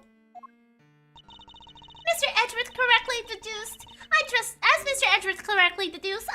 up the lift cart as a serving cart to do it. And slipped in and out of Mr. Frost's room while I was going around serving tea to everyone. In the end, I removed not only the sculptures but the flavored ice Zodiac blocks as well. Zodiac blocks? I feel like I've seen them for myself before. There's a huge block of ice on display here. It must be incredibly heavy, though maybe not, what with it being hollow on the inside. If the Winter Wing really is an exact replica of Mr. Frost's room from 18 years ago, then even though my father never saw them because they'd already melted, the Zodiac blocks must have been in the victim's room back then as well. When I had finished moving the two ice sculptures in the 2 Zodiac blocks out, I took 2 fresh empty cases back to Mr. Frost's room and put them where the original 2 had been. The only sculptures kept in the glass cases, you see, to prevent them from being damaged. The blocks were a little more robust, so they had been displayed as is. As stated in the contest rules, we were responsible for providing all display materials, including cases. Meaning it would have been easy for her to prepare these empty spares she swapped in. Oh. Mr. Frost's room contained quite a few other flavored iceworks in progress. I figured if I melted them down somehow, the resulting puddle would look like it came from the sculptures. And that is how the sculptures from 18 years ago came to be in the Winter Wing today. I have to say, Mr. Edgeworth, that's quite the confession. Indeed, and I think she offered it so willingly because she knows there's nothing we can do with it. That's all I have to tell you. However, despite everything I've shared, you can't charge me with anything now, can you? So the thing is, so she stole the cases and the statues from 18 years ago, and she held on to it now. So she put them back in there, and Gusto found it and got poisoned. So my question is, was Frost trying to poison Gusto back then? And so it was a trap laid 18 years in the making. And it only came to fruition because Gusto saw them this time instead of then. Or did she spring the trap in the present to get Gusto then? That's what my question is. Where did she hide them? I mean, so the thing is each of the rooms have temperature gauges in them. So she could have probably hid them in any room, really. As long as she made it the correct temperature to not melt the ice. But I also imagine inside this house there's a huge freezer too, considering it's like a baked goods and chocolate competition and stuff. So there's probably enough things to make it so that she could realistically hide it somewhere in a giant freezer or something. But I don't know. My question is did she do it?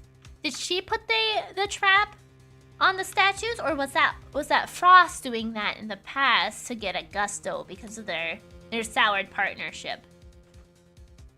What? How do you figure that? Oh my!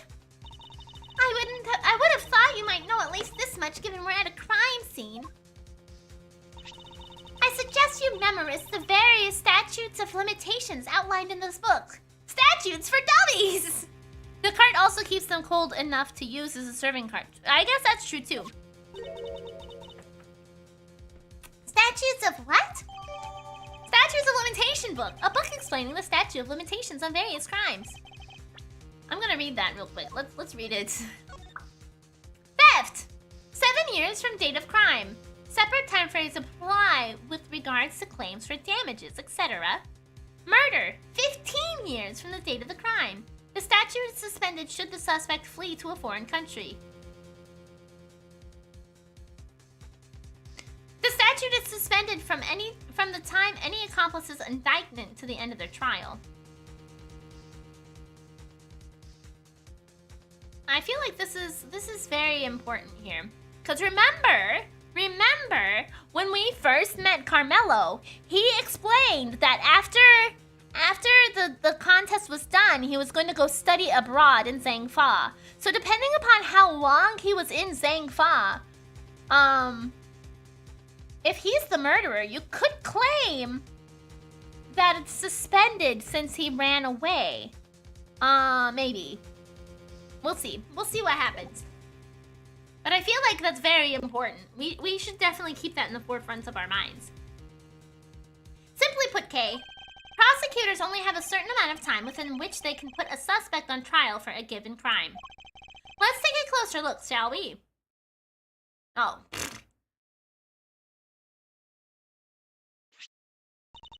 So it's different for every crime? Murder, 15 years. Theft, 7 years. Oh! Yes, Miss Bound sold the ice sculptures 18 years ago. So it's too late to have her arrested for that crime. If you get the case from this, I'm considering you an actual detective from now on. Well, I mean, okay, listen. We'll find out. But that's where my suspicions lie currently. I don't believe it. Theft is a serious matter, especially when it involves the removal of evidence from a crime scene. However, as you yourself just pointed out, Miss Bound can no longer be prosecuted for her crimes. Rendering your revelation rather pointless, wouldn't you say, Mr. Edgeworth? Objection! Heh, I wouldn't be so sure about that. For you see, the theft of ice sculptures isn't my principal interest here. I find that the body that reappeared 18 years after the theft to be considerably more interest. Are you suggesting that I also hid Mr. Frost's body? I am indeed. How do you keep a body hidden for 18 years without anybody finding it? By hiding it in a very unusual way. Freezing it. Oh, now this is interesting. Are you telling me that you know where the body has been for all this time, Mr. Edgeworth? It's not such a big leap if you think about what Miss Bound has told us already. Yeah, she clearly has space to hide 2 giant ice sculptures. Well, not giant, but 2 ice sculptures in a freezer. So why wouldn't she be able to hide a body in the same place? Let's just say that it wasn't flavored ice that she removed from Mr. Frost's room back then. Very well, if you are confident in this claim, let us put it to the test. Tell me, Mr. Edgeworth, where exactly was Mr. Frost's body hidden?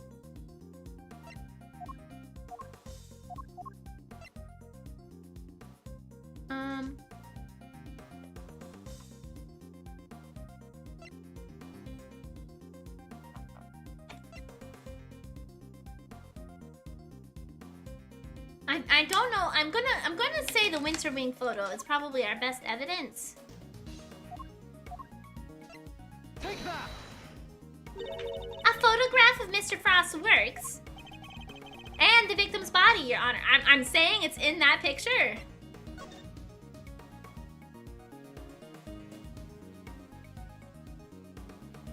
Is he right here? Covered in a blue cloth. Oh.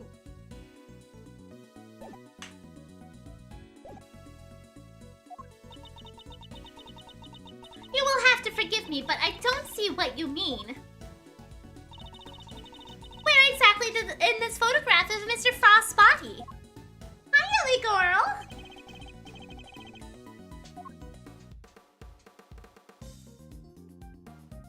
Take that!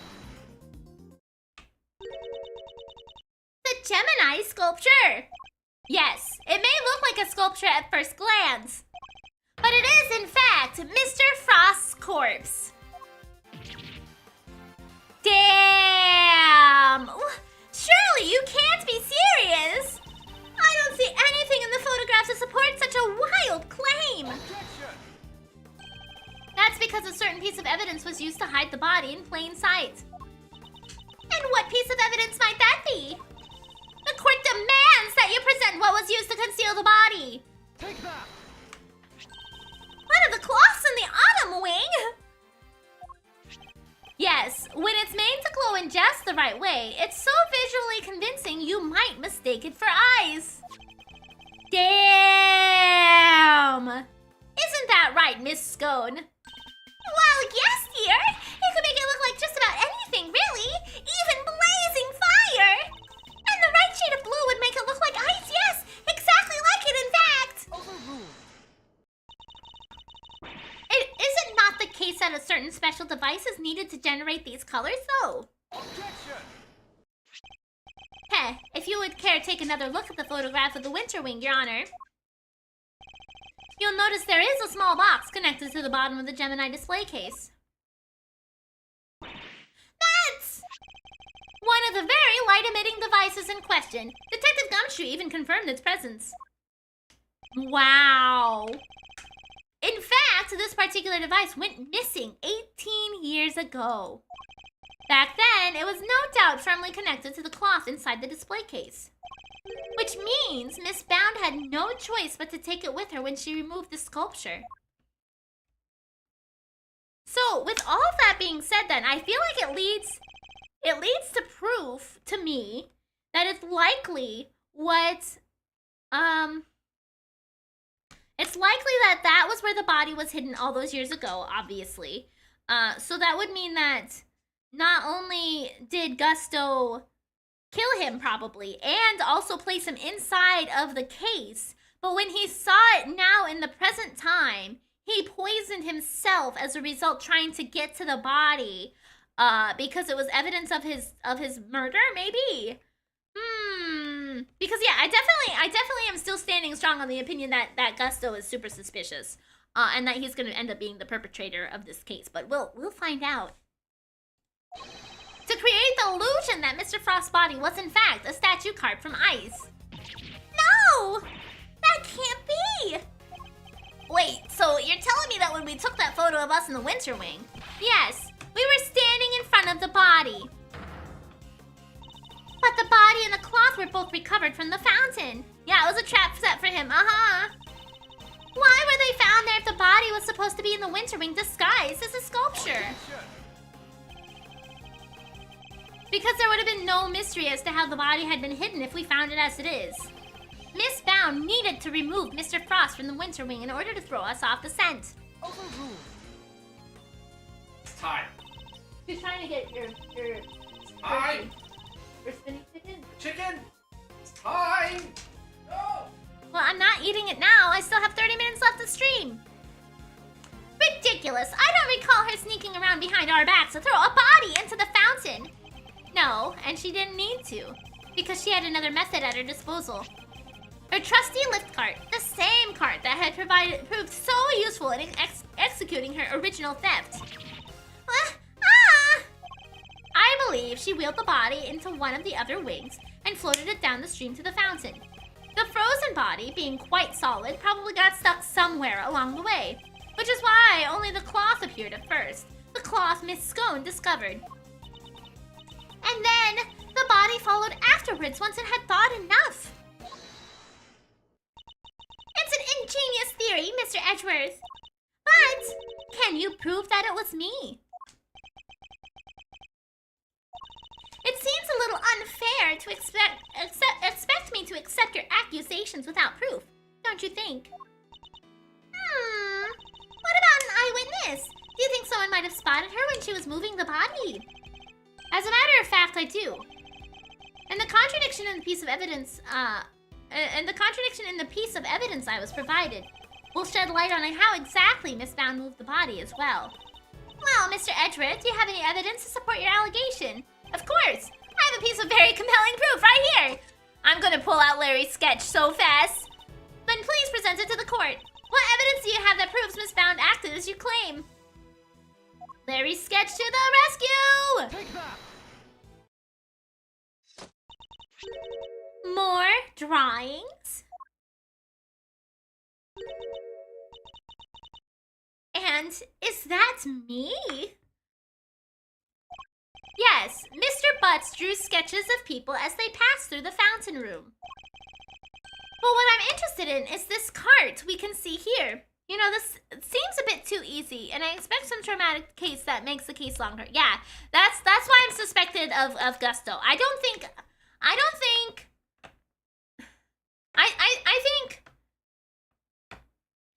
what do I think? Let me think about how I want to phrase this. I think that we are going to solve two cases. So we're going to solve how the body got here, and it's going to be by Judy because of the stealing of the sculptures, and then we'll have to solve who did the murder of the past 18 years ago, who is going to be Carmelo Gusto, because he has not been present at all at this point. And I feel like they purposely removed him from the story so that you would forget about him and not really suspect him. So I'm expecting that we're going to come to terms that Judy did not do the killing, and she did not. She just happened to play a part in the bigger picture of moving things around and obscuring the evidence as a result of that. And I think that Gusto is going to be the murderer of the case from 18 years ago, and we're going to have to find how that happened. Yeah, I think we still have quite a bit longer. I think we're just solving the case of the present time. And I don't know. I don't know if Judy is going to be responsible for the poisoning, or if that was going to be like a trap set in advance from the body of Artie Frost, and Gusto just fell for the trap and poisoned himself accidentally, or if it's going to be something else. I'm not sure about the poisoning part, but I'm pretty sure that the major players here are going to be Judy for moving the body around and keeping it out of sight for 18 years, and then Gusto for the actual murder. But what I'm interested in is the cart we see here. Miss Bound's serving cart? What about it? Heh, you don't see it. She's using the same trick she used 18 years ago. Ergo, we know that Miss Bound was busy moving Mr. Frost's body when this picture was being drawn. What? If I may, I don't see Mr. Frost's body anywhere in that sketch. All I see is a picture of me delivering chocolates to everyone. Really? Then allow me to direct your attention to the color of the tablecloth, Miss Bound. I'd originally thought that Mr. Butts had made an error, but he assured me that that couldn't possibly be the case. This tablecloth appears to be light blue. Yes, a shade of tablecloth that Miss Bound doesn't seem to own. The cloth only appears to be light blue due to the body hiding just underneath. But the shape of the cart is perfectly rectangular, as one would expect. Well, we've already talked about the fact that she obviously had extra empty cases. What happened to your Skittle-colored hair? They model swapped me, and I didn't make this one Christmassy. Surely it would be immediately obvious if the tablecloth was being draped over the body. Objection! Not if the body had been placed inside of one of the hollow zodiac blocks in the winter wing. Place one of those on the lift cart, and it'll easily pass muster as a regular serving cart. Wouldn't you agree? Goddess of Justice! Miss Bound, surely you now must admit that it was you who moved the body, just as you did 18 years ago. Ha ha ha! I didn't expect you to do all that from a single simple sketch. But that sketch alone isn't really enough to prove your theory, is it? Heh, you needn't worry on that front. My case doesn't rest solely on Mr. Butts' artwork. Once you had disposed of the body, your serving cart became a simple lift cart once more. Which is exactly what we discovered here in the fountain room. And without a serving cart, you had to find some place else to put your chocolates. My chocolates? The one I was handing out? As we saw in the sketch, you had originally placed them on top of the cart. But the chocolates you gave us came from your pocket. Oh yeah! Mine was half melted! It was still super sweet and tasty though. Why did you suddenly feel the need to put the chocolates in your pocket, Miss Bound? It was because you no longer had a serving cart to put them on. That's why. Ah! One moment, please. You have explained what Miss Bound did with the chocolates in the lift cart. To think you hated Larry. I mean, he is good at giving you accurate evidence and, like, testimony once you get past his refusal to participate. Okay. Is she hitting the ground? Yeah, I think so.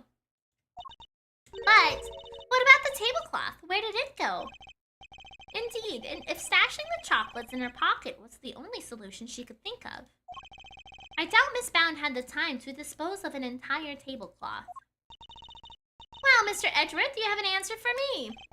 Miss Bound didn't hide or dispose of the tablecloth, Your Honor. In fact, it's right here in front of us. What? You mean like every other person you cross-examine? Yeah, exactly! Perhaps you would care to enlighten us. Where exactly is the tablecloth Miss Bound used to hide the body?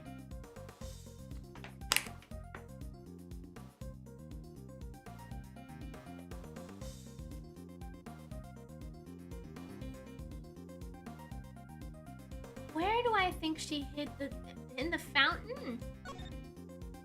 Nope. Nope, it's not in the fountain. Nope. Nope. For a second, I was like, why did Miles transform in Defender?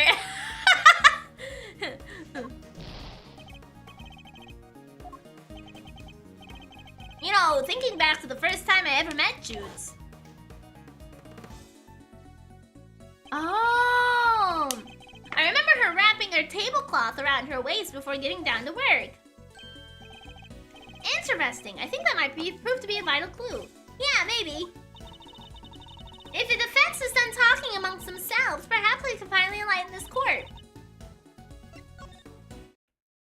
He was so wrong he had to change bodies. Man, how strong is the water stream to transport a body to the fountain? I just realized that, yeah. It must have quite the current. Miss Bound has the tablecloth on her person, in plain view, in fact. In plain view? No, surely you don't mean. Miss Bound. It's the cloth around your waist, isn't it? Oh my god, this is gonna be like Acro, where he had the statue on his wheelchair, right? She's gonna take it off and there's gonna be like a huge blood stain or something on it. And given that the Zodiac blocks weren't kept in glass cases, that cloth would have been in direct contact with the ice. All we would need to do is confirm my theory is to test the cloth for traces of the sugar used in Mr. Frost's work. Oh shit. The game is up, Miss Bound. It's time to come clean.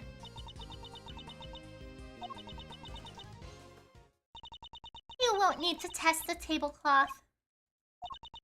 Everything you said is true. I stole Delicia's Infesticide Ultra, and I moved Mr. Frost's body. It was me. It was all me. Delicia, I'm so sorry. Last week I went into your bag and I took it. And then I put it in his pocket, hoping it'd make it look like he had tried to do himself in. So she is the one who did the poisoning. Okay. I made sure to leave no fingerprints but yours just in case the police suspected foul play. Judy! Oh, you! Oh gosh! But Judes, why? Weren't we supposed to be on the same side? All fighting together to free Samson? We were, but I couldn't afford to get, oh thank you. I couldn't afford to get arrested. Not yet. Not until I'd finally proven that Samson is innocent. I always planned to give myself up in the end, I swear. I know it's easy to say that now, but why'd you do it this way, though?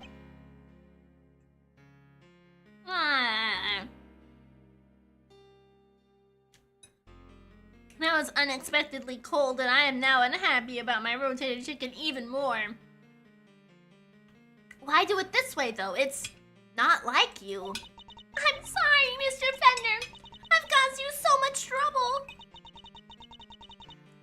I've been the guilty party all along, ever since that day 18 years ago. Well, I took a bite of what I thought was going to be chicken, and then there was a weird, cold, curly thing in my mouth. And I was trying to figure out what it was. And it was a macaroni noodle. It was cold. And I realized that Aishika probably got some macaroni salad and accidentally put a singular curl of macaroni on my plate.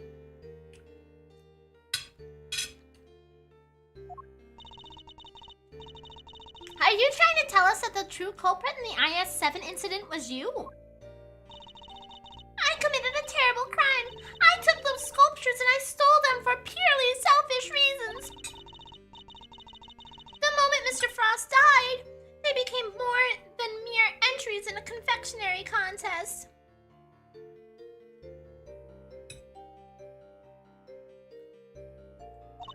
They became the final works of Samson's favorite artist. I couldn't allow them to just melt away, not before he came home. Not before he came home. But he wasn't incriminated yet. And that meant I couldn't let anybody near them, not even the police. So I hid them. I knew it was wrong. I just had to. I put them in a cold storage room for safekeeping. But what I had actually done was far worse than anything I could have possibly imagined. Because who would have thought that Mr. Frost's body itself was posing as one of the sculptures? So she didn't know about the body when she stole the sculptures.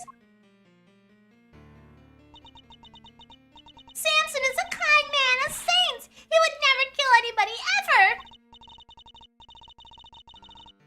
And yet, because of what I did, the police never found Frost's body, and Samson was found guilty.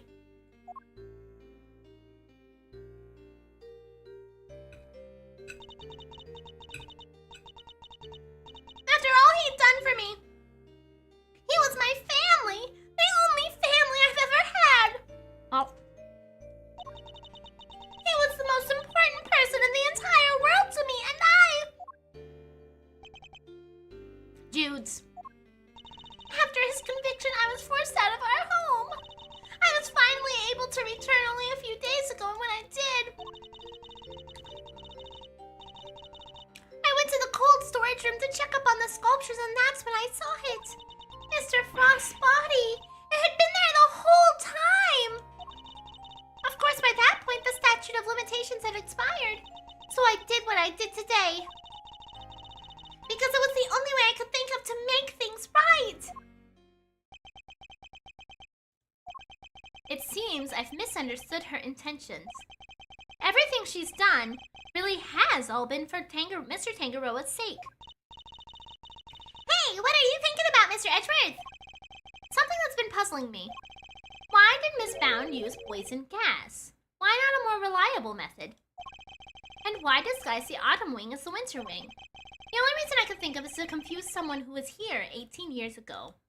No one checked the freezer. No one checked the freezer. Yeah, I wonder what she had in mind.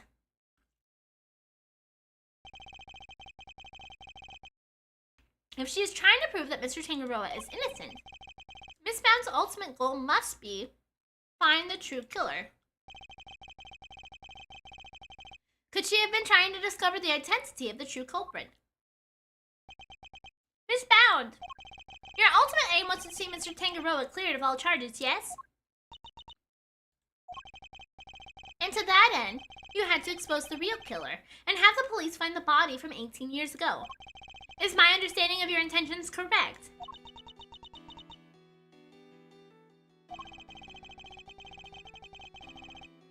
Exhibiting the sculptures was sure to force the killer to return to the crime scene.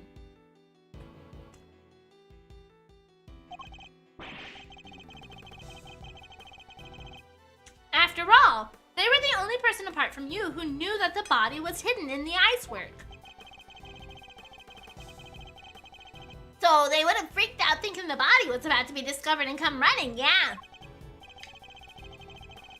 Exactly, but Miss Bound run the risk that the killer might successfully cover their tracks this time.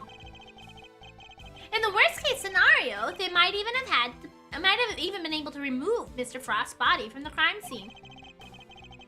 So how could she lure the true killer into revealing themselves without putting vital evidence at risk?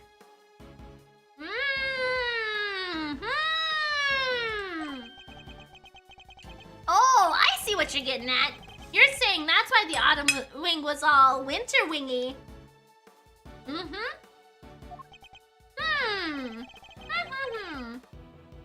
I am. You were betting on one thing, Miss Bound, weren't you? That whoever opened the Pisces case you had so carefully disguised as the Gemini case would be the real perpetrator of the IS-7 incident.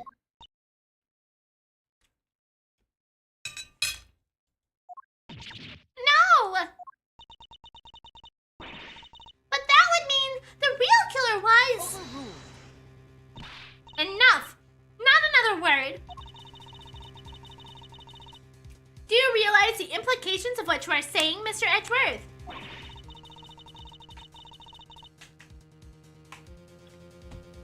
Are you prepared to stand behind the accusation you are clearly about to make? Miss Bound set a trap for Mr. Frost's killer, meaning that whoever found themselves caught in that trap is highly likely to be the guilty party. I just want to say Baku was probably right. I was barking up this tree long before all this stuff happened. But I lack the evidence to support such an assertion. To accuse someone without any evidence is not to be done so lightly. So, should I really go ahead and make my accusation and name Mr. Frost's killer nonetheless? My ultimate goal is to see the truth exposed. And to do that, I need to seize the moment. Yes, Judge Gavel, I am prepared to stand behind my accusation. I know exactly who is to blame for the IS-7 incident. Take that! Mr. Gusto, the victim of the poison gas attack, is the perpetrator behind the IS-7 incident. Gusty! Mr. Gusto?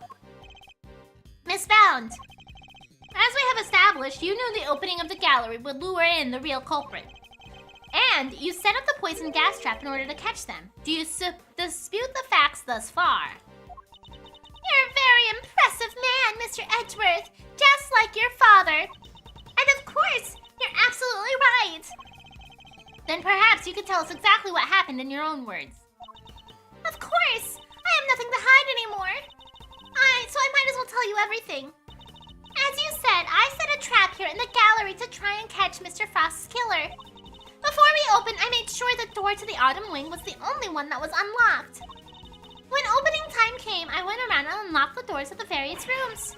I found that the Autumn Wing had been locked from the inside. The killer is on the other side of that door. The thought, well, it frightened me. And then she simply walked away, leaving him to fall victim to her poison gas trap. Then when I heard Mr. Gusto was being treated for gas inhalation, that's when I knew he was the murderer. All that was left for the police to find was for the police to find Mr. Frost's body, and then Samson would finally be proven innocent. At least, that was my plan. Judes, why didn't you tell me? You know I'm always here for you, right? We could have found another way. It didn't have to be like this. Thank you, Mr. Fender. You've been so very kind to me all these years. But I'm the one who created this mess, so it was up to me to try to clean it up. I didn't care what it took, as long as I could get Samson out of that awful place. Judy. 18 years ago, the police managed to cover up the fact that Mr. Frost's body had gone missing. If I went to them now and said it had reappeared, I was afraid they might try to cover things up again. So I worked to set off a very public incident here in the gallery in front of as many witnesses as possible. Oh, shit. I'm so sorry, Judy. You, Samson, Gregory, I let you all down. Fender, this can't be easy for him. No, I'm the one who should be apologizing. Mr. Edgeworth, Mr. Fender, I hope one day you can forgive me. And whatever punishment I have to face, I'm ready to accept it. But please, if I may ask one thing of you, it's that you simply must clear Samson's name.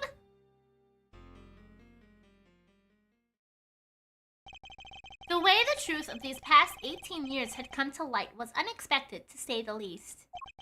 And yet, it only set us down a path towards an even more shocking end. Oh no. Okay, well, this is perfect. This is a great time for us to stop for the day.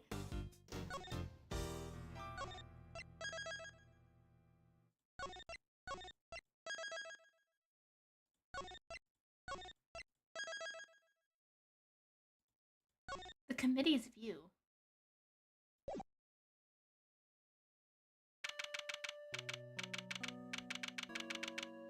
Well.